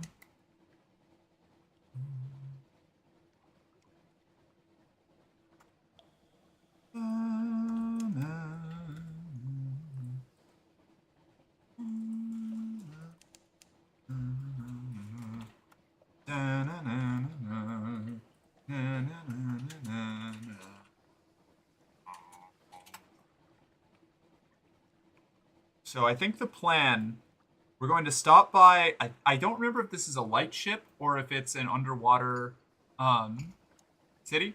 So we're going to check that out. We've got to check out as many of the underwater cities as possible because I've got a whole bunch of quests that relate to them. I forgot to stop by Low Barnet before leaving London. Oh, now we have to wait all the way until we get back again. Silly me. I should keep like an actual journal. We're going to avoid the Azure Prophets because they're going to kick our teeth in. So we'll just dive. We'll just swim under them. Under the Untersee. Oh! The impolite investigator's question. The impolite investigator approaches you, smiling. Now we're safely submerged, I have a question. I've been watching closely, and it's apparent you've consorted with a member of your crew. How and where did you engage? Did you enjoy it? Did they? Is this person a romance author? I hope so. If we can get access to uncensored romantic literature, that would be great. Because I need that to become friends with the warrior nuns on Abbey Rock. Should keep like an actual journal. Marco Polo after writing another entry in his acid trip log. You could call it a captain's log. You could. Yeah. Wet as it may be, this game looks cool. It is very cool and very wet. Look, Mark, that's your fault for challenging my oppositional defiance. So long as Donna's okay with the bit, I'm driving that shit into the ground. Fuck. Donna started the bit, so I'm assuming that's. I think I'm the only one made uncomfortable by it. If we can get access to uncensored romantic literature, that would be great. Me when I'm queer in 2025. Yeah. Whoa, whoops. I think that's part of the running bit, is that this is a game that was released in 2014 or 2015 that features like queer characters of all types and denominations in a world that, you know, casually censors romantic literature. I don't know. I like it. It's very cool and very wet. The transsexual early hominid that discovered water. Alright, I am hungrily. I could just eat him because I'm a cannibal. Alright, good to know. Respond with a secretive smile. Let him draw his own conclusions. Threaten to keelhaul him. Does he want to play the voyeur? If so, you can arrange for him to be jettisoned from the submarine and dragged outside. Maybe he can peek through a porthole and find an answer himself. No, let him draw his own conclusions. Raising questions. The investigator's smile broadens. That tells me everything I need to know. I know where to make follow-up inquiries, but before I go, I'd like some specifics. I require details about the shape of their curves and an idea of how warm they feel when you're needed elsewhere. You don't hear the end of this sentence. You gave the impolite investigator all he needed for an answer.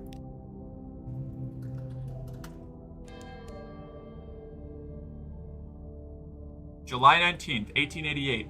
You are not welcome here. I'm back. Who missed me? I did, Ashley. I can just eat him because I'm a cannibal. Hamster parent-teacher conferences. Damn, alright.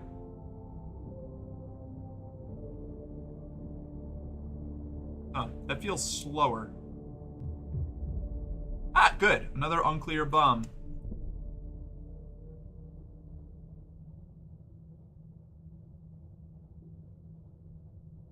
Are they gonna write RPF of you? We can only hope.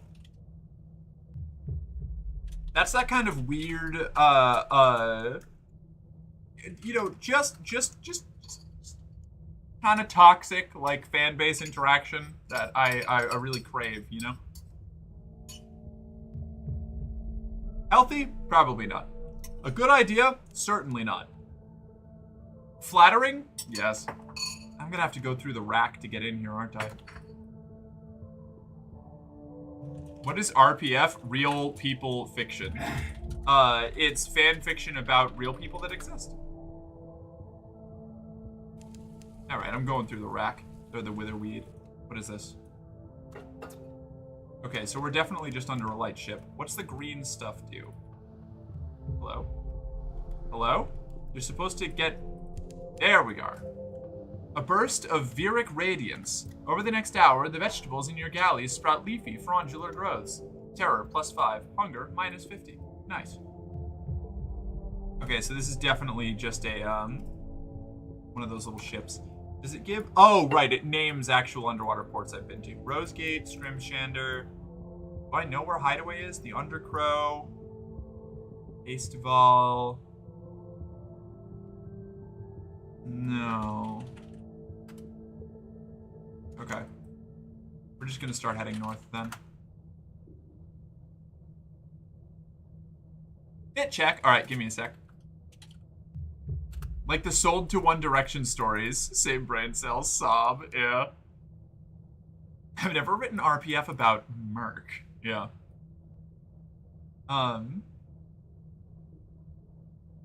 Such as sold to One Direction fanfics or the musical Hamilton. Yeah. Yeah, the musical Hamilton being RPF is actually true. Oh, God. Dante's Inferno also falls under the category of RPF. Because a whole bunch of the... Oh, shit. I'm running out of air. I need to surface. Because many of the people that Dante meets on his trip through hell are like his real world people that he didn't like. I've written 2 RPFs, I just call them fanfics. Fair enough. Merc put her messy brown hair in a bun. Faith called her downstairs. You cost too much, so I sold you, she said. She took a drag on her bong. The door opened, and it was the 4 cardinal directions. Merc was sold to a navigational concept and now exists as a bodiless spirit that helps to guide compass needles and align the constellations. So true, bestie. Do I go back to Visage? I already did my job really well once. The pirate poet. Our girlfriend. Canonically. Alright, we gotta fight her. This is the only way. I love hanging out with the pirate poet because you get to have an enemies to lovers to enemies to lovers to enemies to lovers cycle with her. And she tattoos poetry on you. For those that were not here earlier in the stream. Ew.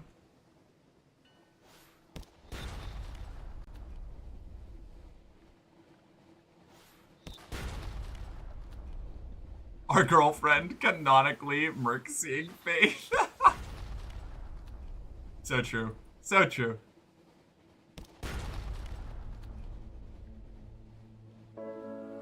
The Faith character in this story isn't believable. She'd never just sell a Mork. Yeah, but that's what makes the fan fiction part, you know? Listening and learning. I'm going to write a fanfic about Mork where she slowly becomes an eldritch horror. Perfect. That's just like half of my own writing. So pretty. Oh, that's right. I need to do a fit check. Sorry, one sec. Don't worry, I'll pay attention to you since Merc won't. Ooh, Doge. I thought I did a fine job of paying attention to Doge. The noodles are too hot. These noodles, they are too heated. I'm going to not eat them yet.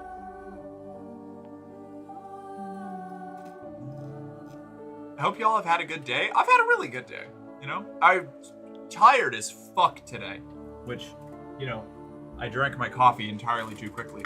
But it's been a good day. It's been a good day. Investigate the wreckage, put us up to big Merc little game, and we're gonna do an outfit check. One sec.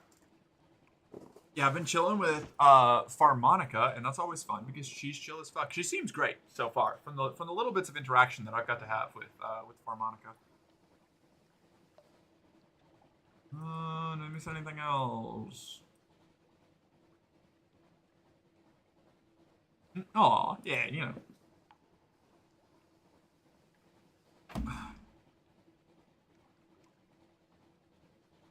Big Mork, big little Mork game. Yeah. All right. Fit check time. Here we go. You well enough from here? I think you can with the big leg. Not like, I don't know.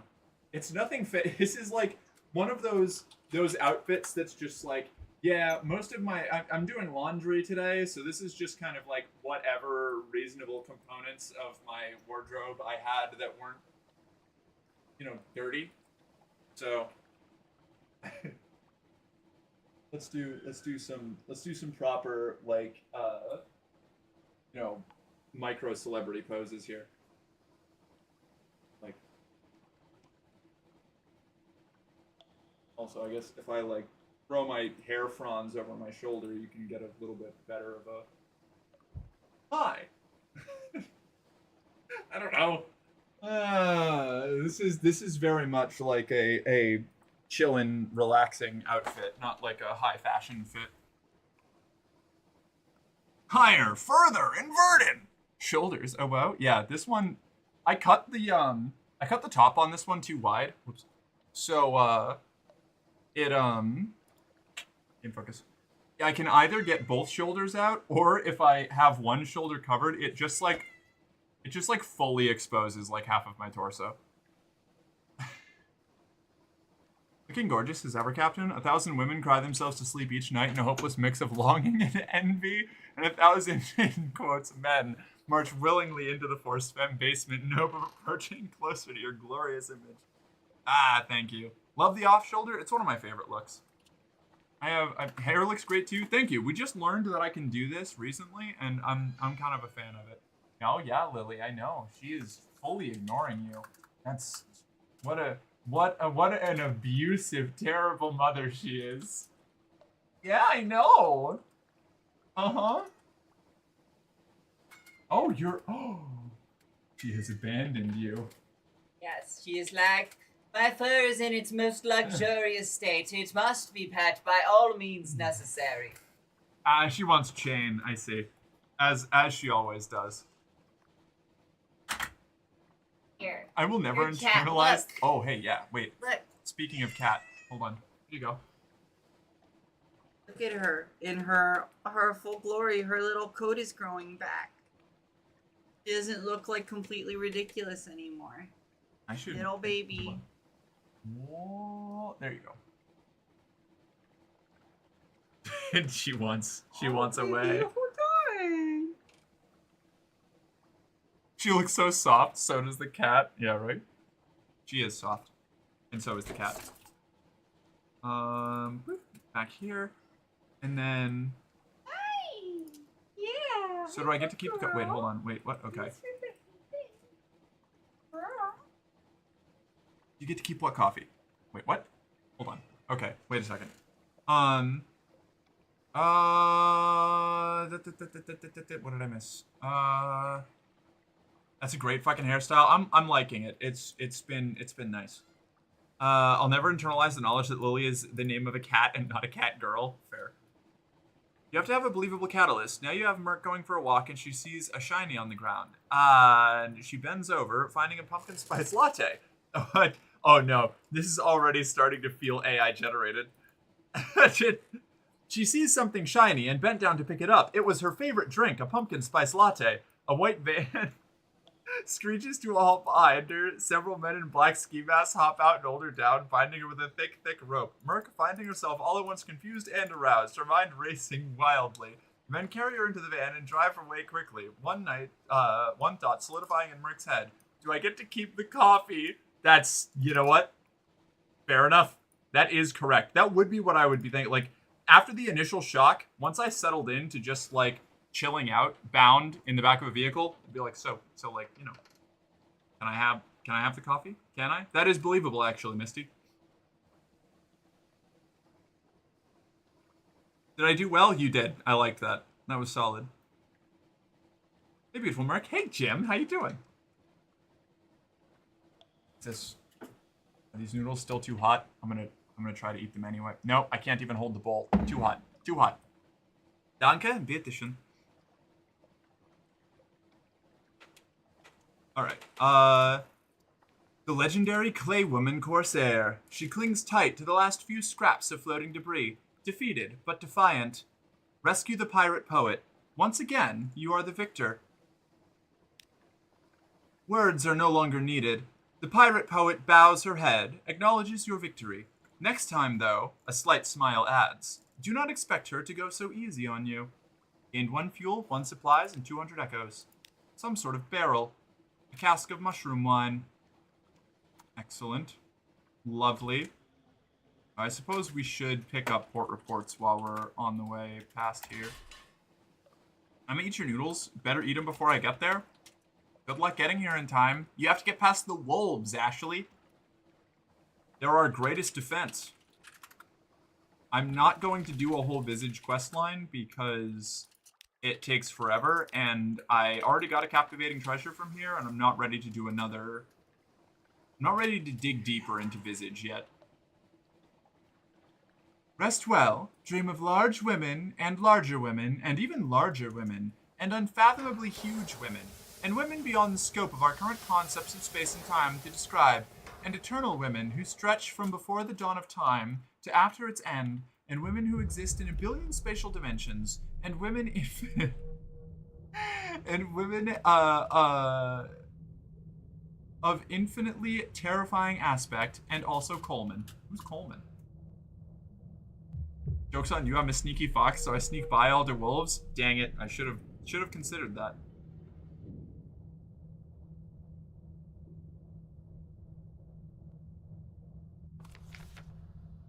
Rosegate. Not so much a port as a shop with a dock. Colored ceiling lights shine onto display cases lining the walls. A large shop counter dominates the room. Cigars, ashtrays, guillotines, matches, and carved boxes are all for sale. Each step here transports you into a new realm. At one moment, the heady aroma of summer flowers. Then, the earthy fugue of fungus. The bitter warmth of morning coffee. The sickening sweetness of sweat and midnight honey. Take a pamphlet. Neatly printed histories of the shop are stacked high on one of the display cases. A notice encourages visitors to take one. The pamphlet describes Rosegate as a cigar shop with a factory on the upper floor. True. Here they produce and sell an unparalleled variety of cigars. Also true. The tobacconist is described as a world-renowned figure, respected for his dedication to his craft and the brilliance of his creative vision. The pamphlet boasts that his genius will forever alter the tobacconist's art. Well, that remains to be proven.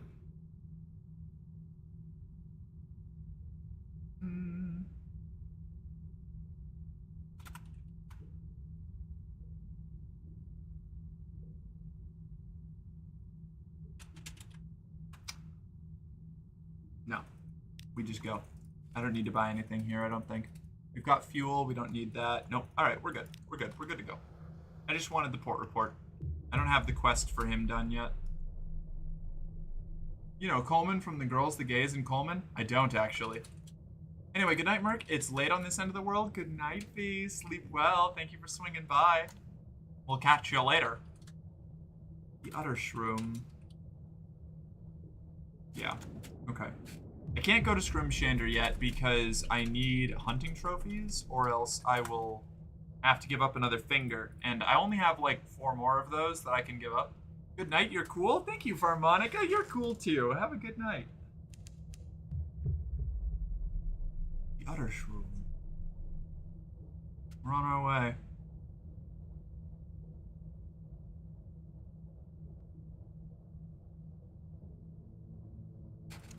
I really like the underwater, like the submarine gameplay.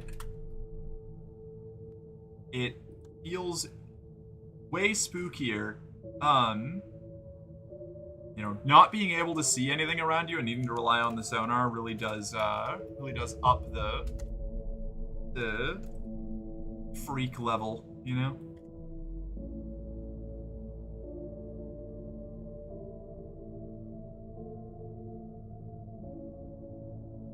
Are we not quite to the Utter Shroom yet? Okay.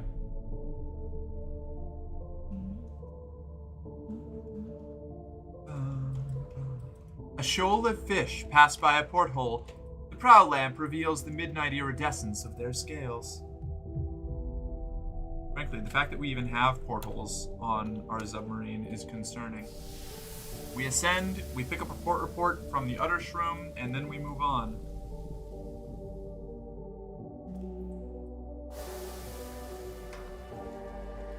I want these noodles so bad.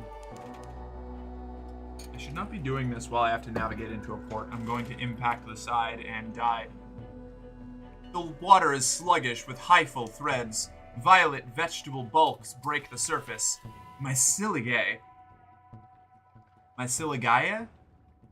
Myceligae. Bleh. Words. Gather intelligence.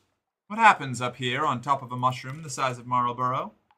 Villagers live a shabby but sufficient life.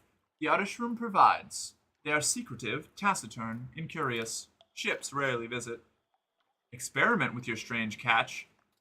Yes.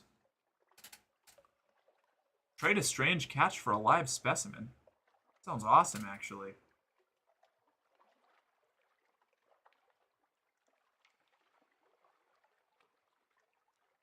I could probably do something funky with that. Yeah, alright. A mist of spores rises in the distance. What was it the old sailors say? Give a catch to the Utter Shroom and you'll get, what was it, luck? Life? Let's find out. New growth. Within the hour, purple mycelium spreads throughout the flesh, colonizing your catch with a new vascular system. Another hour, and the catch begins moving again. In the 3rd hour, it starts rhyming. Before it begins composing couplets, you whack it in a jar and store it in your hold. You now have 1 live specimen. Alright. Neat. That's wretched. I love it. Away we go.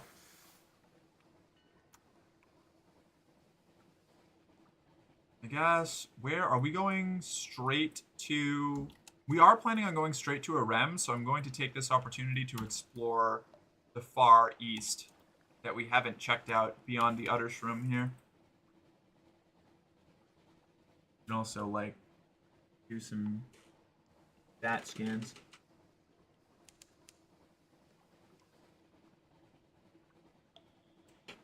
I'm gonna run into a mushroom. Mork is my favorite live specimen. No, thank you. I keep thinking I have to get my hair out of my eyes because when I'm wearing this hairstyle, it rests right on the edge of where I normally have the habit to, like, clear it and move it over to one side. But that's not the case. It's supposed to stay like this. And it kind of drives me insane. We approach the Empire of Hands. Let us clasp our souls tight, lest the Pentecost apes take them from us. Discovered Tory Point.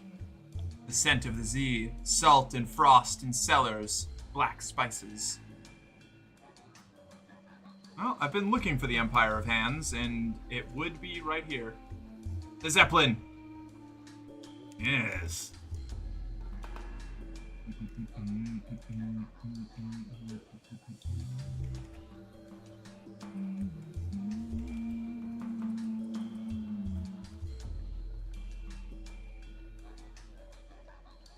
Discovered Port Stanton. 50 fragments gained.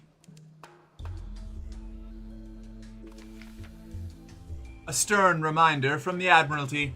In the name and by the power of her enduring majesty, a trade embargo and quarantine in absolute perpetuity has hereby been declared on the Empire of Hands. 1. No ship of London is to permit aboard a Pentecost ape without express and prior permissions of the Admiralty. 2. Any and all acts of spirophage are prohibited. 3.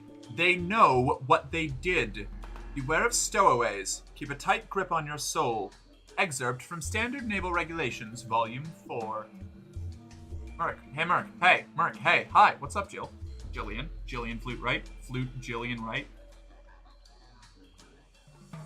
What? I'm going to take this opportunity to eat noodles while I wait for you to respond. You're cute. Oh, me? How dare. Ooh, I love me some Solvor. Me too. This is one of my favorite locations in the entire game. Because the like folklore / mythical kind of tradition of apes that want to steal human souls or steal human knowledge is one of the most simultaneously unsettling and fascinating like myths to me. Something about them just unsettles me. It's probably because I get the uncanny fear when I look at an orangutan.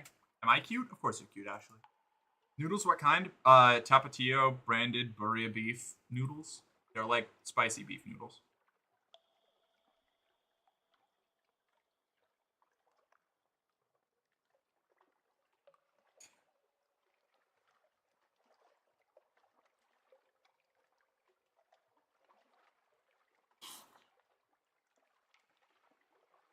Mist Chevius 1 Eh. subbed for 6. Oh, Hey. Misty, thank you for the resub. Hi. You know, the sub, the little video clip that comes up when people subscribe to me is from the first time I played Sunless Sea on stream.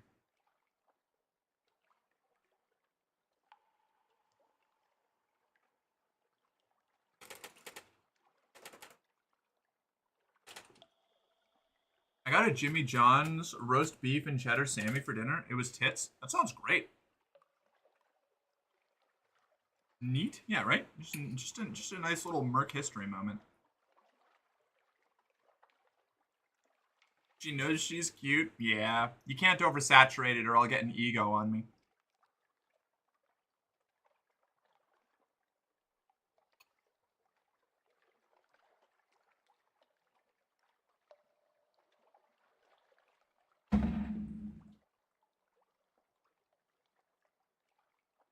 She heard me the first time. Damn, okay. Ouch. The flea-ridden mare. With the regulations in mind, it is a surprise to be greeted by a mere itchy monkey in a tattered yellow robe, barely walking with the help of a ceremonial staff. An official greeting. "Hello!" cries the mare in the broken voice of one not yet used to human speech. "Come, make selves at home. All souls welcome in bountiful empire of hands." The crew shifts uncomfortably. They know the stories. It will take more than the natural beauty of this place to make most of them risk shore leave. Monkey business. 1. Fort Stanton. Soul-hungry monkeys reluctantly tend this trading post, waiting for an opportunity to escape. Bloated fleas hop from ape to man and man to ape, gorging themselves without a care for which is which. A call for help. An emaciated man is slumped against the wall of the docks, sitting on a huge crate. He waves weakly at you. Thank God, the dogged apprentice gasps.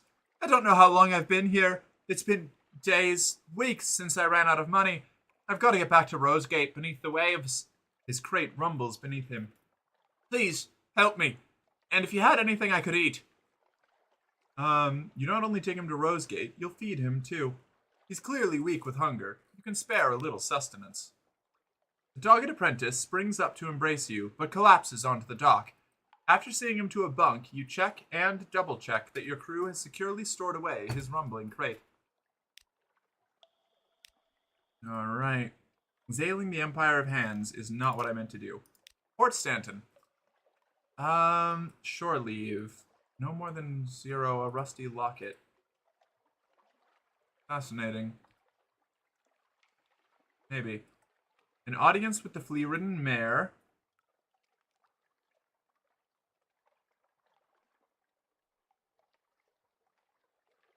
Prepare a comprehensive port report. The Zeppelin. Intense work is underway across the bridge. Turned away. 2 monkey guards wielding rifles and rusty bayonets block the bridge. This is not for your eyes, outsider. Avert them. Walk away. Walk faster. Good human. Gather strategic information for the Admiralty. The Admiral commissioned you to gather information here at Empire's Edge. That's difficult, but you could pick up a few scraps. This will give you an intriguing snippet.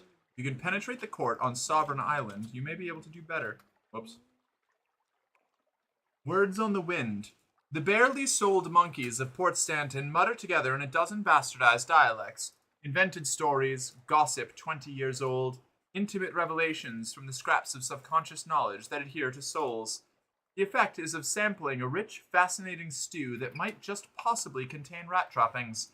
The Admiral would regard this mission as a failure, but others might be interested. Ah, shit. Oops. King of an empty castle. I should have read the subtitle, the green text, before actually clicking to gather the information. The flea-ridden mare scratches himself on a chair made of crates, surrounded by boxes of long-rotten trade goods. As a 5-souled ape, he would be able to petition for membership of court. For now, the trade embargo has left him trapped on the outside, a 3-souled overseer with no talent for order. Sell your soul to the mayor. He doesn't have much to offer, but if you aren't using it. Acquire fresh supplies. Oddly little of the Empire's Hand's natural bounty is edible. The monkeys will help you find the edible stuff for a fee. Oh. Okay, that's not bad, actually. Yeah, I'll buy some supplies. Most of them taste a crate of berries, fruits, and more. Most of them taste unpalatably bitter, but they will do you and your crew no harm in the short term. Fresh supplies. Fresh supplies. Thank you. Acquire emergency fuel. 40 echoes per barrel! Holy shit. No, God, no. Alright, so we're not going to talk to this guy. Excuse yourself. The mayor returns to pretending to work. Outside, a crowd of monkeys that has absolutely not been listening in scampers away. I think if I bring 2 crates of human souls, I can give them to the mayor, and that will give him access to the court, and then he can get me in deeper. So I think that's what we'll have to do then. Sailing the Empire of Hands. A scouting trip, Sovereign Island. A wooden palace stretches across the whole island, passage to the whole island. Passage to it lit by a field of tiny glim buoys. Okay. The heart of the Empire. Many boats circle the island, all keeping their distance. The one that gets closest is an extended rowboat painted in yellows, whites, and reds. 4 servant monkeys strain at the oars, while its true passenger sits in comfort behind a gauze curtain. Just for a moment, an eye catches yours, but only for a moment. It would not do for a high-souled ape to see something so beneath its notice. Okay, a gift for the Monkey Emperor. Today, the sprawling palace is called the Wild-Wheeled Court. Tomorrow, who knows? The world of the Pentecost apes is one of cruel whimsy, where stolen traditions last only as long as their amusement. Back to the boat. There's more sailing to be done today. The guards stare as you row away. It will take some effort to ingratiate yourself here. Perhaps if you could find something on one of the other islands. Oops, wrong one. The Ash Isthmus. Neither man nor ape claims this volcanic remnant between the islands. Haunted, they say. Ridiculous. Of apes and monkeys. The trip offers a little time to think on the penties. Technically, they are monkeys rather than apes, but it is not tactful to remind them of this. To their high-souled faces, the accepted name is Pentecost apes. In private, though, the bloody monkeys is about as common. It is, one might say, an ad hominid insult. An ad hominoid insult, I gotcha. Enter the forest. Parasynthetic vegetation thrives in the Empire of Hands' fertile soil and cool humidity. Wide natural paths run between clumps of trees, softly lit by a dim green glow and the occasional glimmer of false stars through the canopy. Only the cracking of leaves and the soothing sounds of water break the serenity of this volcano-forged paradise. Hunt for supplies. Very chancy challenge. Relax in the hot springs. Steam and a hint of sulfur gently rise from a secluded natural pool flanked by trees and mushrooms. A moment to yourself. You slip out of your itchy clothes and into the welcoming caress of hot, deep water. The salts and sweats of sailing life melt away as you simply float, bare and free. Above, false stars glimmer bright enough to be worth wishing on.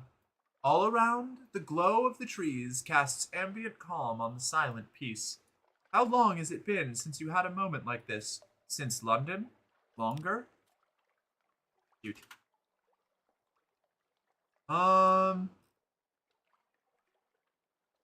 Black beaches give way to an oasis of gently glowing trees and the scent of rotting flowers. Thoughts. A thought for the past, a thought for the future, a thought for the east, a thought for the Z. No thoughts. Not right now.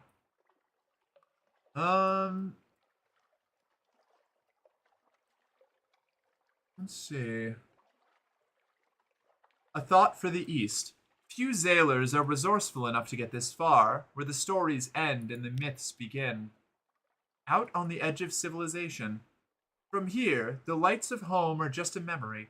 The Z is blacker, its tails more guarded. It is not enough to simply keep sailing. None who try ever return home. Perhaps that's the price demanded by Salt, as you've overheard the crew darkly murmur when they think no one hears. That doesn't mean that... Wait, what was that? It sounded like... giggling? Caught. A tiny blonde girl perches, watching, on a rock. Her innocent grin is spiced with mischievous glee. She moves like a monkey, but she giggles like an imp, at the look on your face at being caught bathing in her hot spring, and the one that floods onto it as she scoops up your clothes. Little bastard. A monkey foundling. Shipwrecked as a baby, raised by the Empire of Hands, she now plays between the worlds of apes and men, neither quite one nor entirely of the other. Demand that she put those down at once. A desperate swim. Curse these relaxed limbs. Quest for dignity. Okay. A desperate swim. The monkey foundling makes things interesting. She waits, grinning innocently, until you emerge from the hot springs, with nothing but your strategically placed hands for modesty. Before you can get close enough, though, she bolts from her crouched position into the forest on all fours, a scampering run that turns every rock and fallen tree into a springboard. An occurrence. Your empire of hands, a quest for dignity, is now won. Right. Okay. Is Merc ego even a bad thing? No, but I have to keep it under control, you know? For my own sanity. If my ego gets out of control, Regency, I start to get delusions of grandeur and even godhood, and we can't have that. I have to remain firmly grounded to stay relatable and to not abuse my power. Anxiety and lingering shame are the only things that keep me shackled to reality. I failed to see the problem! Oh no.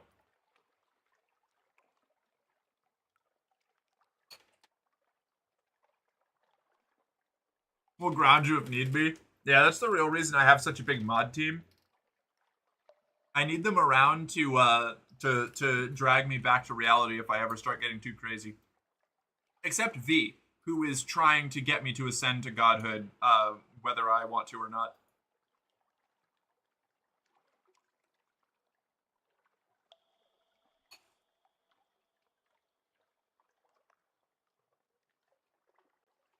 My ego gets too big, I think that things might end up okay. And we gotta inflate that ego, Ashley.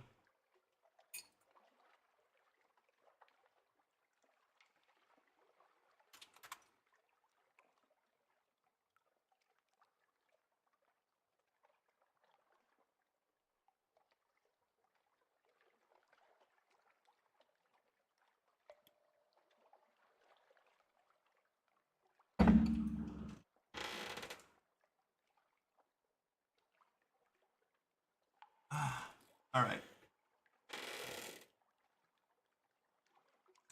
The noodles are good. They're so spicy, though. Very spicy. That's what you get when you have noodles made by a hot sauce company.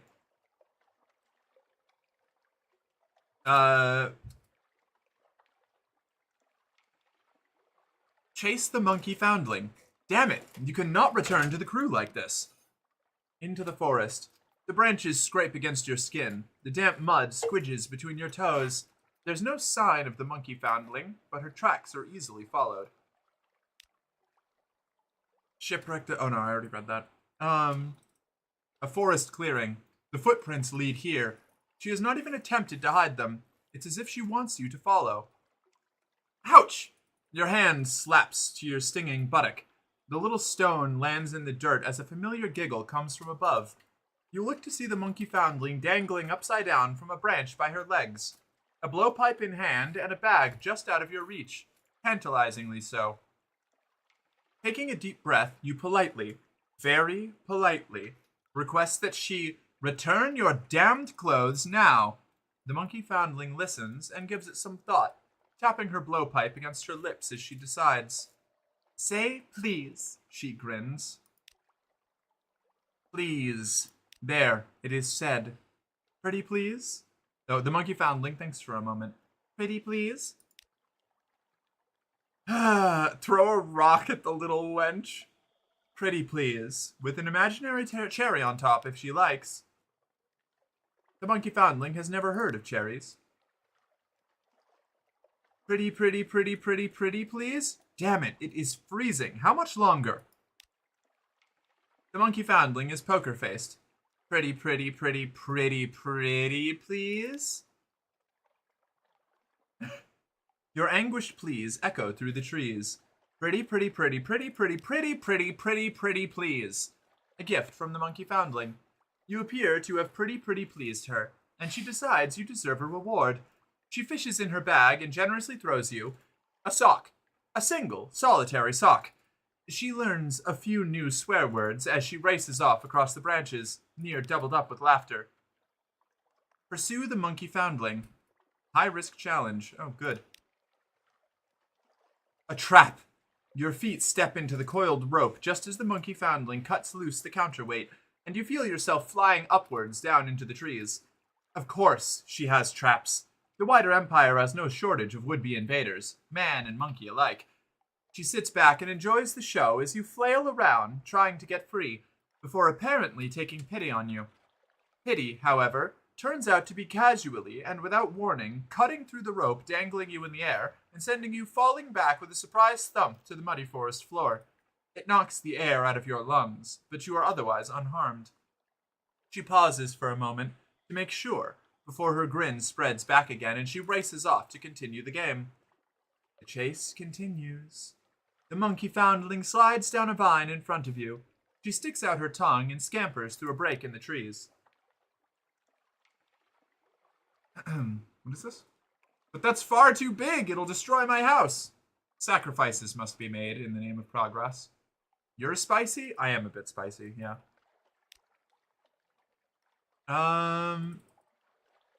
Give her a taste of her own medicine. Ooh. She wants to play? You'll play. Though the crossing is treacherous, particularly when one's hands are torn between modesty and balance. A high-risk challenge. We don't need that. We can do pranks. We can show her how pranks are done. We have 65 iron. Give her a taste of her own medicine. Pranks, you'll show her how they're done. You kick the tree as hard as you can. The monkey foundling's eyes widen in surprise as her balance slips. She fights to recover, but her bare feet slip on the trunk and she falls.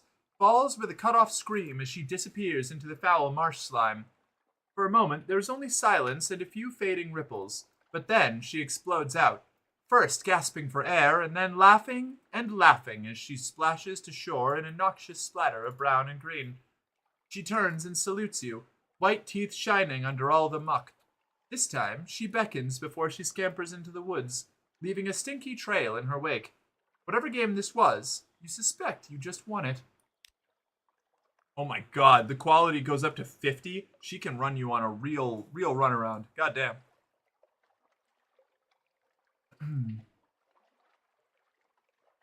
A small hut in the middle of the forest.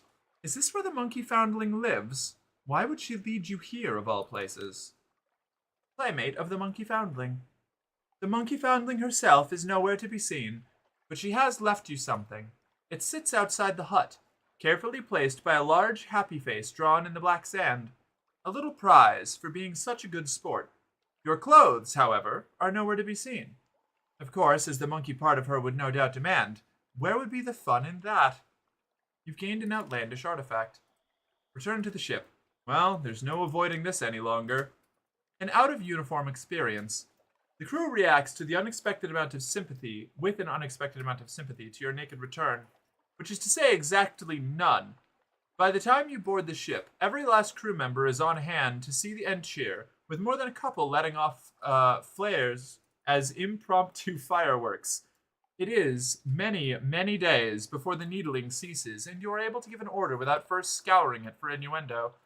On the plus side, it does boost at least the rest of the ship's mood while it lasts, and you have a new treasure for your collection. You've had worse days. Okay. Scouting trip, Fountainhead Island. Ancient secrets peek out of the trees.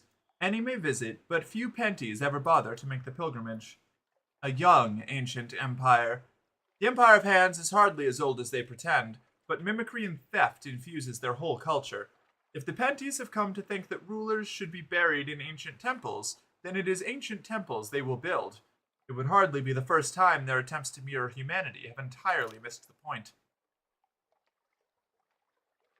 Like, I hate the turtle on death's door in the Senate. I hate our dictator. I hate having to live in a capitalist hellscape. I don't hold hate for normal people. Reasonable.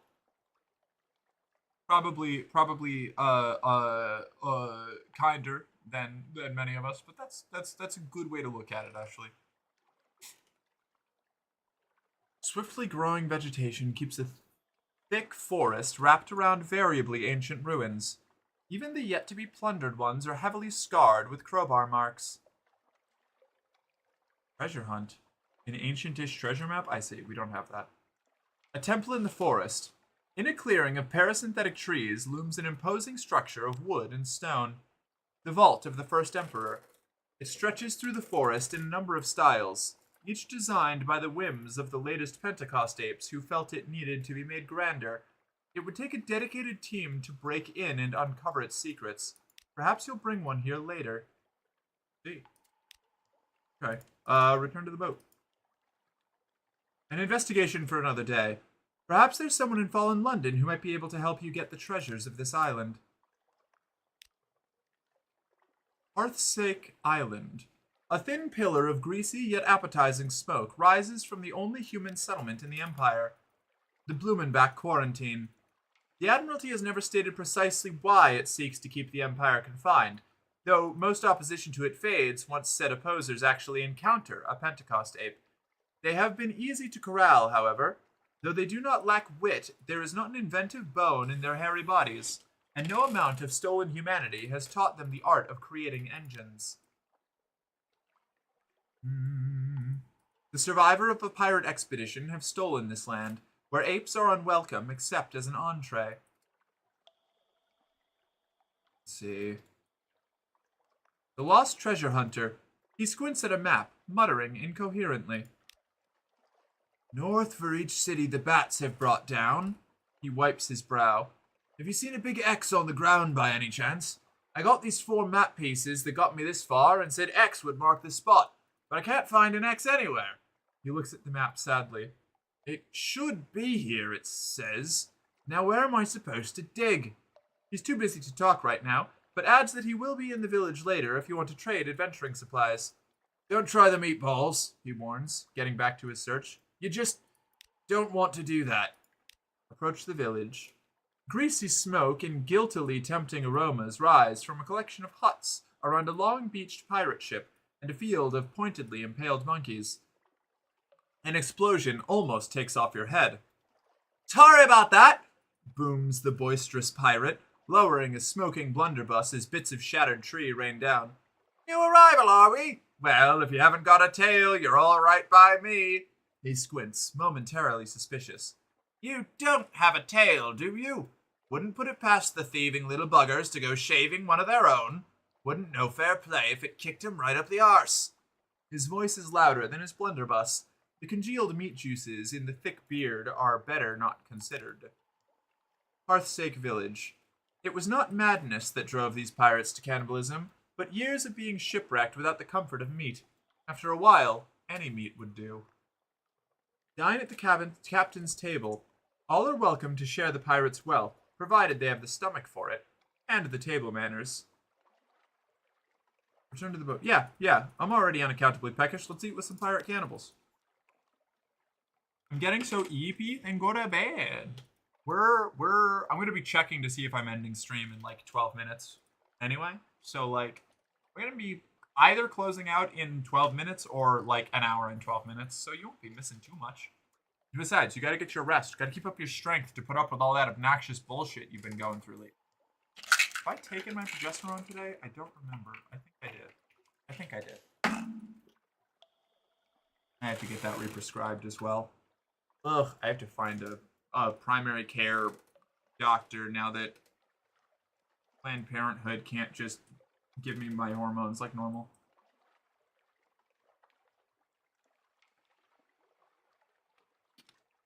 But I want to keep watching Dog Girl? Well, in that case, put up with it for as long as you can.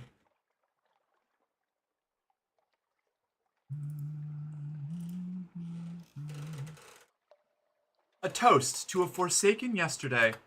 The boisterous pirate clears his throat, and all go quiet as he stands. To her enduring majesty, he shouts, to the ever-shining light of home. A cheer rises as the pirates raise their mugs, drain them dry. But there is something quiet in the silence. They've long decided that what they have done here disqualifies them from ever again walking on Wolfstack docks, from singing in the Mandrake, and from meeting the eyes of those they loved. It is not fear that keeps them from asking the visiting captain for safe passage back home. It is agreement, unanimous. The boisterous pirate slams his hand together in an echoing slap.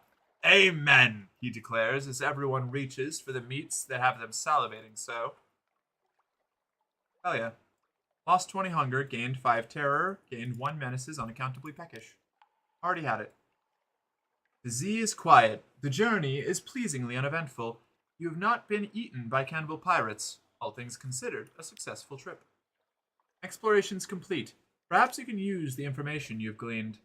Prepare a comprehensive port report. You have reason to brave the waters this far east, especially with the trade embargo. The Admiralty will pay especially well for up-to-date intelligence. All of them warrant further attention. For now, the islands of the Empire. All of them warrant further attention. For now, though, it would be best to see if your initial discoveries can whet the interest of anyone back home. Look for a rowboat. Sailing the Empire of Hands. They all appear to be in use at the moment. You make a note to return later. Until then, business awaits elsewhere. If only the monkeys had proper ships. Their islands would have proper docks capable of handling yours. Oh well. You'll need the help of someone in fallen London to continue exploring the Empire of Hands. Check your lodgings after submitting your port report. Excellent. Off we go. Gorlinary Merc friend. Do you have insurance? I do. I just haven't gone through the effort of, what do you call it? Finding a primary care physician because it's a lot of paperwork and I'm really bad at paperwork. It takes me like 2 hours to fill out like a simple sheet. Between the dyslexia, the ADHD, and the, general autism aversion to doing things that I really dislike. Filling out forms is difficult. I still have to fill out my name change paperwork that I got back from the legal office, and I have to fill out my dental intake forms, which I guess I should start on tonight in hindsight since I burned my weekend. Okay, I know can stay awake, so I go eep now. Good night, Ashley. Sleep well. Merkle Gurkle. Hey, Squirrel, how you doing? I'm gonna post it for others who might need it in the Discord. Hell yeah, we can put it into the resources. Yeah. Anxiety topped off with exhaustion. Yeah, exactly. Merkin Ari Gorlframd. Burnout fucking sucks. It does. Thank you for a great stream, you wonderful dog lady. I hope you have a wonderful night. Aw, thank you. You have a wonderful night, too. Sleep well. Is that a glorious dreadnought? Why? Why? Why? Why this far out? Oh, also, we're gonna need to stop by Khan's Shadow or... Frick.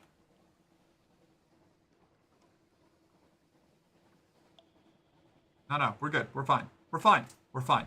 We're fine. They don't know. They can't see us. Nope. Now they can. Now they can't. A tryst. A discreet opportunity has arisen to spend time with your favorite, officer. A tryst with the clattery air. In the surgery, I don't expect any new patients this evening. Instructive. She's made up the operating table with a couple of towels. One spread over the surface and the other folded into a pillow. I like to give instructions, she says, settling herself on this surface. It's not a reflection on your skills. The bowl over there is for you to soak your hands. The water is icy. I like a cold touch. But don't go numb. When you're ready... You've lost 25 terror. You fraternized with one of your officers. Night, all. Good night, Ashley. Back up at Savior's Rocks. What the fuck? The Tree of Ages. Alright, good. No, we don't want it. We don't want that. We don't want to see that. Not at all. No. When we have less of our cargo space taken up by coffee, we can totally do supply runs from the Empire of Hands to Savior's Rocks.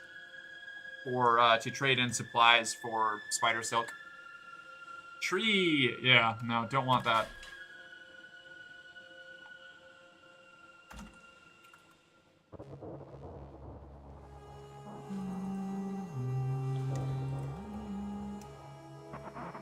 Oh, I have to pee again, but I don't want to get up yet.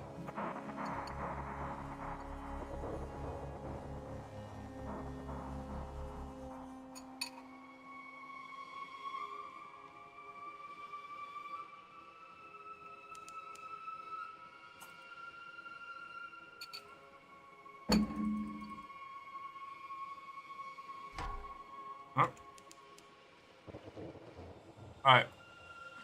Go piss, girl. I'm gonna kill these pirates and then I'll go piss.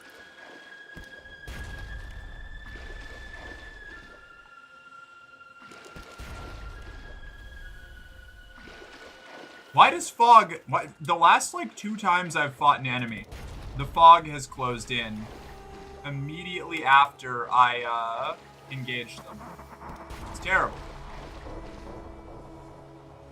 Fortunately, we have the mirrors skill for it to not really matter, but jeepers.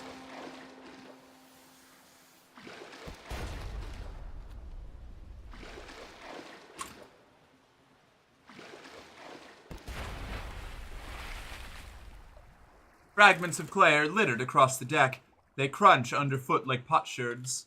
Unfinished men do not surrender. What treasure do these villains take? We finished opening a cask of curiosities. Souls. I could turn around and go back to the Empire of Hands and sell this to the terrible little monkey boys, which I probably will do, because London told me not to give the apes souls, and London can drink paint. I'm going to give the terrible little monkey boys souls, and they're going to cause problems, and it will be my fault, but I'll be immortal, so I get to watch it all like theater. Also, good night. I'm gonna go pass out. Good night, Jillian. Sleep well. Thank you for being here. I'm gonna run to the bathroom, and then I'll be right back. I have to pee too. I'll go just for you. Oh, thanks.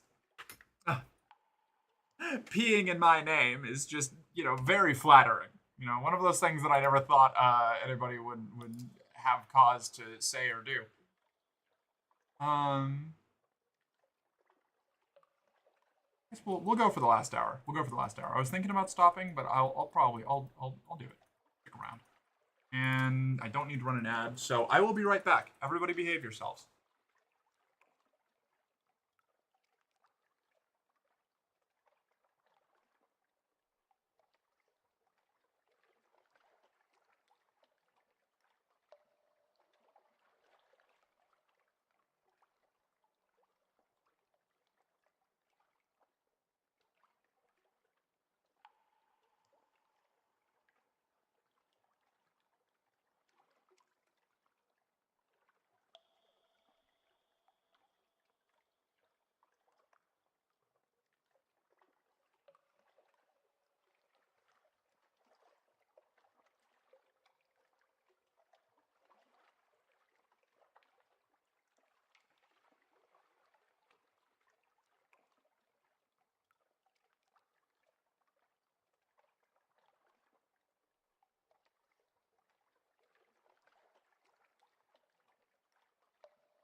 Okay, I'm back.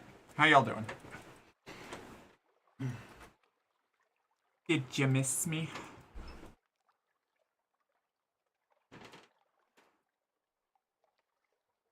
All right, here we go. Let's get running. We're gonna head for totes. Hell yeah! We're going to turn in our creative souls that we just got up at Mount Palmerston. We're finally going to talk to the what's her name? The Deviless. But we have to stop and pick up some fuel at Khan's Shadow first to finish the trip. I guess I could have gone to Polythreme and picked up some Claymen. I actually should have done that. Yeah, that would have been a good move. Would have got us another couple hundred echoes there. Oh no, I don't have cargo space for the Claymen. Never mind. Forgot about that. We filled up our cargo with coffee. Hold. How much do we have? 11? Cool.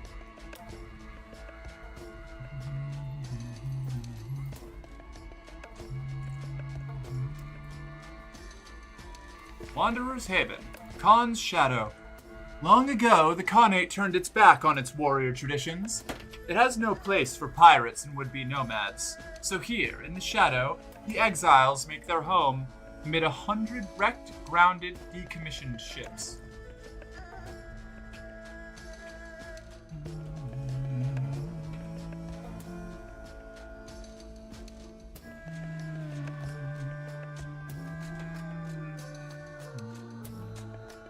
Compile a port report. So many malcontents, so many time, so little time.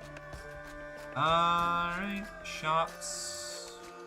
Double bone dice. Cask of mushroom. Where did I get a cask of mushroom wine? Must have been from one of my,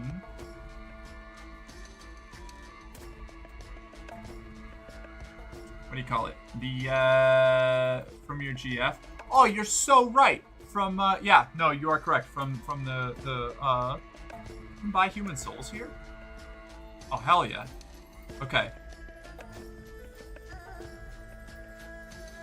Cool. So when we want to do Empire of Hands stuff, we can just come here.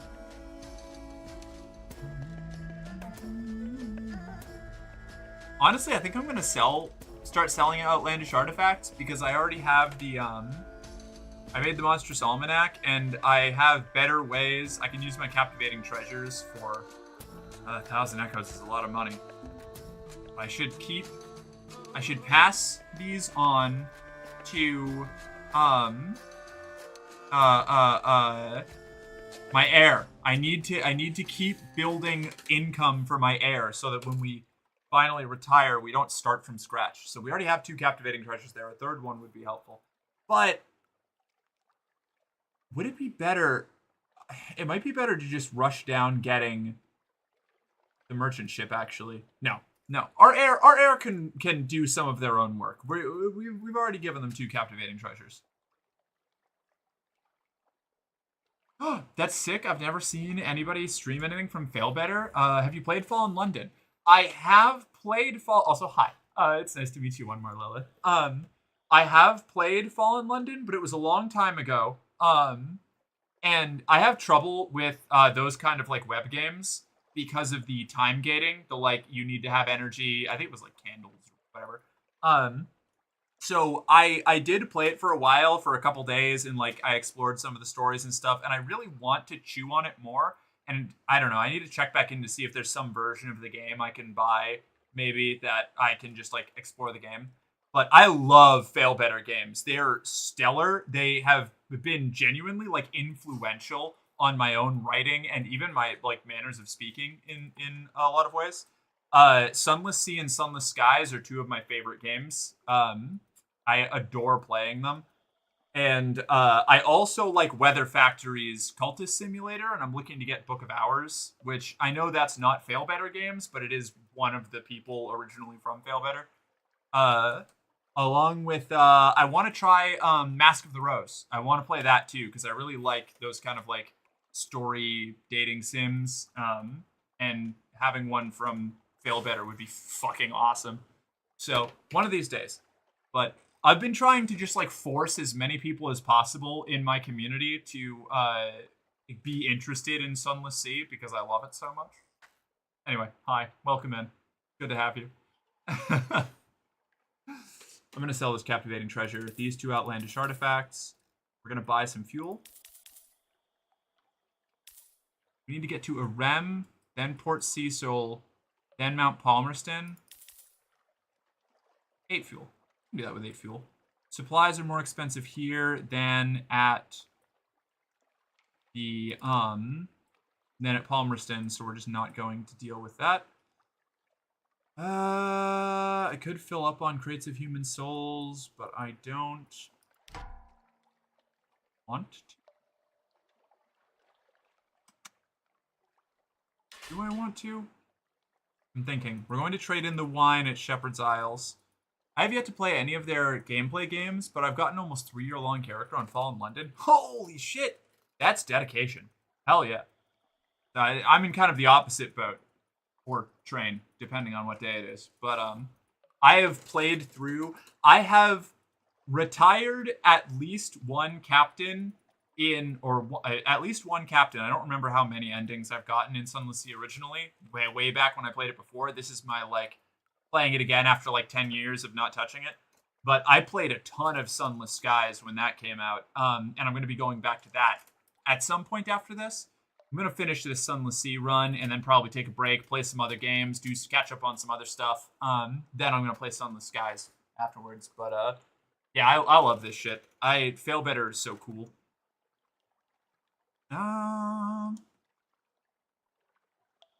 Stygian Ivory we don't need. I think we're kind of just, I think that's it. I think we just get that fuel and we go. We head up north. We have to swing by Arem. Pigmote will never be saved. Morky is abandoning Pigmote. I can't save Pigmote. Well, okay. On a subsequent playthrough of Sunless Seas, I will save Pigmote, but I don't know if I'll do it on stream. Hi, Khanate War Trimaran. No, you don't need to... Okay, hey, buddy, listen. I know the war is on and all that, and I just came out of a pirate stronghold. Leave me alone! You bastards. Oh, only 6 damage? Really? I bet I could kill them. I could totally kill them. I didn't know you were bitch made. Hold on, get back here. Go ahead, bring it on. Yeah! Lost 1 crew, suffered 11 damage. That was a bit more painful. I just have to stay in their wake now, and we'll be fine. Just like we do every other fight. This is how we fell in love with the pirate poet. This is how we've survived every other challenge that isn't organic in nature. You could have avoided this. I wanted to run, but you had to shoot me and show your hand.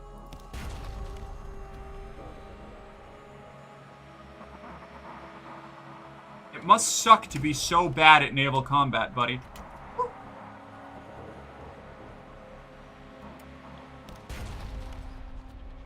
Just remember, as you're sinking, as your crew is crying out for you to save them, as you scramble for the lifeboats, just remember, I'm better than you.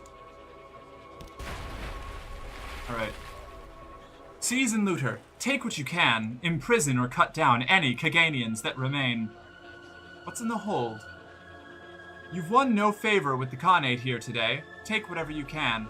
Ah, the white and golds are watching me. Okay, right, so you lose reputation when you kill them. 4 supplies. Rad. A crate of supplies. Hardtack and water, and an unexpected box of nails. A would-be wit remarks that the nails look tastier than the hardtack, until an officer's glare silences her. Alright, so that wasn't really worth it, but they did attack me first. It's 5 a.m. here, so I need to sleep now. Thanks for the fun stream. Of course, Maxine. I'll catch you later. We'll be closing out before too long anyway, so you're not going to miss too much, but it's been a pleasure.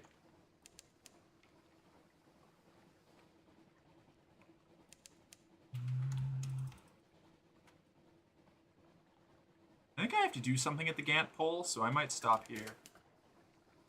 There's something underwater, some distance to the northeast.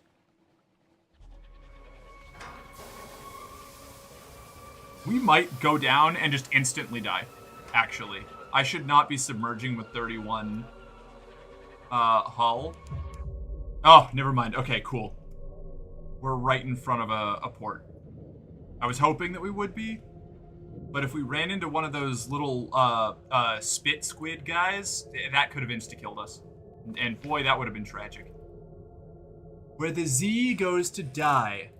The submarine surfaces in a pocket of air in the middle of the giant stone heart. You are not the only new arrival. A midnight whale lies mortally wounded on a small beach of bone and blubber, moaning softly. An elderly woman in ragged red robes is carving its flesh, attended by a few disciples. Approach the woman in red. Her hands move with expert, if incomprehensible, precision. Demonstration of haruspicy. The art of divination through entrails. Not the most pleasant or reliable way of seeing the future, especially with the organs in question still warm and oozing as she plucks them from the great beast. Whatever she's looking for, the focus it demands exhausts her.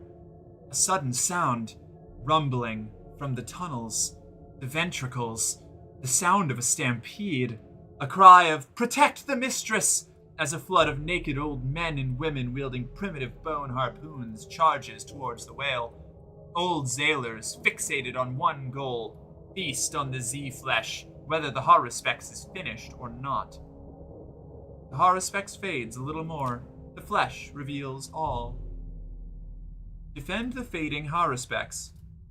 Join in the attack. Stay out of it. These sailors look old enough to collapse at a slight breeze. We'll defend the haruspec. Oh no, old people, my one weakness.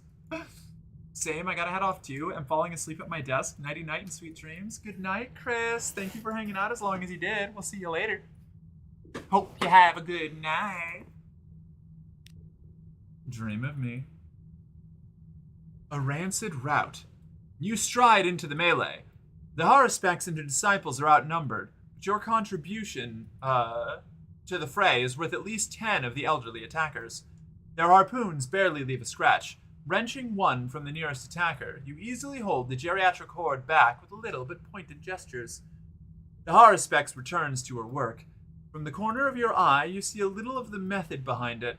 Just a little, but enough to see the traces of a pattern in the grooves of a small ivory slate. The beast is tethered, but not forever.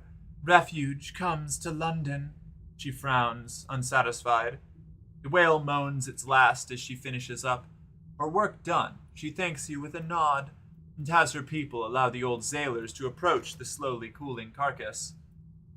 Hunt phthalates, behemostaches, beloveds, or triskelegants to bring more beasts to the Gant pole. Ah, you're learning the ways of haruspicy. Perfect. Okay. That's pretty cool. Cut some flesh for the chelinate. Oh! The carcass of the last beast to expire in this place still has plenty of meat hanging from the bones. I do want that. Your crew would face starvation 100 times before adding this still quivering mass of gluttonous blubber to the supplies. To the chelinate, however, it probably counts as haute cuisine. Speak with the fading haruspec. She sits in a ghoulish tent made of bone and hide of long-dead beasts, saving her energy for the next great behemoth to reach its grisly end. She sits with her eyes closed. A pair of disciples are wielding damp sponges, doing their best to moisten her cracked, bone-dry skin. Her fingernails have not been cut in decades. They rattle as she beckons you forward. Ask about the art of haruspicy. What does she see in the bodies of the dead? Okay, this seems awesome. I need to play this. It is awesome. This game absolutely fucking rules. It's so good. Old people are disgusting, but they cripple me with the constant reminder of mortality their presence brings. That's mean. Old people are old people. They're just people, you know?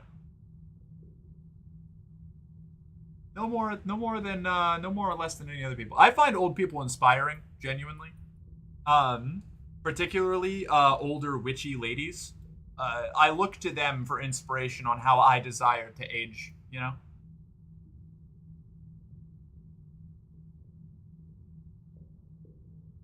The nearly dead, she corrects. There is nothing to be predicted from meat but the quality of one's dinner. A wheezing laugh escapes her lungs. In Babylon, the quivering livers of 100 sheep showed us the fate of the first. In Rome, had Caesar only asked the right question. It is the life that leads to answers, not the meat. Down here, centuries of life, so many secrets. But the great beasts of the sea pass on so rarely. I cannot hold on much longer in the hope of finding what I seek. Bring recent news to the fading Haruspecs. This will boost your apprenticeship to a maximum of 3. This is what we're doing with all of our news. I need to become a Haruspecs. It may add context to her divinations. Tools of the trade. She listens intently to the latest gossip and scandal. How I miss them. Thank you. That makes many things clearer. And other things so much more confused. Let me show you some more of my art, and I suspect it will have the same effect. Ask about her. How long has she been down here? The passage of time. 10 years? 100 years? 1,000? It's all the same after a while. The flesh keeps the body together. The mind, well, that's a trickier matter. I have coped. Others have not. You have seen them. The oldest of the Zailers, with no warm bed and loving family calling them to shore. They are as much creatures of the sea as any that swim in it. The heart welcomes them and they embrace it. It is their fate. I see a far more important one in your future. Oh, Lily, you just want Chain. I know, you sound so sad and forlorn, and you're just going to sit there and watch us dangle a chain around in front of you while going, yes, for my amusement. Play for me. Well, if we're talking about our genuine feelings, then I do not care. Oh, fair. Okay. Reasonable. Reasonable.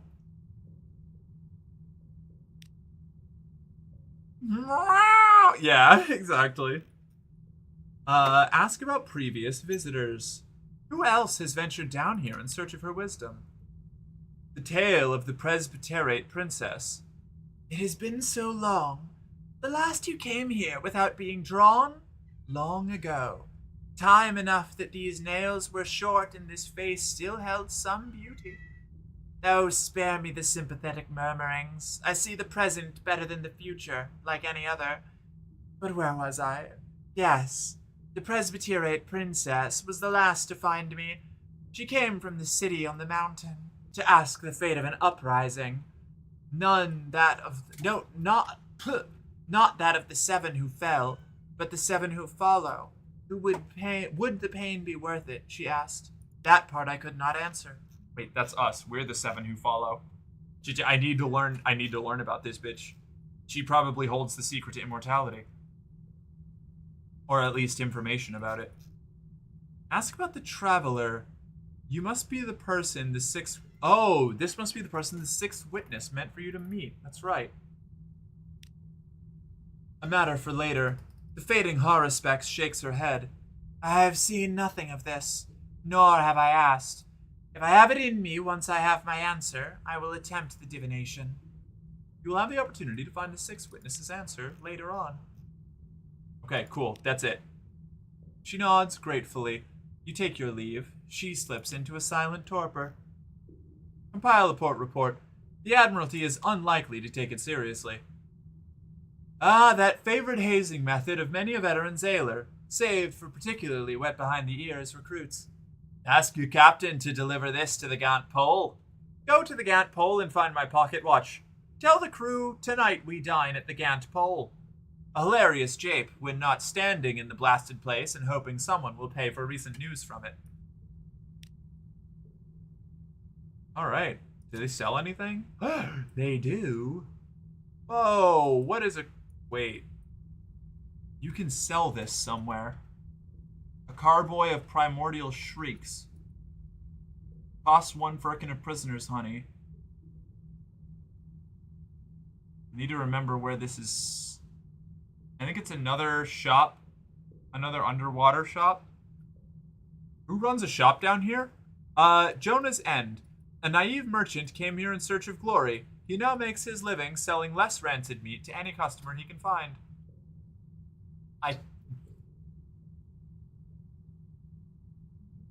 I think this might be the Jonah that the Bandaged Poissonniers restaurant is named after. Portentum.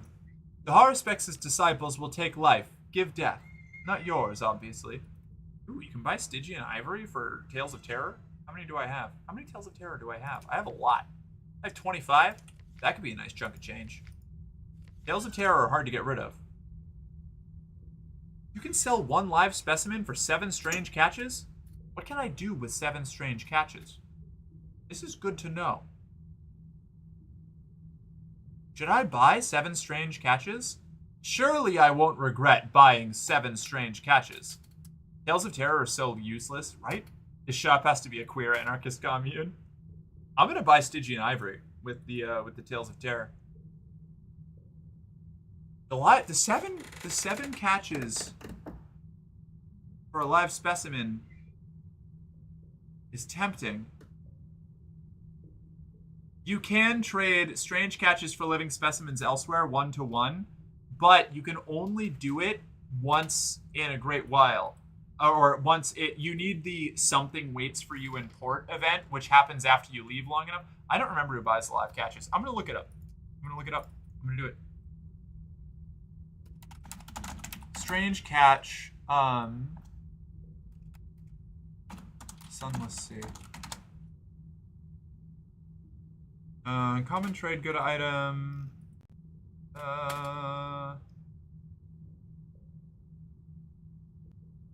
I don't think anyone buys it, actually.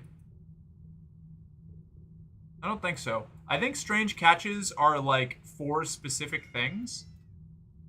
So, like, if we ever need a quest, if we ever have a quest that we need to complete with a bunch of strange catches, I guess we can get them here. But I don't think anybody buys strange catches. Live specimen, I think I can turn into an aquarium back home.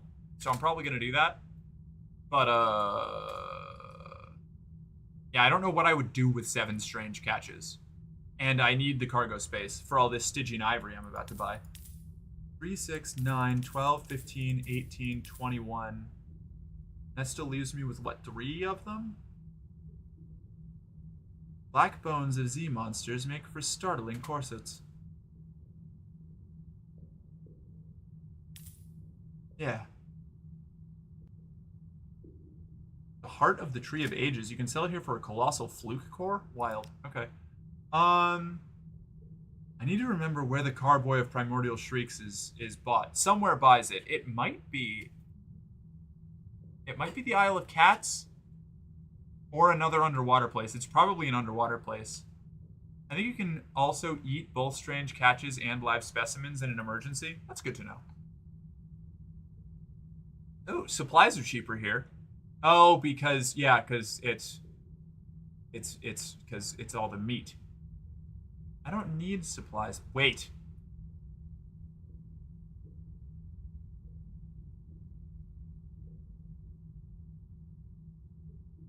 I can come here, buy huge amounts of supplies, bring those supplies to Savior's Rocks, and trade it for spider silk. For a tasty profit. A delicious, delicious profit. I don't think we have the cargo space for it on this run, but that's good to know for maybe for tomorrow or something. I don't know.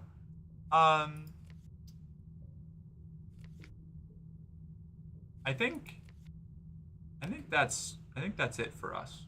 We're not at Hideaway yet. Fuel.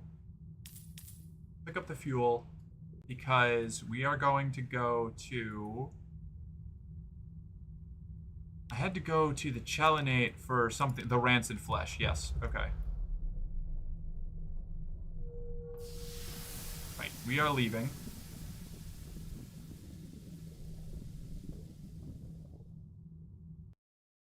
Pack it up, ladies. We are leaving. Is the Chelinate right here? It's right here. Oh, fantastic. I can answer so many questions for so little fuel. I thought it was further south. Not by much, but by more than this, you know? The Scrimshaw Chronicler. A scrawny man beneath an awning of a gant-poled whale. That's right, I don't have that. The Chelinate.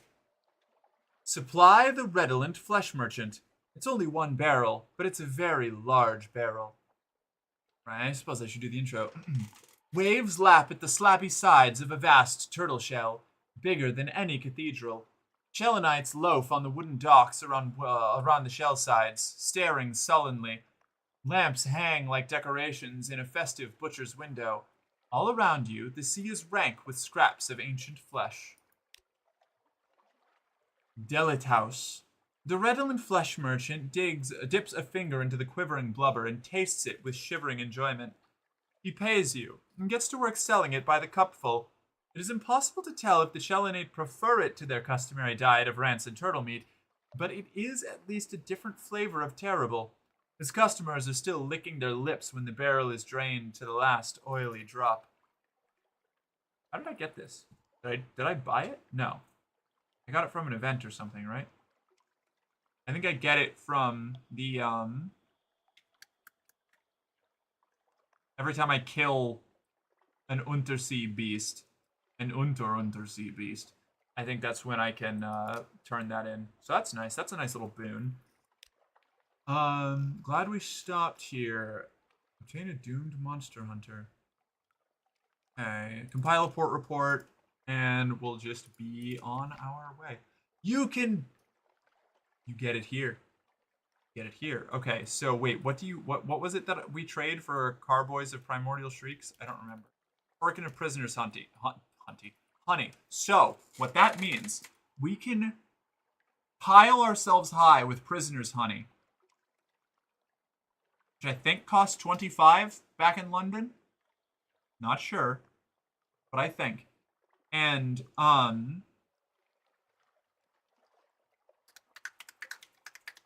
we can sell it right here for a big profit. And then we can go somewhere else. We can take that money, go to Khan's Shadow, which is right next to us, buy souls and Stygian ivory, then go south to Polythreme, sell all of the Stygian ivory. Actually, we can buy Stygian ivory here. Intriguing. There's a trade route here. I don't know exactly how we're going to do it. Oh, fuck, my finger slipped. Push-ups, I guess. Oh, yeah, they never decided what the other one was supposed to be. Push-ups or squats. So I'll double down. I'll do both. What do you think? One of each, or are you going to curse me with 20 push-ups and make me suffer?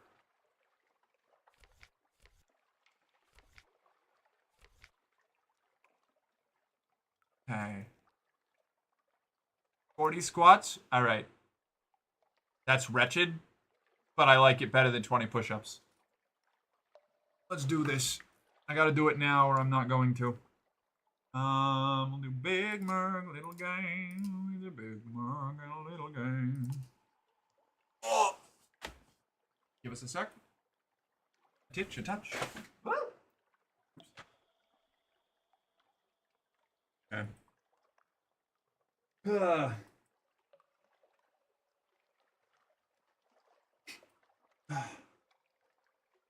Keep like trying to get my hair out of my face, but I don't need to get my hair out of my face. It's supposed to be there.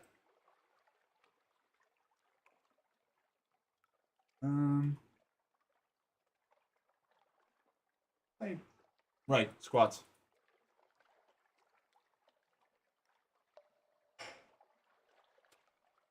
One, 2, 3, 4, 5, 6, 7, 8, 9.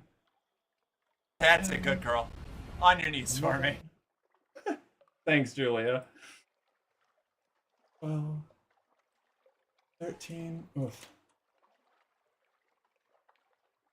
14, 15, 16, 17, 18, 19, 20. This is gonna hurt. 21, 22, 23, 24, 25, 26, 27, 28, 29, 30, 31, 32, 33, 34, 35, 36, 37, 38, 39, 40. Oh, Doing Ow. 40 squats now? I missed one earlier because they didn't ever specify which one, and then I forgot about it. So I said I'd do both. Doing 20 squats per. Yeah, I have been for a while. Oh my 20 squats or 10 push-ups because I still struggle with the push-ups. Oof. I could show you a modified squat if you want. It'll be more difficult. I'm fine with what I have right now. Probably shown by the fact that I was just able to do double, even though it really sucked. Yeah, that was So, impressive. Thanks. Whoa. You're so adorably out of breath? Yeah. Oh, alright. I'm good. I'm fine. Look at her struggle, bro. Why do you think it's so funny that I can't breathe? Great, thank you. Oh, man.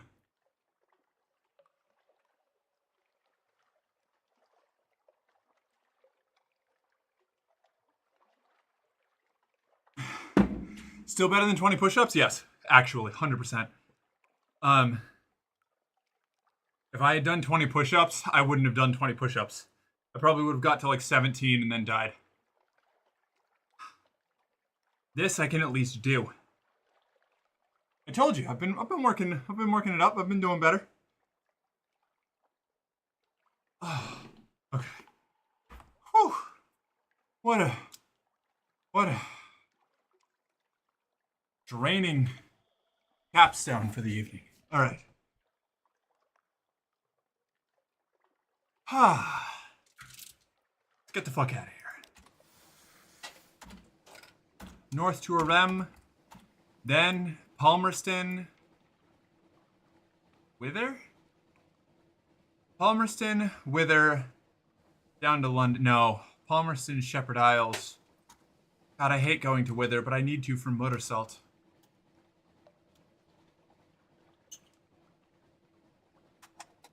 Like, if this was a breath play scene, that would have been a damn good phrase for the Dom to say. It would have, but it wasn't. I just need you to recognize that. I do recognize it. That is good. That's very good. Whew, man. Wow.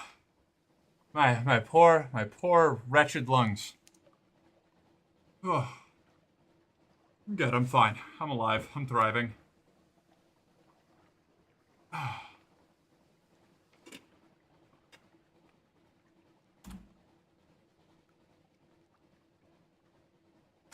Shit, we do need to stop at Port Cecil. And the Undercrow, so we need to go back. Okay, oof. Maybe I should have bought more fuel. I forgot how jagged our return trip was going to be.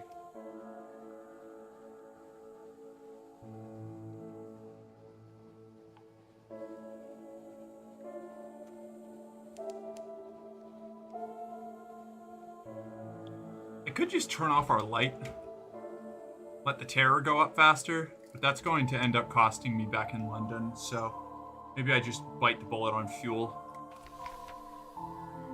Irem, the pillared city.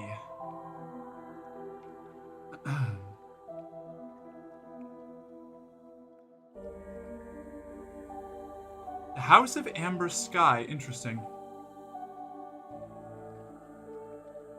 How many lamentable relics do I have? 1?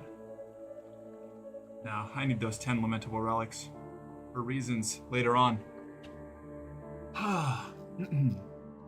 Irem, the pillared city. She will rise from the sea in the ice like dawn. She will be garlanded with red and decked with gold. The Seven Serpent will watch you longingly from its high pedestal. You will always arrive as a stranger, but when you leave, some part of you will always remain. Court report Irem. House of Amber. I'm tempted to do the House of Amber Sky. I think it's just going to let me rest, which I don't need. So instead, we're going to sell all but one of our Dark Drop coffee beans for bales of parabola linen, like our original plan.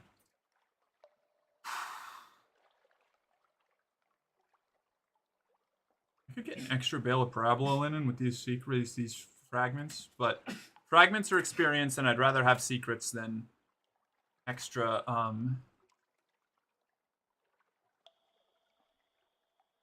Do I buy another strange catch while I'm here? I might as well. Memory of distant shores. I have visions of the surface.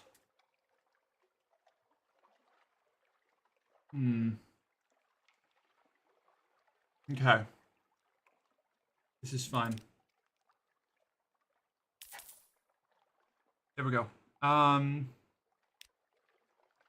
we get 20.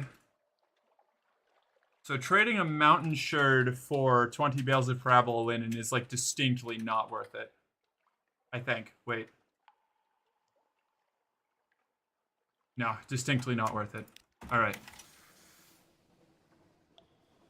This is 2,000 echoes for a mountain sherd. Down at Carnelian. And you get 60 echoes for per bale of parabola linen. Which would end up only being 1,200, so you'd lose 800 on the trade. Coffee is much more worth it. I mean, anything would be more worth it. Trading Devil Bone dice to London is more profitable, but that's good to know.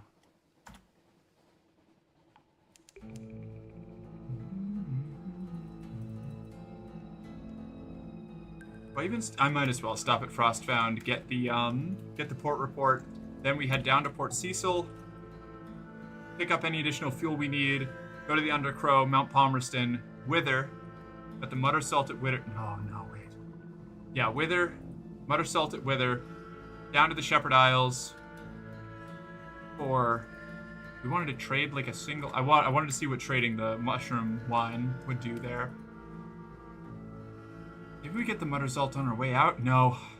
Every time I go anywhere near Wither, I convince myself to not go there because it's still so out of the way. However, I don't want to get in trouble with a Lifeberg, but we are fast. Unsure. Don't know. Needs further adjustment.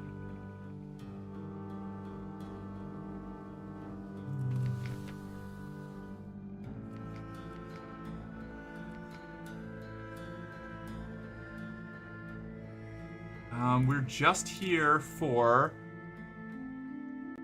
I could enter Frostbound, but I'm not going to. Create a port report. Frostbound. Towers and ramps and galleries and stairs of ice, raised and spun like an architect's honey dream. No spider ever wove so complex a web. The towers are utterly pristine, untouched by human life, but a pitiable encampment squats by the dock. Take tea with the squatters at the dock. Ah, beans. What am I getting? I think it's just supplies. I can ditch a supply. We have a maybe? date with death. Live! Oh my god! Blazing, screaming fuck! Bellies full of lead. Hearts full of steel. Ah, damn.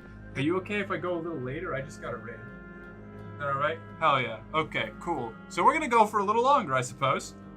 The Zailing in Fallen London is rather less involved in this. I do remember that. I started playing Fallen London. Wait, hold on. I should say hi to the Raiders. My fucking ADHD. Hello, Liv. How are you doing? Welcome in. Hold on, wait. Hi. What's up? How you doing? Thank you for swinging by. Thank you for sharing your community with us. How have you been? What were you up to? Let me get you a shout out. It's a 0. Oh, Liv? Olive, right, duh. Playing Silent Hill 3. Oh yeah. I've got a lot of friends who like the Silent Hill games. I've never played them. Wait, you were we had this conversation last time, didn't we? Did we?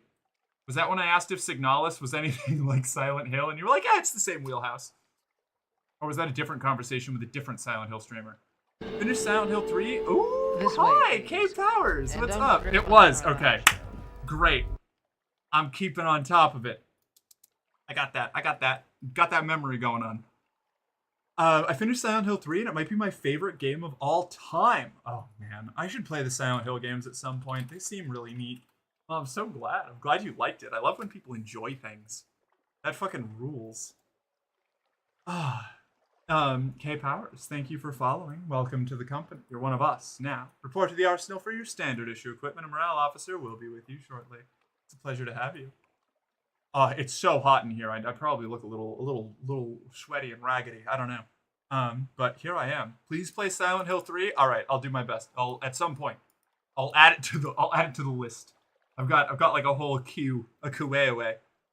I'm not sleeping tonight. I've had 5 monsters. Oh, I've been there.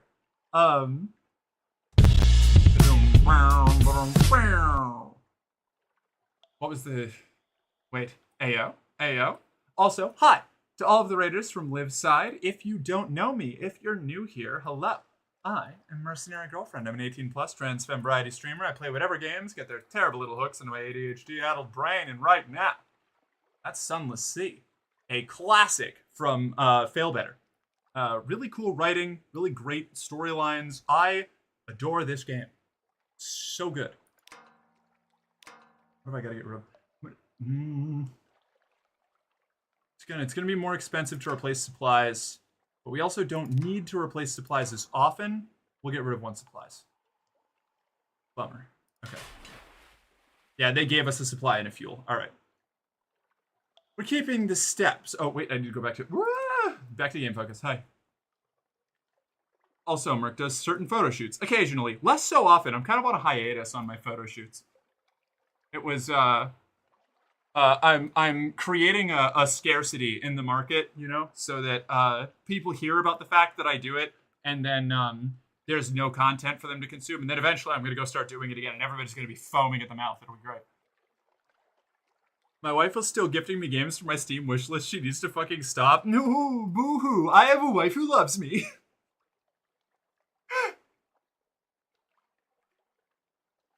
But yeah, anyway, welcome in. Hi. A surprisingly warm welcome. We're keeping the steps for the Game of Truths, a helpful Riddle Fisher explains as she fills your cup for the 3rd time. Every year, the people of Arem and Wither meet here for... She pauses. Contests, she finished vaguely. The difference between a question and a riddle. One day, someone will prove themselves enough to enter the castle.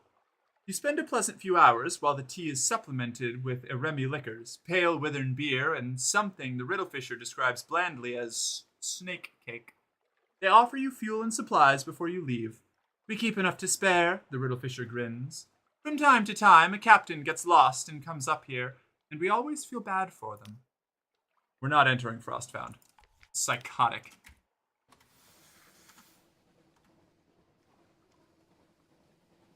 Do a stretch.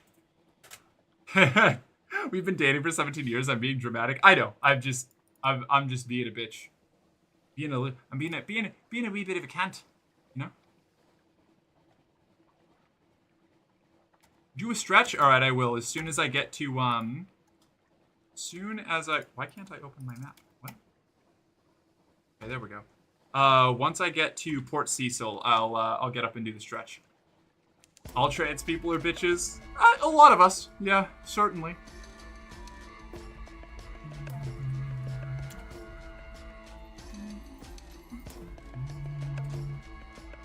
Some are just delightful, little cuddly balls of wholesomeness, like Faith over there.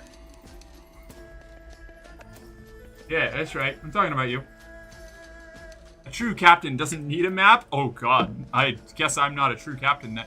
Right, the eel. My great enemy, the Port Cecil eel. The Port Cecil.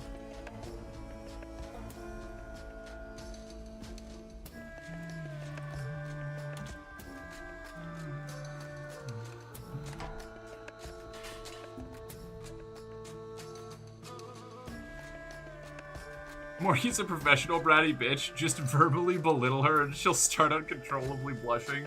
Can't prove shit. You don't know.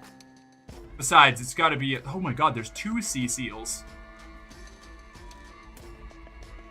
You don't know. You can't prove it. Also, I definitely can get to Palmerston from here with the fuel that I have, but I don't know if I can get to the Undercrow and Palmerston. Do they have fuel? They do. I'll buy 1 unit of fuel. Drop off the checkered character. He waits eagerly by the rail. He lifts his head to inhale. I can already smell the chess, he announces. He says neither of... Oh, thank you. Farewell. He says neither of these things. He drops a sweaty bundle of banknotes into your hand and hares off up the hill, fingers twitching to begin a game. Game players, eh? Alright, let's do that. Let's do that stretch. I just want cuddles. Cuddles are good. Cuddles are a good thing.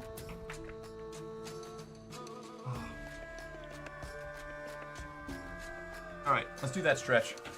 And go out this way. I have to be careful how I bend down with this shirt on. Here we go. Oh man. My legs are so weak from the 40 squats. I'm remembering now why I was so ready to sit down and why I'm sweating so much.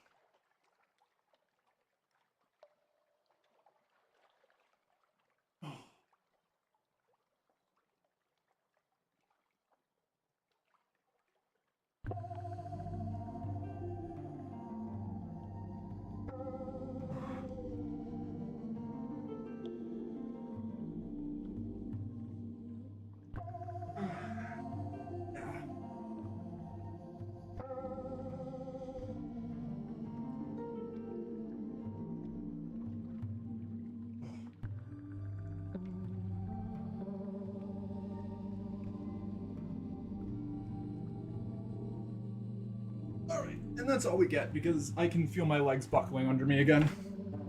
Oh. Go. Game focus.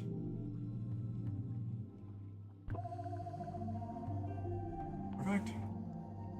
This is how I'm playing the game for the rest of the night, actually. I'm just gonna scooch right up here and all you get to see is like my shoulder and part of my face. You know? This is how we interact now. This is my image. This is my rebrand.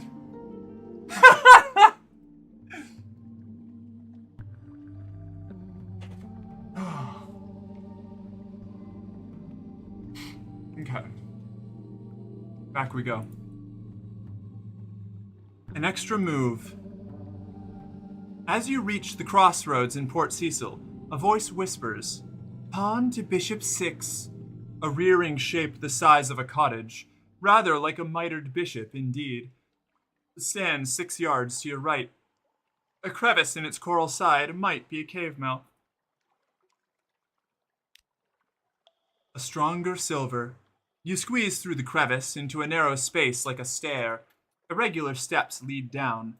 The silver light is strong here, and it grows stronger with each step downwards. Silvery light fills a sea cave, dripping from the walls. It condenses to pools of whitish fluid on the uneven floor. Sea sound fills the cave, strong and slow, like the long beating of a heart. On a square slab of coral, someone has set up a game of chess. The pieces are different from the ones used in London. You see the spiraling bishops, the corner roots, the kin, and the terrible cream. As you touch each one, a deep voice whispers its name. Setting up. The outcast toddles eagerly over to the chessboard to place the Sphinx stone piece at one corner. "Oh yes," the voice of the principal sighs. "Oh yes, that will be very good. But I ache so to be reduced, to be less. Will you bring more? I will pay most in Scintillac and in secrets." Ah, frick. What have we lost? Hold on. Okay. Maybe we have to ditch the live catch, actually. 43. Oh, it's 7 Scintillac. Hello. Hello. We can get rid of some supplies. Yeah. That'll be fine. There's no way. You will certainly not regret throwing 2 supplies and a fuel overboard. Also, I like the shirt. Oh, thank you. I do too. I cut it up myself.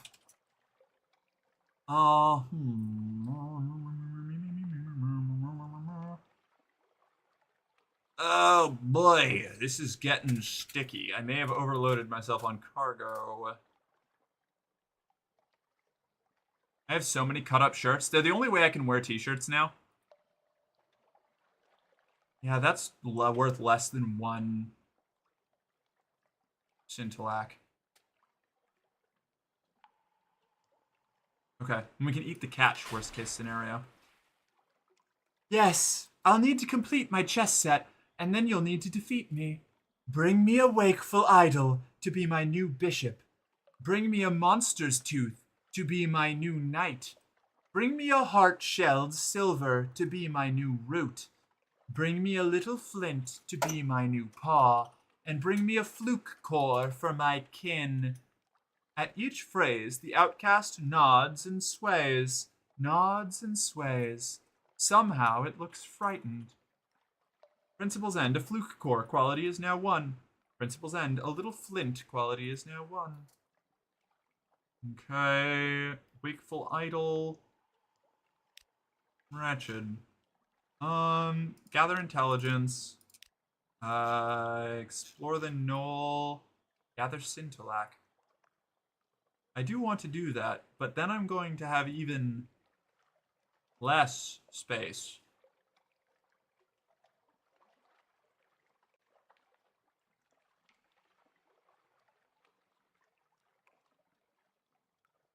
We can come back here after we've done our, hold on, here we go. After we've done our little run here and got rid of the coffee and our creative souls. Bringing me a large number 9 and a 7 special, a 5 with extra dip, and a large soda. The chess lady. Yeah, actually, though. Alright, let's hope that thing doesn't hit us or we're going to die. Okay, we can turn our light back on. Maybe we should leave the light off, actually. I think I need that, Actually, yeah, if we're gonna double back around, we can probably grab the fuel first. No, we go to the Undercrow. We go to the Undercrow, then we go to Mount Palmerston. Yes. Yes, this will do. Okay.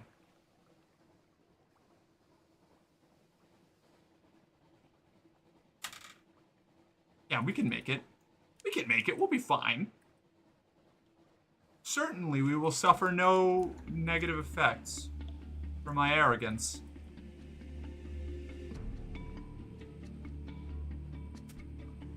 We'll be alright.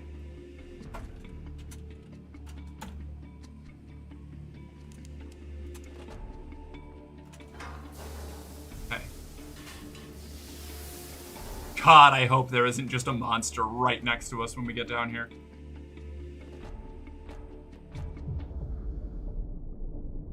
No, we submerged right into a current. Oh, that's not great. Okay.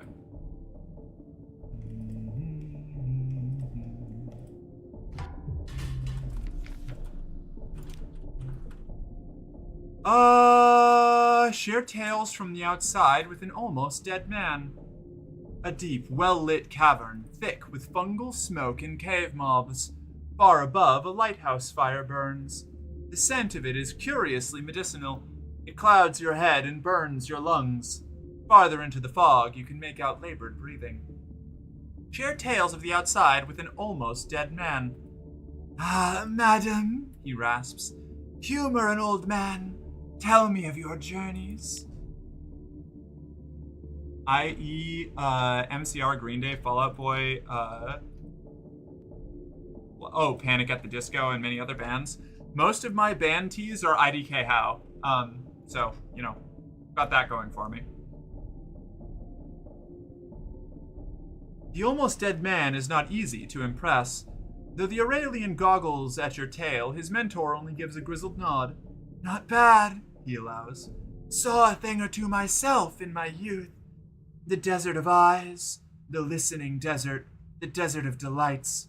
Nida on the mountain's side, with her domes of basalt and porphyry. Wait, that's where I'm trying to go. You now have one Undercrow, Dying Grace. Oh, Okay. Assemble a port report. Speak with the incomparable Aurelian. A true collector appreciates patience. When my master retired here, we both thought it would be his last destination. Oh wait, no, I already did. Right, that's what I got. I got the comforting thing. That was what I was doing with the coffee, right? No, I didn't need the coffee. What do I need the coffee for? What did I thought for sure I needed the coffee at the Undercrow. Was I a fool? Have I played myself? Is there something else I could do with the coffee? Oh man. Now I feel silly. I'm going to have missed out on like a 20 echo profit. Nuts. Damn and blast.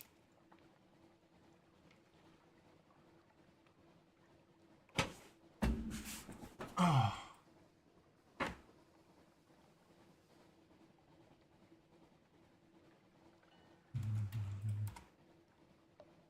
Ah, good, a tyrant moth up north. Don't like that. We have the Gazetteer. Was I journal? Eigel, no. No. Clattery treatment. You led the clattery air to make a postman, no longer a postman. The hideaway. Something about Low Barnet. Wait a second. What was, where's Undercrow? Undercrow. Delivering a letter to Hideaway.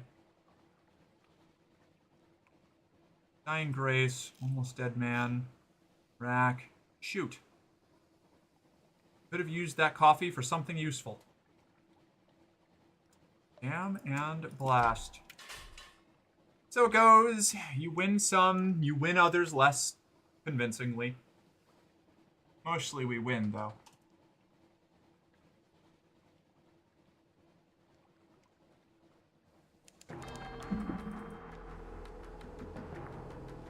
The glassy chop of dark water, the iron clatter of feet at the hatchway. Palmerston's reach, there's brimstone on the wind. Was I supposed to come back down somewhere? So I did Port Cecil, and now I'm going up to Palmerston, and then we're going... go Wither, Shepherd Isles, London. Stop at Low Barnet on the way in for a quest. Yeah.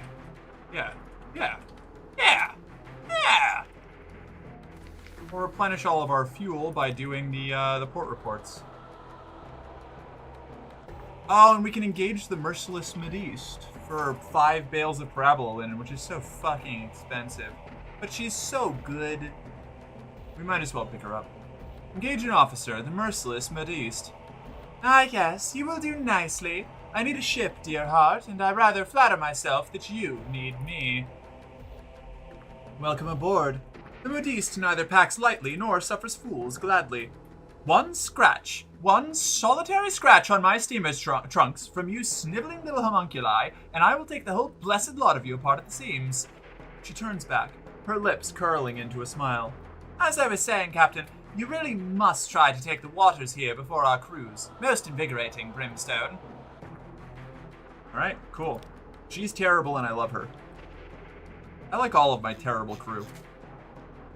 8 iron. Okay, so this is 6 mirrors, 3 pages. 8 iron, 3 veils, 1 hearts.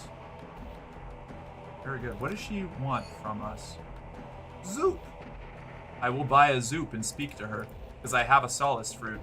This is a good time. This is good news, Mark. We can be these. 3, 4, 5, 6. Buy one of these. Buy one of these. And officers, speak to the Modiste. Invite the Modiste to dinner. Her dresses were the talk of London society before the scandal. Her tastes are no less refined for her exile. Nostalgia for darker days. Why, Captain, I hope I've not been forgotten. I had a most delightful little boutique not too far from the bazaar. Many surface commissions, naturally. But once one has sampled the cloths from behind mirrors, it is quite obscene to return to the mundanity of cotton and silk. Velvet, of course, is another matter entirely. Such a fabric. The modiste cuts a slice of fruit tart, licks the side of her knife. Oh, to show you my finest creations, I would dress you in razors and arsenic and the dream dyes of parabola. Forbidden. When my friends and I first set sail as the set, we knew no such creative cowardice. Blood and ink, my captain, blood and ink. Great art has always demanded great suffering. We simply recognize that its obligation does not necessarily have to weigh upon the artist. Okay. Horrifying. Officers, is there more to talk to her about now? Take 2. Check in on the merciless modiste, inquire about her time with the set. Oh, she would kick my ass. Okay. It is a scandal she speaks of with deep fondness. Underwater renegades. Of course you've heard of us, my captain. We are art's last bastion against the cowardly and the mundane. We sail irrepressible beneath the waves, free of censors and censure, the muses of our compass and guide. Well, when time and tides permit, of course. It has been too long since our last little salon, and the unpleasantness. The modiste adjusts the bodice she is sewing, pins it in place. Ah, but the wonders we once crafted in the waxlight. The perfidious composer, every betrayal a new operetta. The ender of critics, knives blunt as their wits. The silent sculptress, so unjustly exiled when the truth emerged about her torments of clay and bone. Such fine teas she served. Then, yes, there was the pianolist and our dear, dear poet, too, but her finger slips, a drop of blood flowing on white lace. Blast it, she mutters. Not even this year's red. Check in with the merciless modiste. She's wasted little time converting her cabin into a surprisingly well-equipped workshop. The cutting edge of fashion. A sweating crewman stands exhausted, her arms out and wrapped in flowing parabola linen. The modiste fusses over a stretch of exquisite lace, fixing it in place with a hooked pin thrust through a pinch of convenient flesh. Oh, do stop mewling. If you want something worth sobbing about, you need only ask. She glances over her shoulder, smiling warmly. Nah, Captain. Do you perhaps know if the current style in London is still to the floor, or if one might finally show a knee in polite company? No, no matter. First we will shock. Then we shall inspire. Learning about the merciless modiste is now the modiste has made herself at home. Ooh, a comatose ferret. I have one of those. Oh my god, she's going to kill my ferret to make an outfit. Unlocked with 1 royal blue feather. This will provide a boost to pages. They'll be calling you Admiral. This year's fashion, I think we can do better than that. 3 bolts of spider silk. I'll just buy those in London. Yeah? No, we'll do that later. How much Scintillac? 1 Scintillac, so we'll have to hang on to 1 Scintillac in that case. Commission some protective... I wonder if you can only do 1. Commission some protective armor. 3 bales of parabola linen, 3 Stygian ivory, 2 caskets of sapphires. I don't need a boost to iron.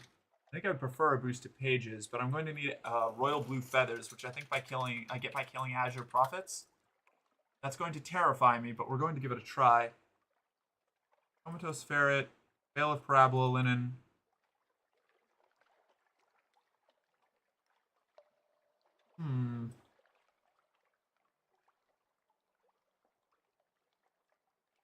I wish I knew if I could only have 1, or if I get to make all of these.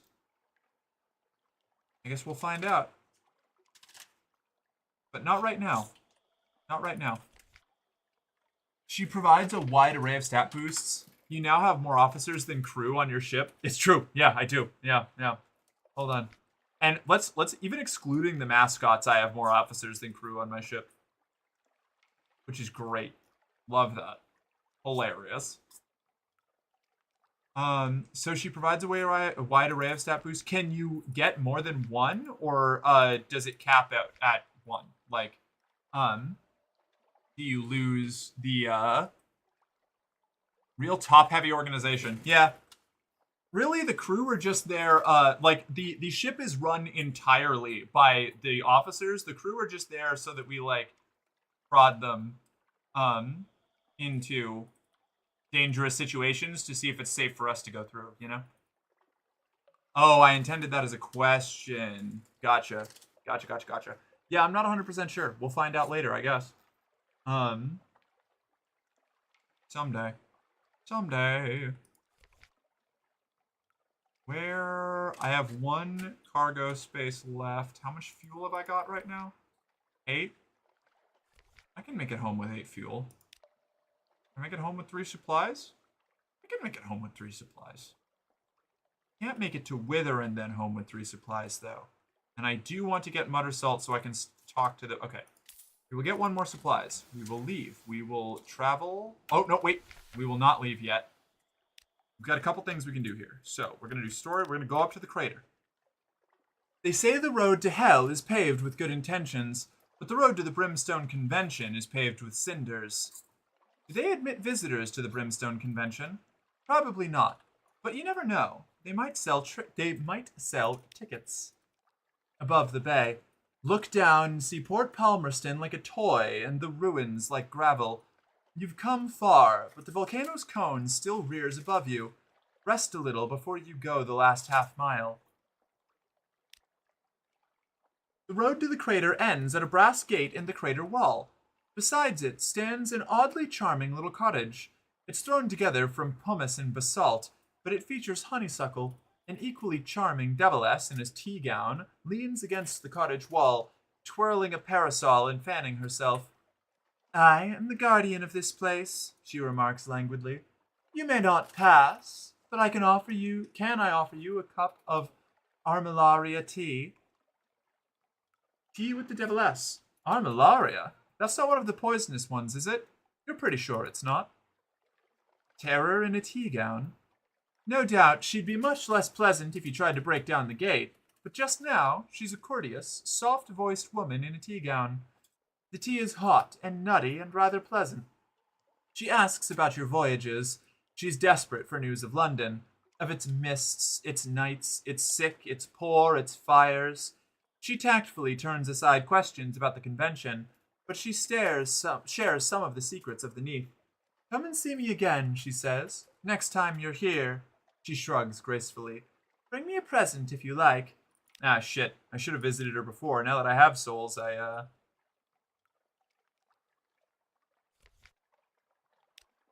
can't offload them on her. I could just sell these ones in London. Come back here another time with another casket of souls. Chat to the port folk about the Brimstone Convention. There was a revolution in hell, and the aristocracy of devils fled here. Here, they plot in exile. A shrug and a curse. They don't do us harm. They stay up there, and we stay down here. If hell's fighting itself, that's good for us all, isn't it? Dig among the ruins. A matter of luck. Could go either way. No, I don't think I will. Get the fuck out of here.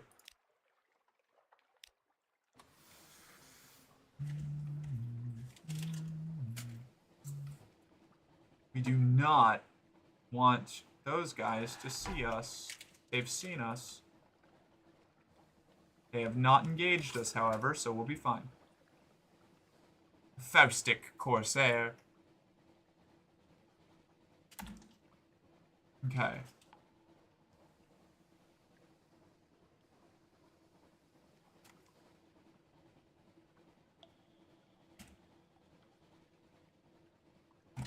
There we go. All right. I was trying to take us off high alert, and I just couldn't manage it.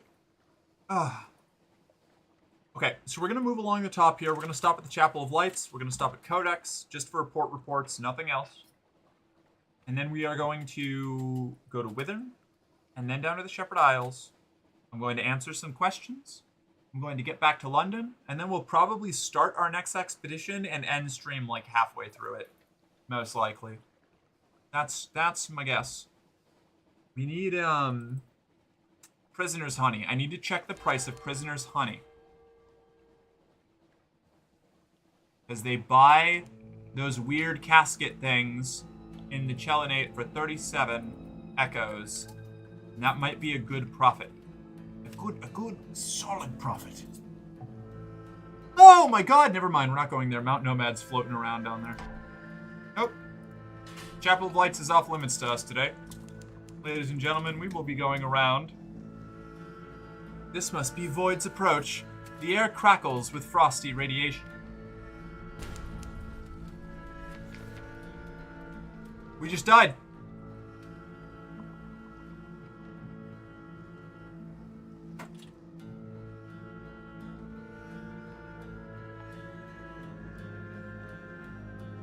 I should have turned off the light. Mount Nomad saw us from off screen.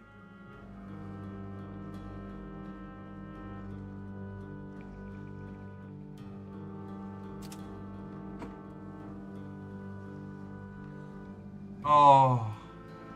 That's a good girl. On your knees for me. Wow. Oh, man, that sucks. It did 4 more damage than we had hull.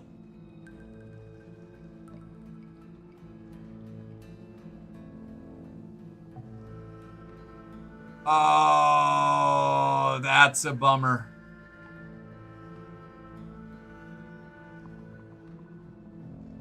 Wow. Okay. Yeah, this thing right here. Clap, get pregnant, get pregnant, get pregnant, get Never pregnant. stop trying. This is why it's a good thing that we prepared our house and our ironclad will, because this kind of shit can just happen. Oh man, this thing right here, this is Mount Nomad. It can be anywhere in the northern stretch of this, like northern stretch of map up here. And if it sees you, it does like this and like aggro's onto you. It does that big AoE ring that it just did and just takes off, you know, does 36 damage. I thought I stayed far enough away from it. I did not, and it sunk us on our way home. Oh, that's rough. Your first captain has died. Don't worry, these things happen. Explore boldly with your next captain. Ironclad Will. Scion. Oak of Sharps. Horizon Codex, Traveling Light. Okay. Legacy qualities unlocked. An Ironclad Will. Mrs. Dr. Merck Esquire. Died August 6th, 1888. Sleep. Legacy qualities unlocked. An Ironclad Will. Warrant of Redemption. Okay, let's see. I didn't finish any shipmate legacy. Oh, shipmate. I could pick an officer. That would be very helpful. I can start out with an officer. Okay, so this is what happens when you die. You get any of the preparations that you've set up, which I don't have many of. Then we get, you choose who your successor is.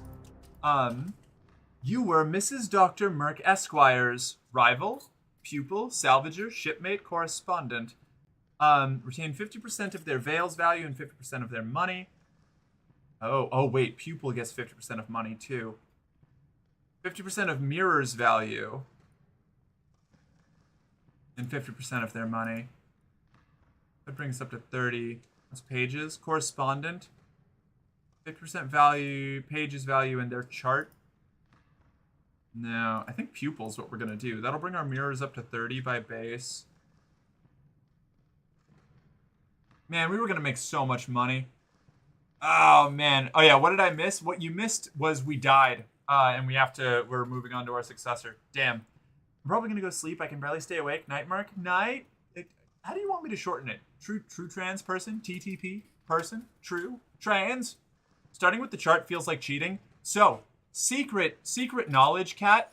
Starting with the chart is actually a huge nerf unless you have a specific plan. Because a lot of the experience you get comes from discovering things. So if you have like a fully explored chart, you don't get... Call me Misty? Oh, okay. We got a second Misty. Hell yeah. Welcome in, Misty. If you start with the chart, then you lose like the vast majority of your early experience options.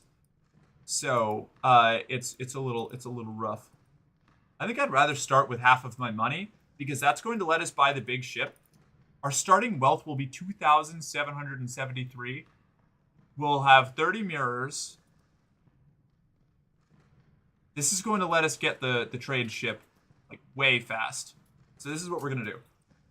Mirrors value 50% of their money. I want to accept this legacy.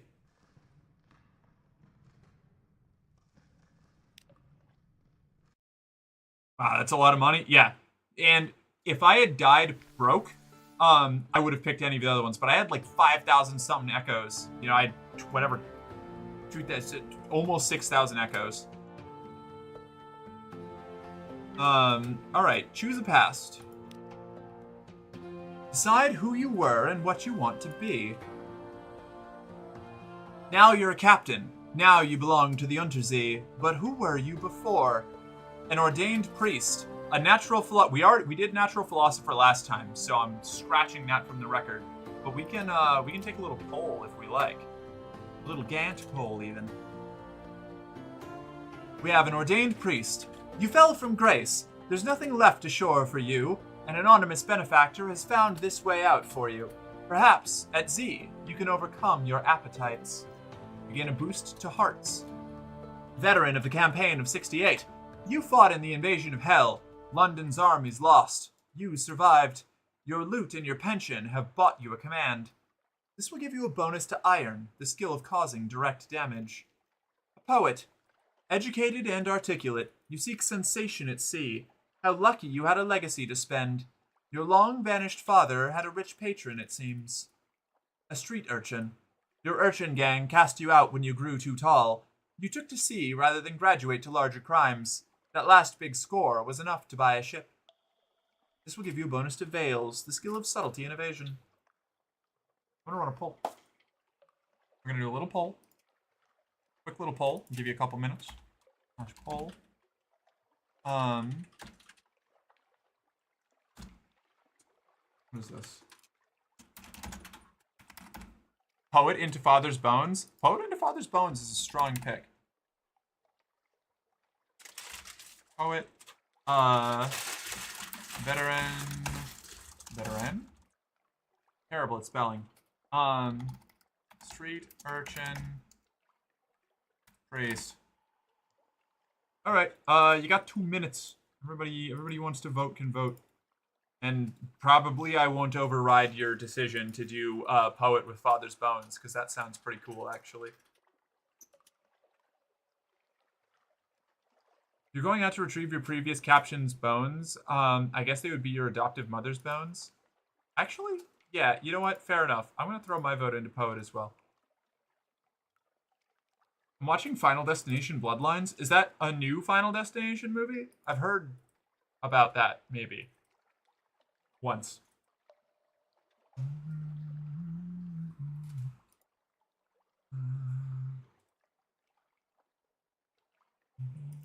Yes? Hell yeah. Is it good? Uh-oh.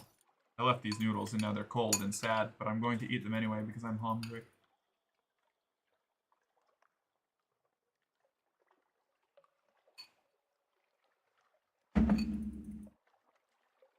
Well, you just started it? Fair enough.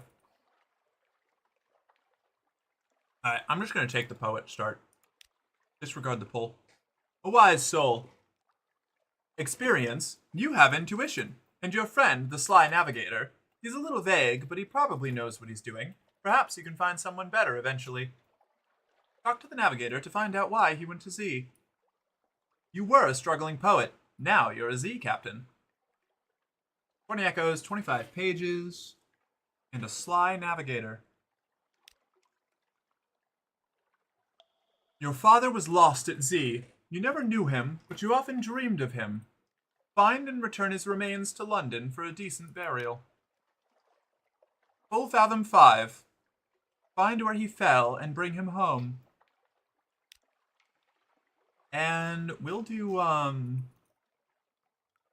we did Madam last time. I'm gonna do Citizen. Citizen is fun. I'm gonna pick Citizen. That sounds like a poet move. Citizen? Perhaps you're some sort of rabble-rousing enthusiast, eh? A term of address popular among those of egalitarian sentiments. And let's do, like, that seems like the obvious choice, but I want something a little less obvious. I like that one.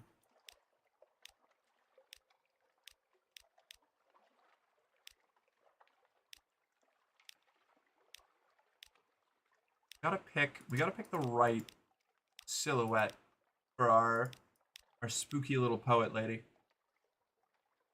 I'm thinking one of these too. Or we could do this one. We could just be like a fresh young lady.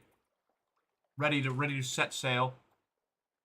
I would be so uncomfortable in this situation. Which one? Trying to find your father's bones or watching Final Destination Bloodlines? How could it not be the tentacle head? Fair enough. Alright, we're just gonna be Mork. We'll just be Mork this time. Oh, the movie. Ah, fair enough.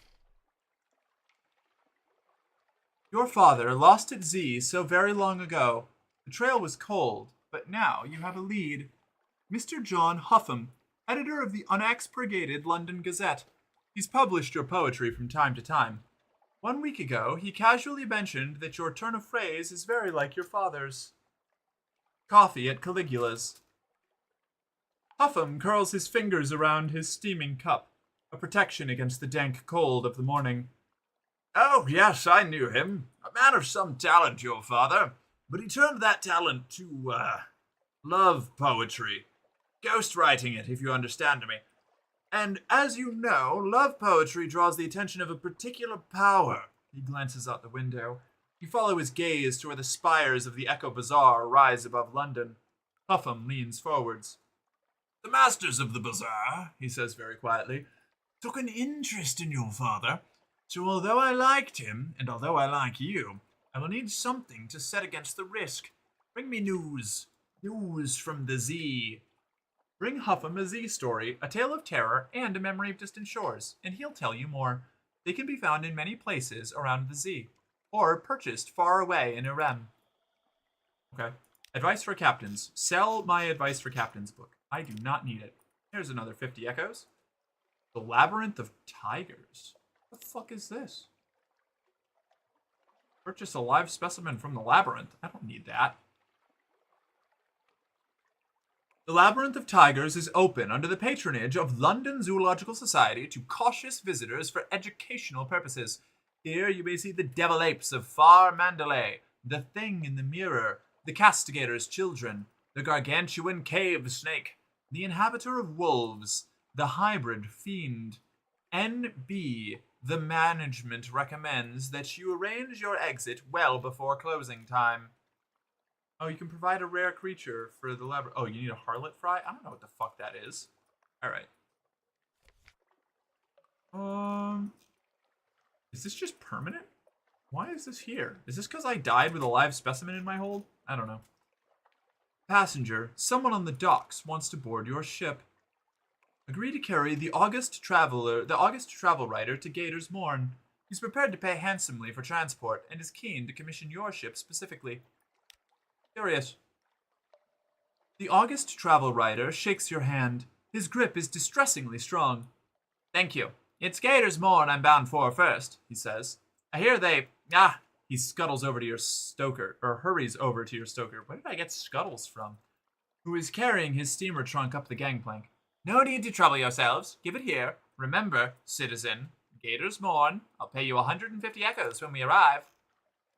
All right. I have a fancy house still, right? Is it my study?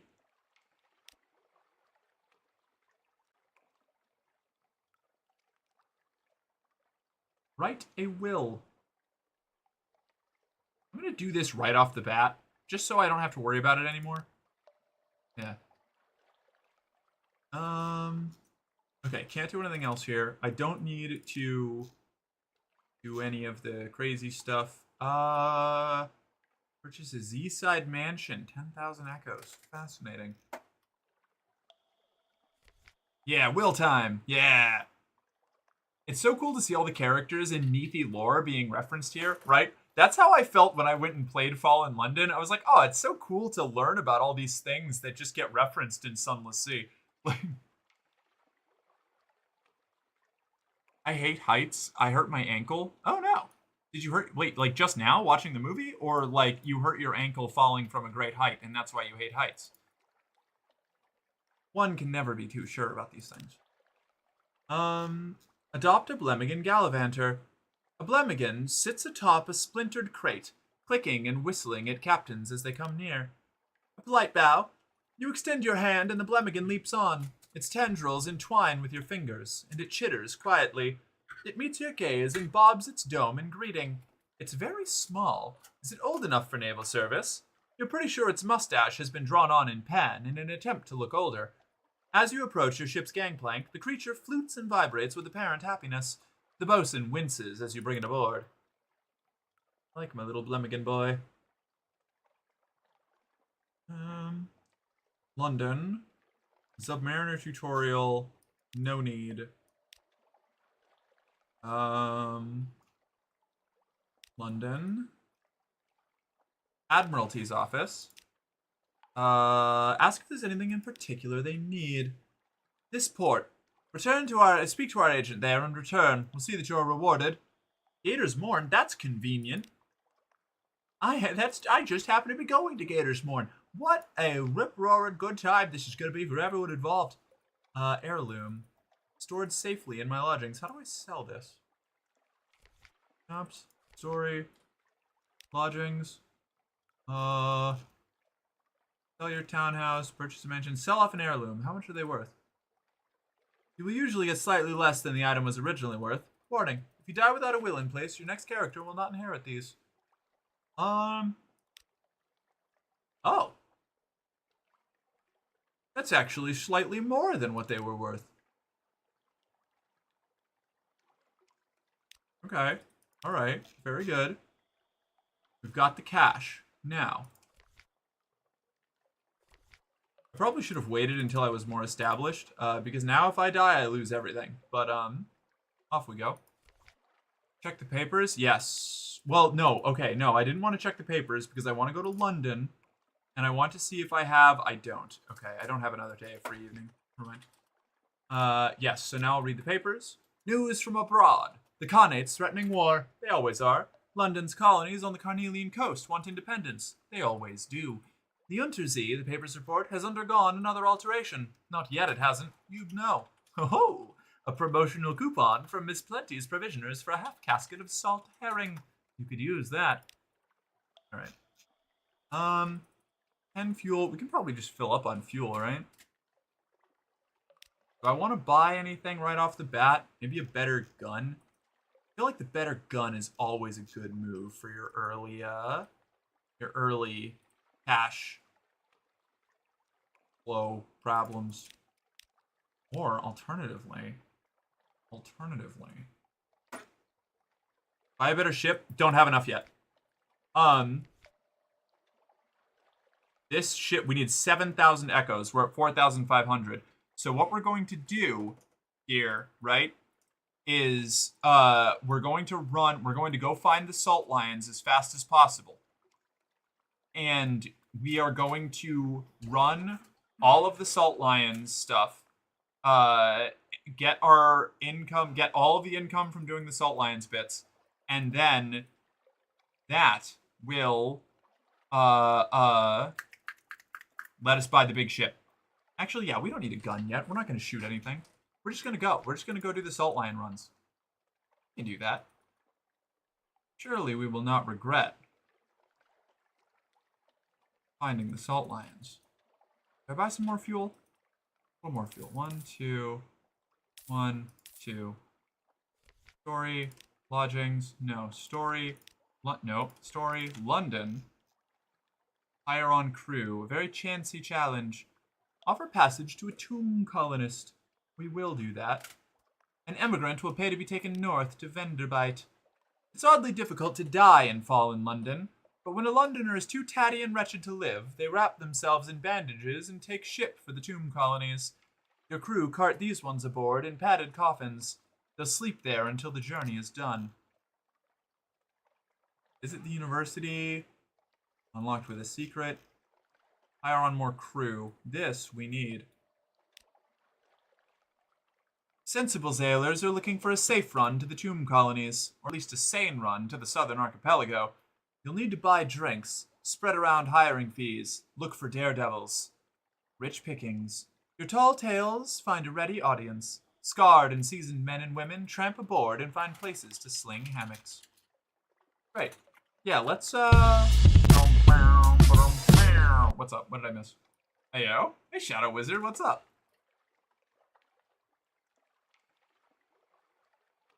Okay, we have fuel. I think we're good. Here we go. We're gonna do a little run. We're gonna see if we can find the salt lions. If we find the salt lions and we can get our money all cranked up here, then we can start doing Kumein Canal runs. And if we can do Kumein Canal runs, that's when the money really starts flowing. This run got good things coming for us. I can feel it already. I thought our hunger was our terror. I was like, how do we already end up with that much terror? Like, we just left. Starting out with 50 pages is also going to be great because it makes you level up faster. What do we get from the surface? A lot of money. Not much. Playing RimWorld. Pelt hostile factions with high-velocity rock deliveries. Classic move. The surface, you basically trade crew and fuel for, like, just huge amounts of, like, direct cash, like, easy supplies, visions of the surface. I don't remember exactly what you get that makes you all the money. I just know that, right, my chart doesn't matter. I'm also bullying Neanderthals with toxic waste, as one does.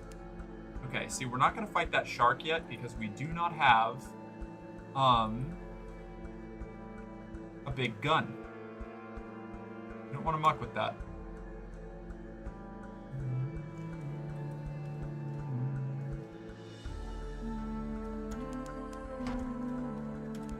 Oh.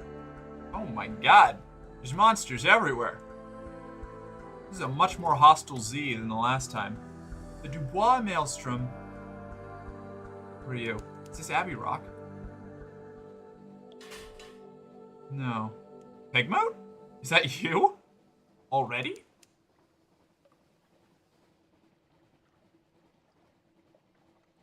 Pigmoat Isle is some distance to the south. Yeah, you don't say. Okay. Do we... I don't want to go to Pigmoat yet.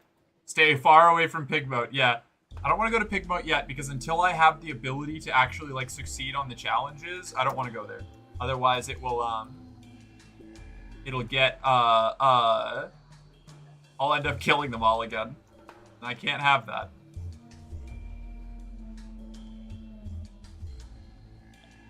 So we know it's there.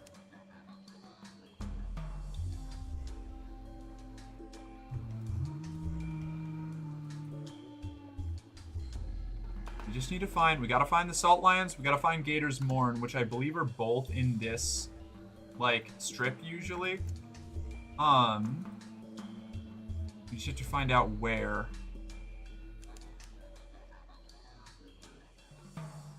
Luminescent beasts like eyeless dolphins play in your wake. No landlubber would notice the change, but you feel the air prickle on your skin. Somewhere new.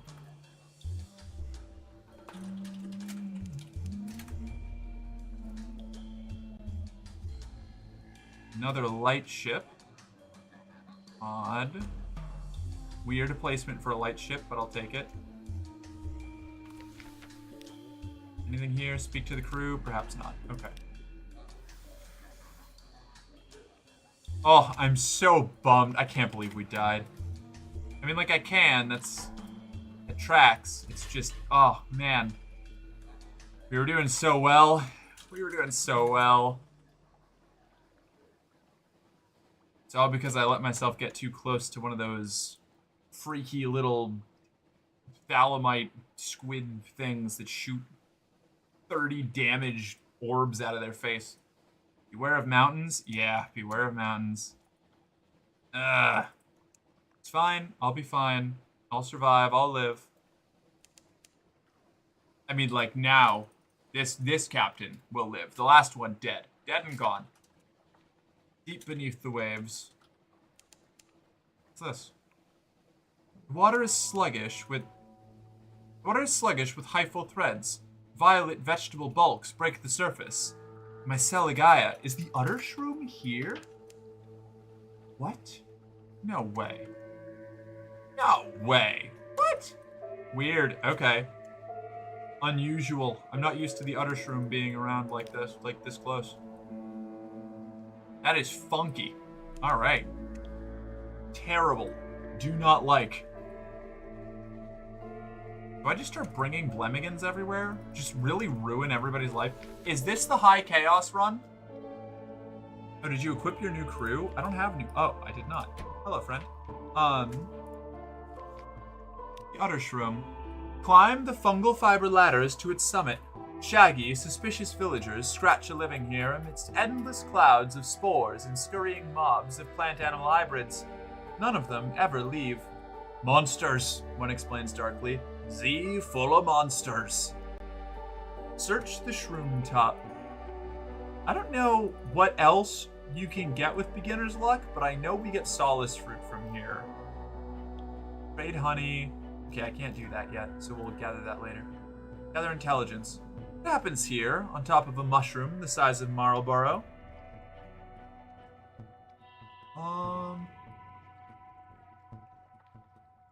Gather intelligence. The villagers live a shabby but sufficient life. The Udder Shroom provides.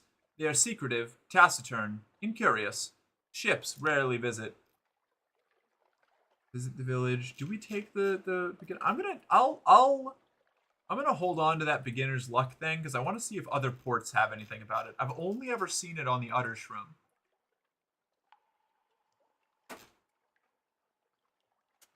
But, you know.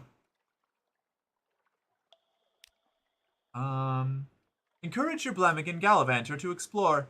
It might feel a kinship with the place. It's certainly very mushroomy. Unaccustomed silence. Your ever-present Blemigan is, for once, nowhere to be seen.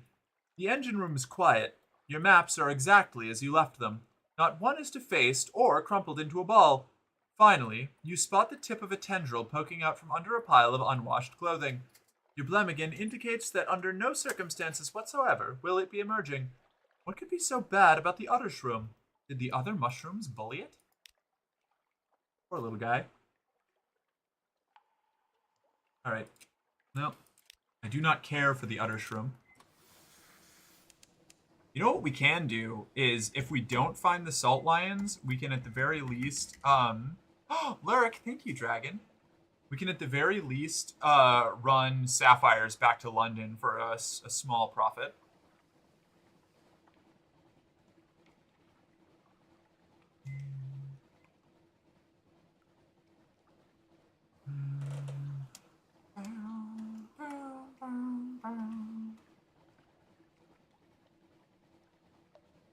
So we need...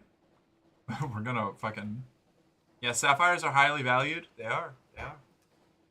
Well, I mean, you only end up getting like a 7 echo profit or something per unit, but that's still like, you know... What, like 140 echoes? If my math isn't really shit, which it might be. If I buy 20 of it. That was a horn in game. Sounded like my phone vibrating. Oh no. Like that? That horn? Need a moment. Intern is trying to make us frisky. They don't understand asexuality. Oh no. You can call yourself the Sapphic Sapphire shipper? You know, that could work. That could work. This big guy. The He-mustache.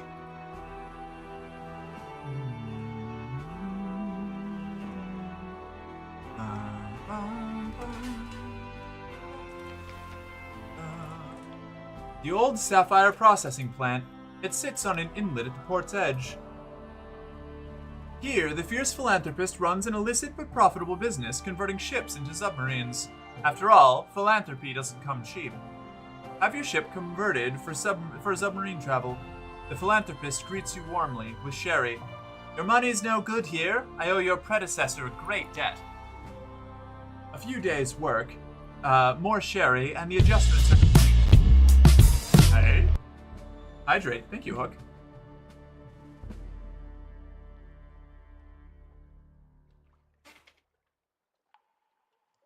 A few days' work, more sherry, and the adjustments are complete.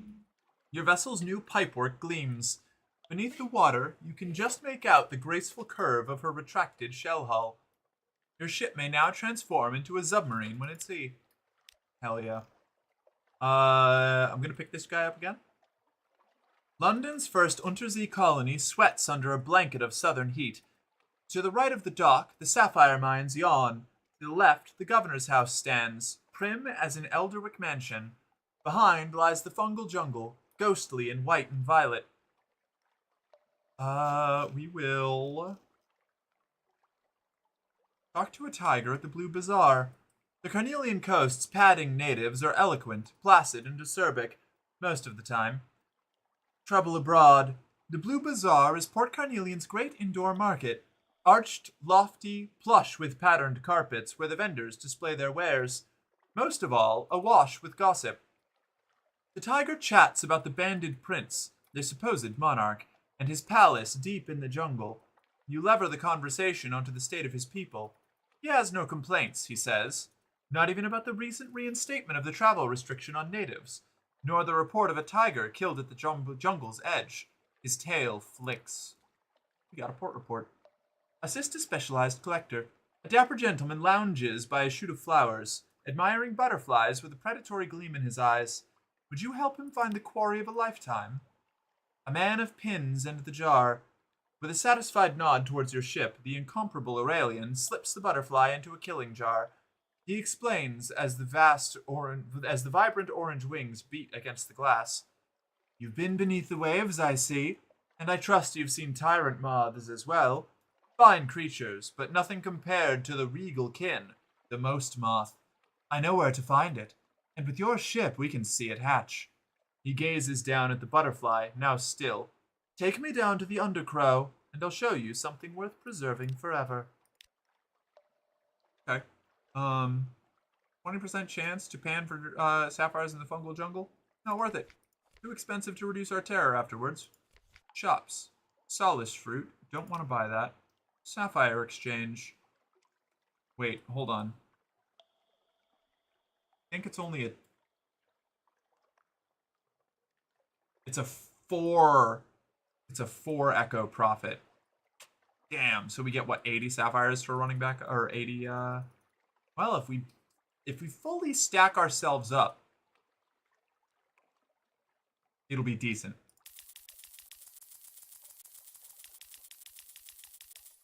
Okay, here we go. And now we go home. Back to London. If you have a fungal jungle, please consult a doctor. Clotrimazole may be right for you. Back to London. With a hold full of sapphires. I didn't even look at how many I bought there, but here we go. Please, no. Don't, Behemostache, just leave me alone, buddy. Okay? Just, you don't need to hurt me. We're friends, actually, you and me, buddy. You should just let me sail away without a care in the world. Please just stop chasing me. I would love to not sink again with all of my money invested in the sapphire trade, all right? And then to bed, probably? Yeah. We're going to get back to London. This was a nice, short little run so far. Gonna get up. Gonna go back to bed. Going to wind down for the evening. End stream there. Set about finding our father's bones tomorrow, I suppose. You've gained a secret. Speak to your officers to improve your abilities.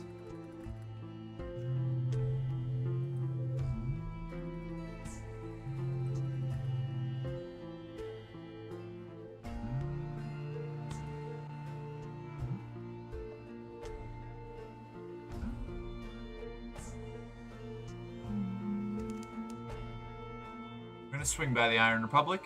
I'm not going to get a port report here though, because it'll take away my stats, and frankly it's just not worth it. Maybe there's something that happens if you take enough port reports from the Iron Republic. Maybe. I don't know what it is. Buddy! Irrepressible Cannoneer! The Iron Republic. Factory engines roar like false lions. Blood thunders in the dock pipes. Crimson lightning skitters across the deck, leaps to the rail, curls there like a cat. The city is reflected in glassy calm harbor water. The citizens there have the heads of dogs and serpents. Hell has brought freedom to the Iron Republic, freedom from all laws, even those of nature. Engage the irrepressible cannoneer. Citizen, are you looking for a gunner? I'm looking for a ship, and here are my references. Here are more references. Here's my design for a whistling shell. Here's my colleague. He'll stay on shore. Here's my hand. Will you take it? Welcome aboard. Oh, this is interesting. Room for improvement. There's always room for improvement. Wait, let me make notes. Paper. Plus 20 echoes. Gained an officer. Where's my gunnery officer? There we are. Very good.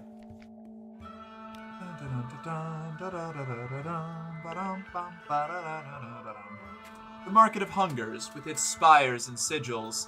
Is it a parody of the bazaar? Today, flies fill its arcades. Buzz, buzz.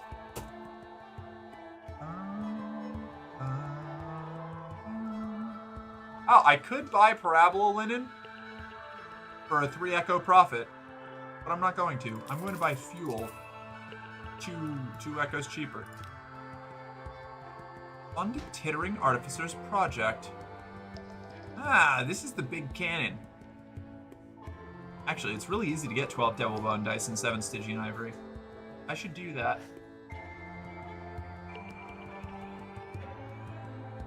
Run along the coast for more XP? Yeah, that's what I'm gonna do now that I'm away from that behemoth stash.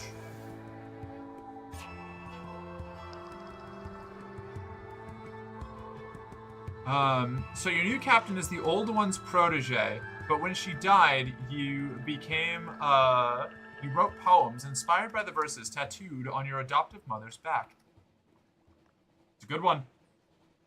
We're gonna have to, we're gonna have to continue it. Continue the legacy of,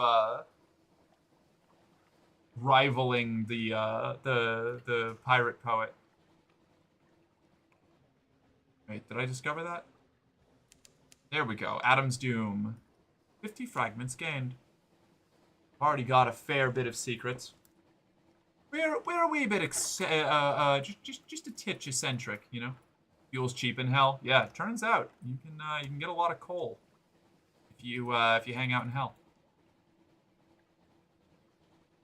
Place is just downright filled with the stuff. Ship's horn far away. Something awaits you in port. Little ships throng the waters here. The crew grows wistful. They swap old stories of sunlit sea. We draw near to the Cumaean Canal, the way to the surface. Discovered Giannotti Harbor. 50 fragments gained. Hey, I've gained a secret. Speak to your officers to improve your skills. What are we gonna want here? I think that our poet is going to do a lot of crimes. I think we're going to be a criminal. The Cumaean Canal staging area. Here, the dark waters run from the surface, from a brighter sea. The canal ascends through locks and gates and shadowed turns to the sunlight of the surface. So if we have 2 supplies and 22 fuel, we can travel up to the surface. But I would like to be able to be more supplied and be able to carry a lot more back with us. Crime in the Khanate. Yeah! You know what? That's what we'll do. Early on, we'll do a huge coffee run where once we get the merchant vessel, we're going to pack it full of coffee beans, and we're gonna sail to the Khanate, and we're just gonna dump like 30 sacks of coffee beans on the Khan's porch and be like, dude, I know you love this shit, and believe me, it wasn't cheap. So let me tell you, I'm ready to turn traitor. Just give me a piece of paper to sign my name on. London can suck eggs, all right? They got my mentor killed. She actually got herself killed, but I'm blaming it on London. So much coal in hell, and yet they seem to prefer an entirely different fuel. Well, you know, it's all about the taste, really. Souls are so much more satisfying. Gather information for a port report. Many ships pass this way, but perhaps you'll pick up something they missed. Business as usual. The gates open and shut. The locks remain free from sabotage. If anywhere besides London is safe in all the Untersee, it's here. The surface nations have an interest in keeping the way open. Listen for surface gossip. A sorry end. A card game ends badly when one surface sailor knifes another for all the usual reasons. The other players scrabble for the coins that spill from her pockets, but you snatch up a scrap of paper they overlook. Curious markings. Dates, times, code names. Spies work? Alright. That's all we need here. Everything's more expensive here at the provisioners, so we continue north. Back to London. I'm actually kind of excited. I think Father's Bones is going to be a lot more achievable for us as an objective. Immortality is awesome, and I want to do it so bad, but it is definitely, I think it's going to benefit our effort to do it like another time, or even my effort to do it on my own. It's going to benefit very heavily from more game knowledge at my disposal. Your poems were always about the freedom of the Z, and of shirking the authorities who allowed your mother's bones to vanish. Exactly. Perfect. I like this. Kat, you're my official like chronicler now. You're the keeper of the legacy story.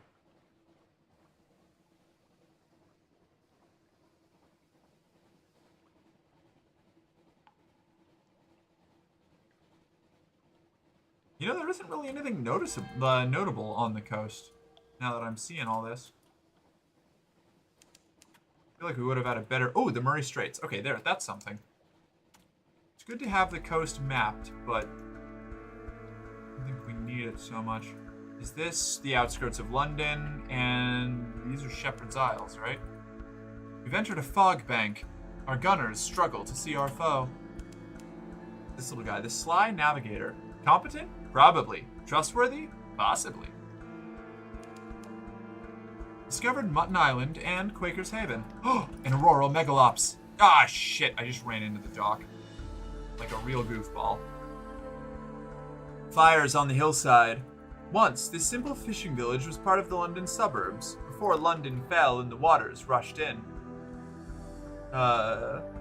Smoke spirals from cottage chimneys. A lonely hill rises behind the town. Wandering parson. He glances nervously back at the cock and magpie, but his handshake is strong. He seeks passage to the Church of Low Barnet, beneath the Z, just outside of London. His suit is well tailored for an itinerant preacher. His cufflinks wink with sapphires. Offer passage for money, knowledge, or a blessing. I remember the knowledge was really, really underwhelming. It was like an intriguing snippet or something, which isn't useless, but I'm just going to take the money. Even men of the cloth take up cargo space. A ready fare. Of course, you have your running expenses, citizen. I'll be no trouble. I'm studying the religions of the Untersea by extracting the most admirable elements of each. I mean to construct a modern, superior faith. For the spiritual nourishment of my congregation, of course. His cufflinks gleam. Thoughtfully, he pays his fare in advance. Oh, I wonder if this is the guy who tells us about the Abyss Lady. That'll be the first thing that we do when we get back. Is I'm gonna get to London. I'm gonna like turn my stuff in. We're gonna save it for the night. And then the first thing we're gonna do tomorrow when I start playing again is go to Low Barnet above London, which I meant to do yesterday. Not yesterday, earlier today. In our last life is what I meant, not yesterday. I didn't stream yesterday. And that's what we're gonna figure out. Let's see. We have a date with death. Hey Alexis, Go how you out doing? guns Welcome blazing, in. screaming fuck.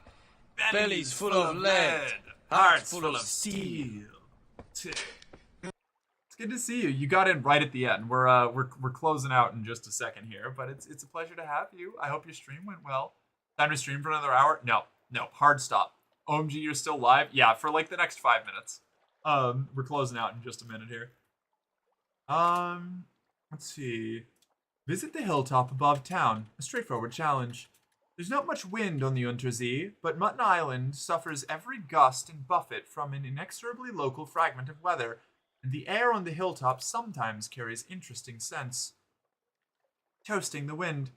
You stand on a cliff top, looking over the little village. Smoke from the chimney of the Cock and Magpie drifts straight upwards. As you watch, the smoke tilts. The sudden wind thins it to a pencil smudge, then nothing. The wind screams unexpectedly, like a god cut in half. What a noise! It must be the caves around the island channeling the air. At least, that's the most comforting explanation. Below you, the locals each take nips from a shared flask and make a toast towards the mainland. The wind is southerly. Gain 2 terror and 30 fragments. Worth it. Chat to the fishermen. They sail the Zee around the island. They mend their nets by the harbor. They see all that happens here, but you'll need a coin to open their mouths. Little ships and little secrets. Pirates playing the waves. Smugglers at their work. Cognate ships putting in to resupply. Nothing dramatic, but enough to interest the Admiralty. We're not going to buy supplies. We're not going to buy fuel. We're just going to go away. I need to kill that crab and get back to London. I just ended early because my game kept fucking up. Aw, that's sad. Sorry it's at the end? No, hey, any time is a good time, even if it's just a few minutes. My, this whole operation lives and breathes on the attentions of all of you in chat. Whether it's a dedicated long-term attention or... Ooh, we're gonna take a hit. Ouch. That's only 2 damage. That's fine. I don't know why I was even backing up. Dumb crab. The Megalops defeated. With a forlorn and wailing cry, the Megalops turns on its back, legs neatly folded, as bluish blood gouts from its wounds. Its golden glow begins to dim. Dissected for knowledge. A crab full of conundrums. You set to work with your knives and acids. It is an undistinguished adolescent specimen, a Megalops of one of the deep sea crab species. But its eyes, normally vestigial in these troglodytic beasts, are large and rather beautiful. The golden glow is almost gone now, although sparks leap now and then to your knife. Cool. We've got a good few secrets already. So 274 fragments to gain a secret. Starting out with high pages and no chart is so busted. You level up so fast. Cognate ships this far from the quarters. I know. I love listening to you read. Aw, thank you. I'm glad. I was hoping that the oh, you know what? Since we're gonna get more recent news, I'm going to turn this news in here before we go in. I forget, what do you get from leveling up? It's how you improve your stats, which are how you get past challenge checks. Every secret gives you the opportunity to... Basically, you can trade secrets to your officers to improve your stats. Secrets can also be traded for other things in other places. Sometimes you need a whole bunch of secrets, like I needed 7 to make the monstrous almanac that we made just before dying on our last character. Speak to the crew. They long for news of home. Gained a Z story and 5 terror. Okay. So that's that. Since we were about to go get more recent news from London when we turned in, I wanted to make sure to get the free Z story here. And the terror reduction. 5 terror is nothing to sneeze at. But yeah, so that's going to give us the ability to level up pretty early. And I just have to figure out where I want to put those levels.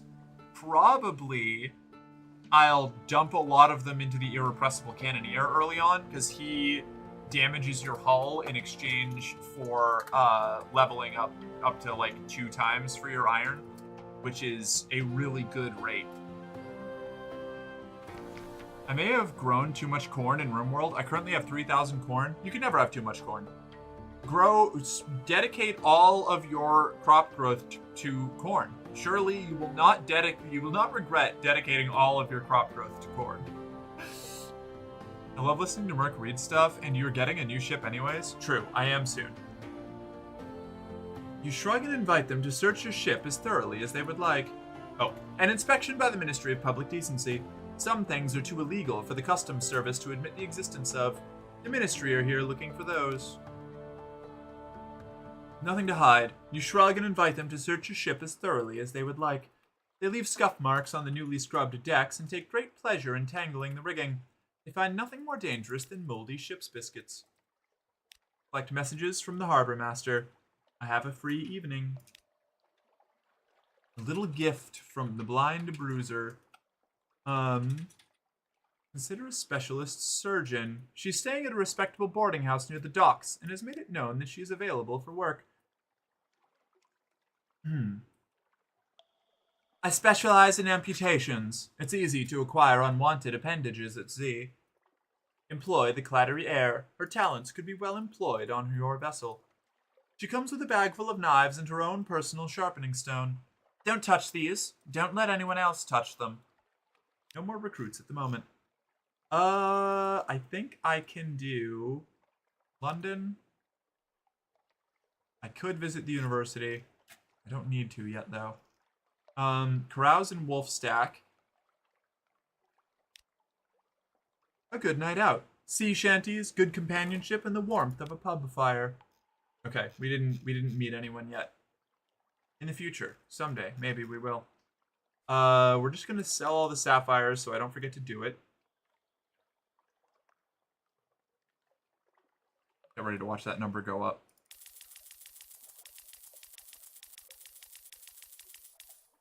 All right, 4,500. Not terrible.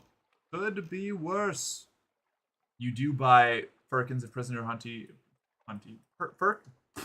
firkins of prisoner's honey for 25, which means that's an insanely profitable trade to bring those to the Gant pole, trade that for those cask things, and then sell that at the Chelinate, which we now have to find again. Ah, her again. Did she not work for your mother? I believe she did, yes. My adoptive mother always spoke fondly of the clattery air. I'm glad that we have her on board. Okay. And I'm just gonna equip that, and we will save it there.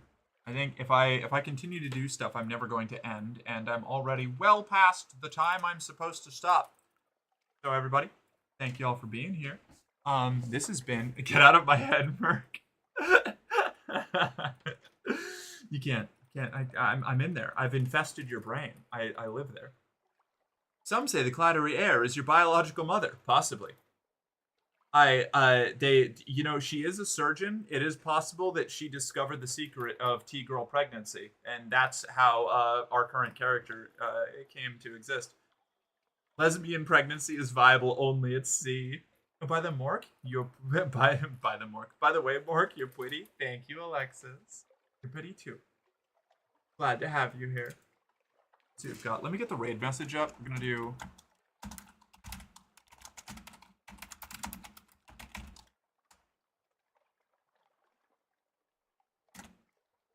Gonna drop that there, and then this will go here, and there you go. Now let's find someone to raid, someone that we're gonna raid today. What have we got? What have we got? Where are we going?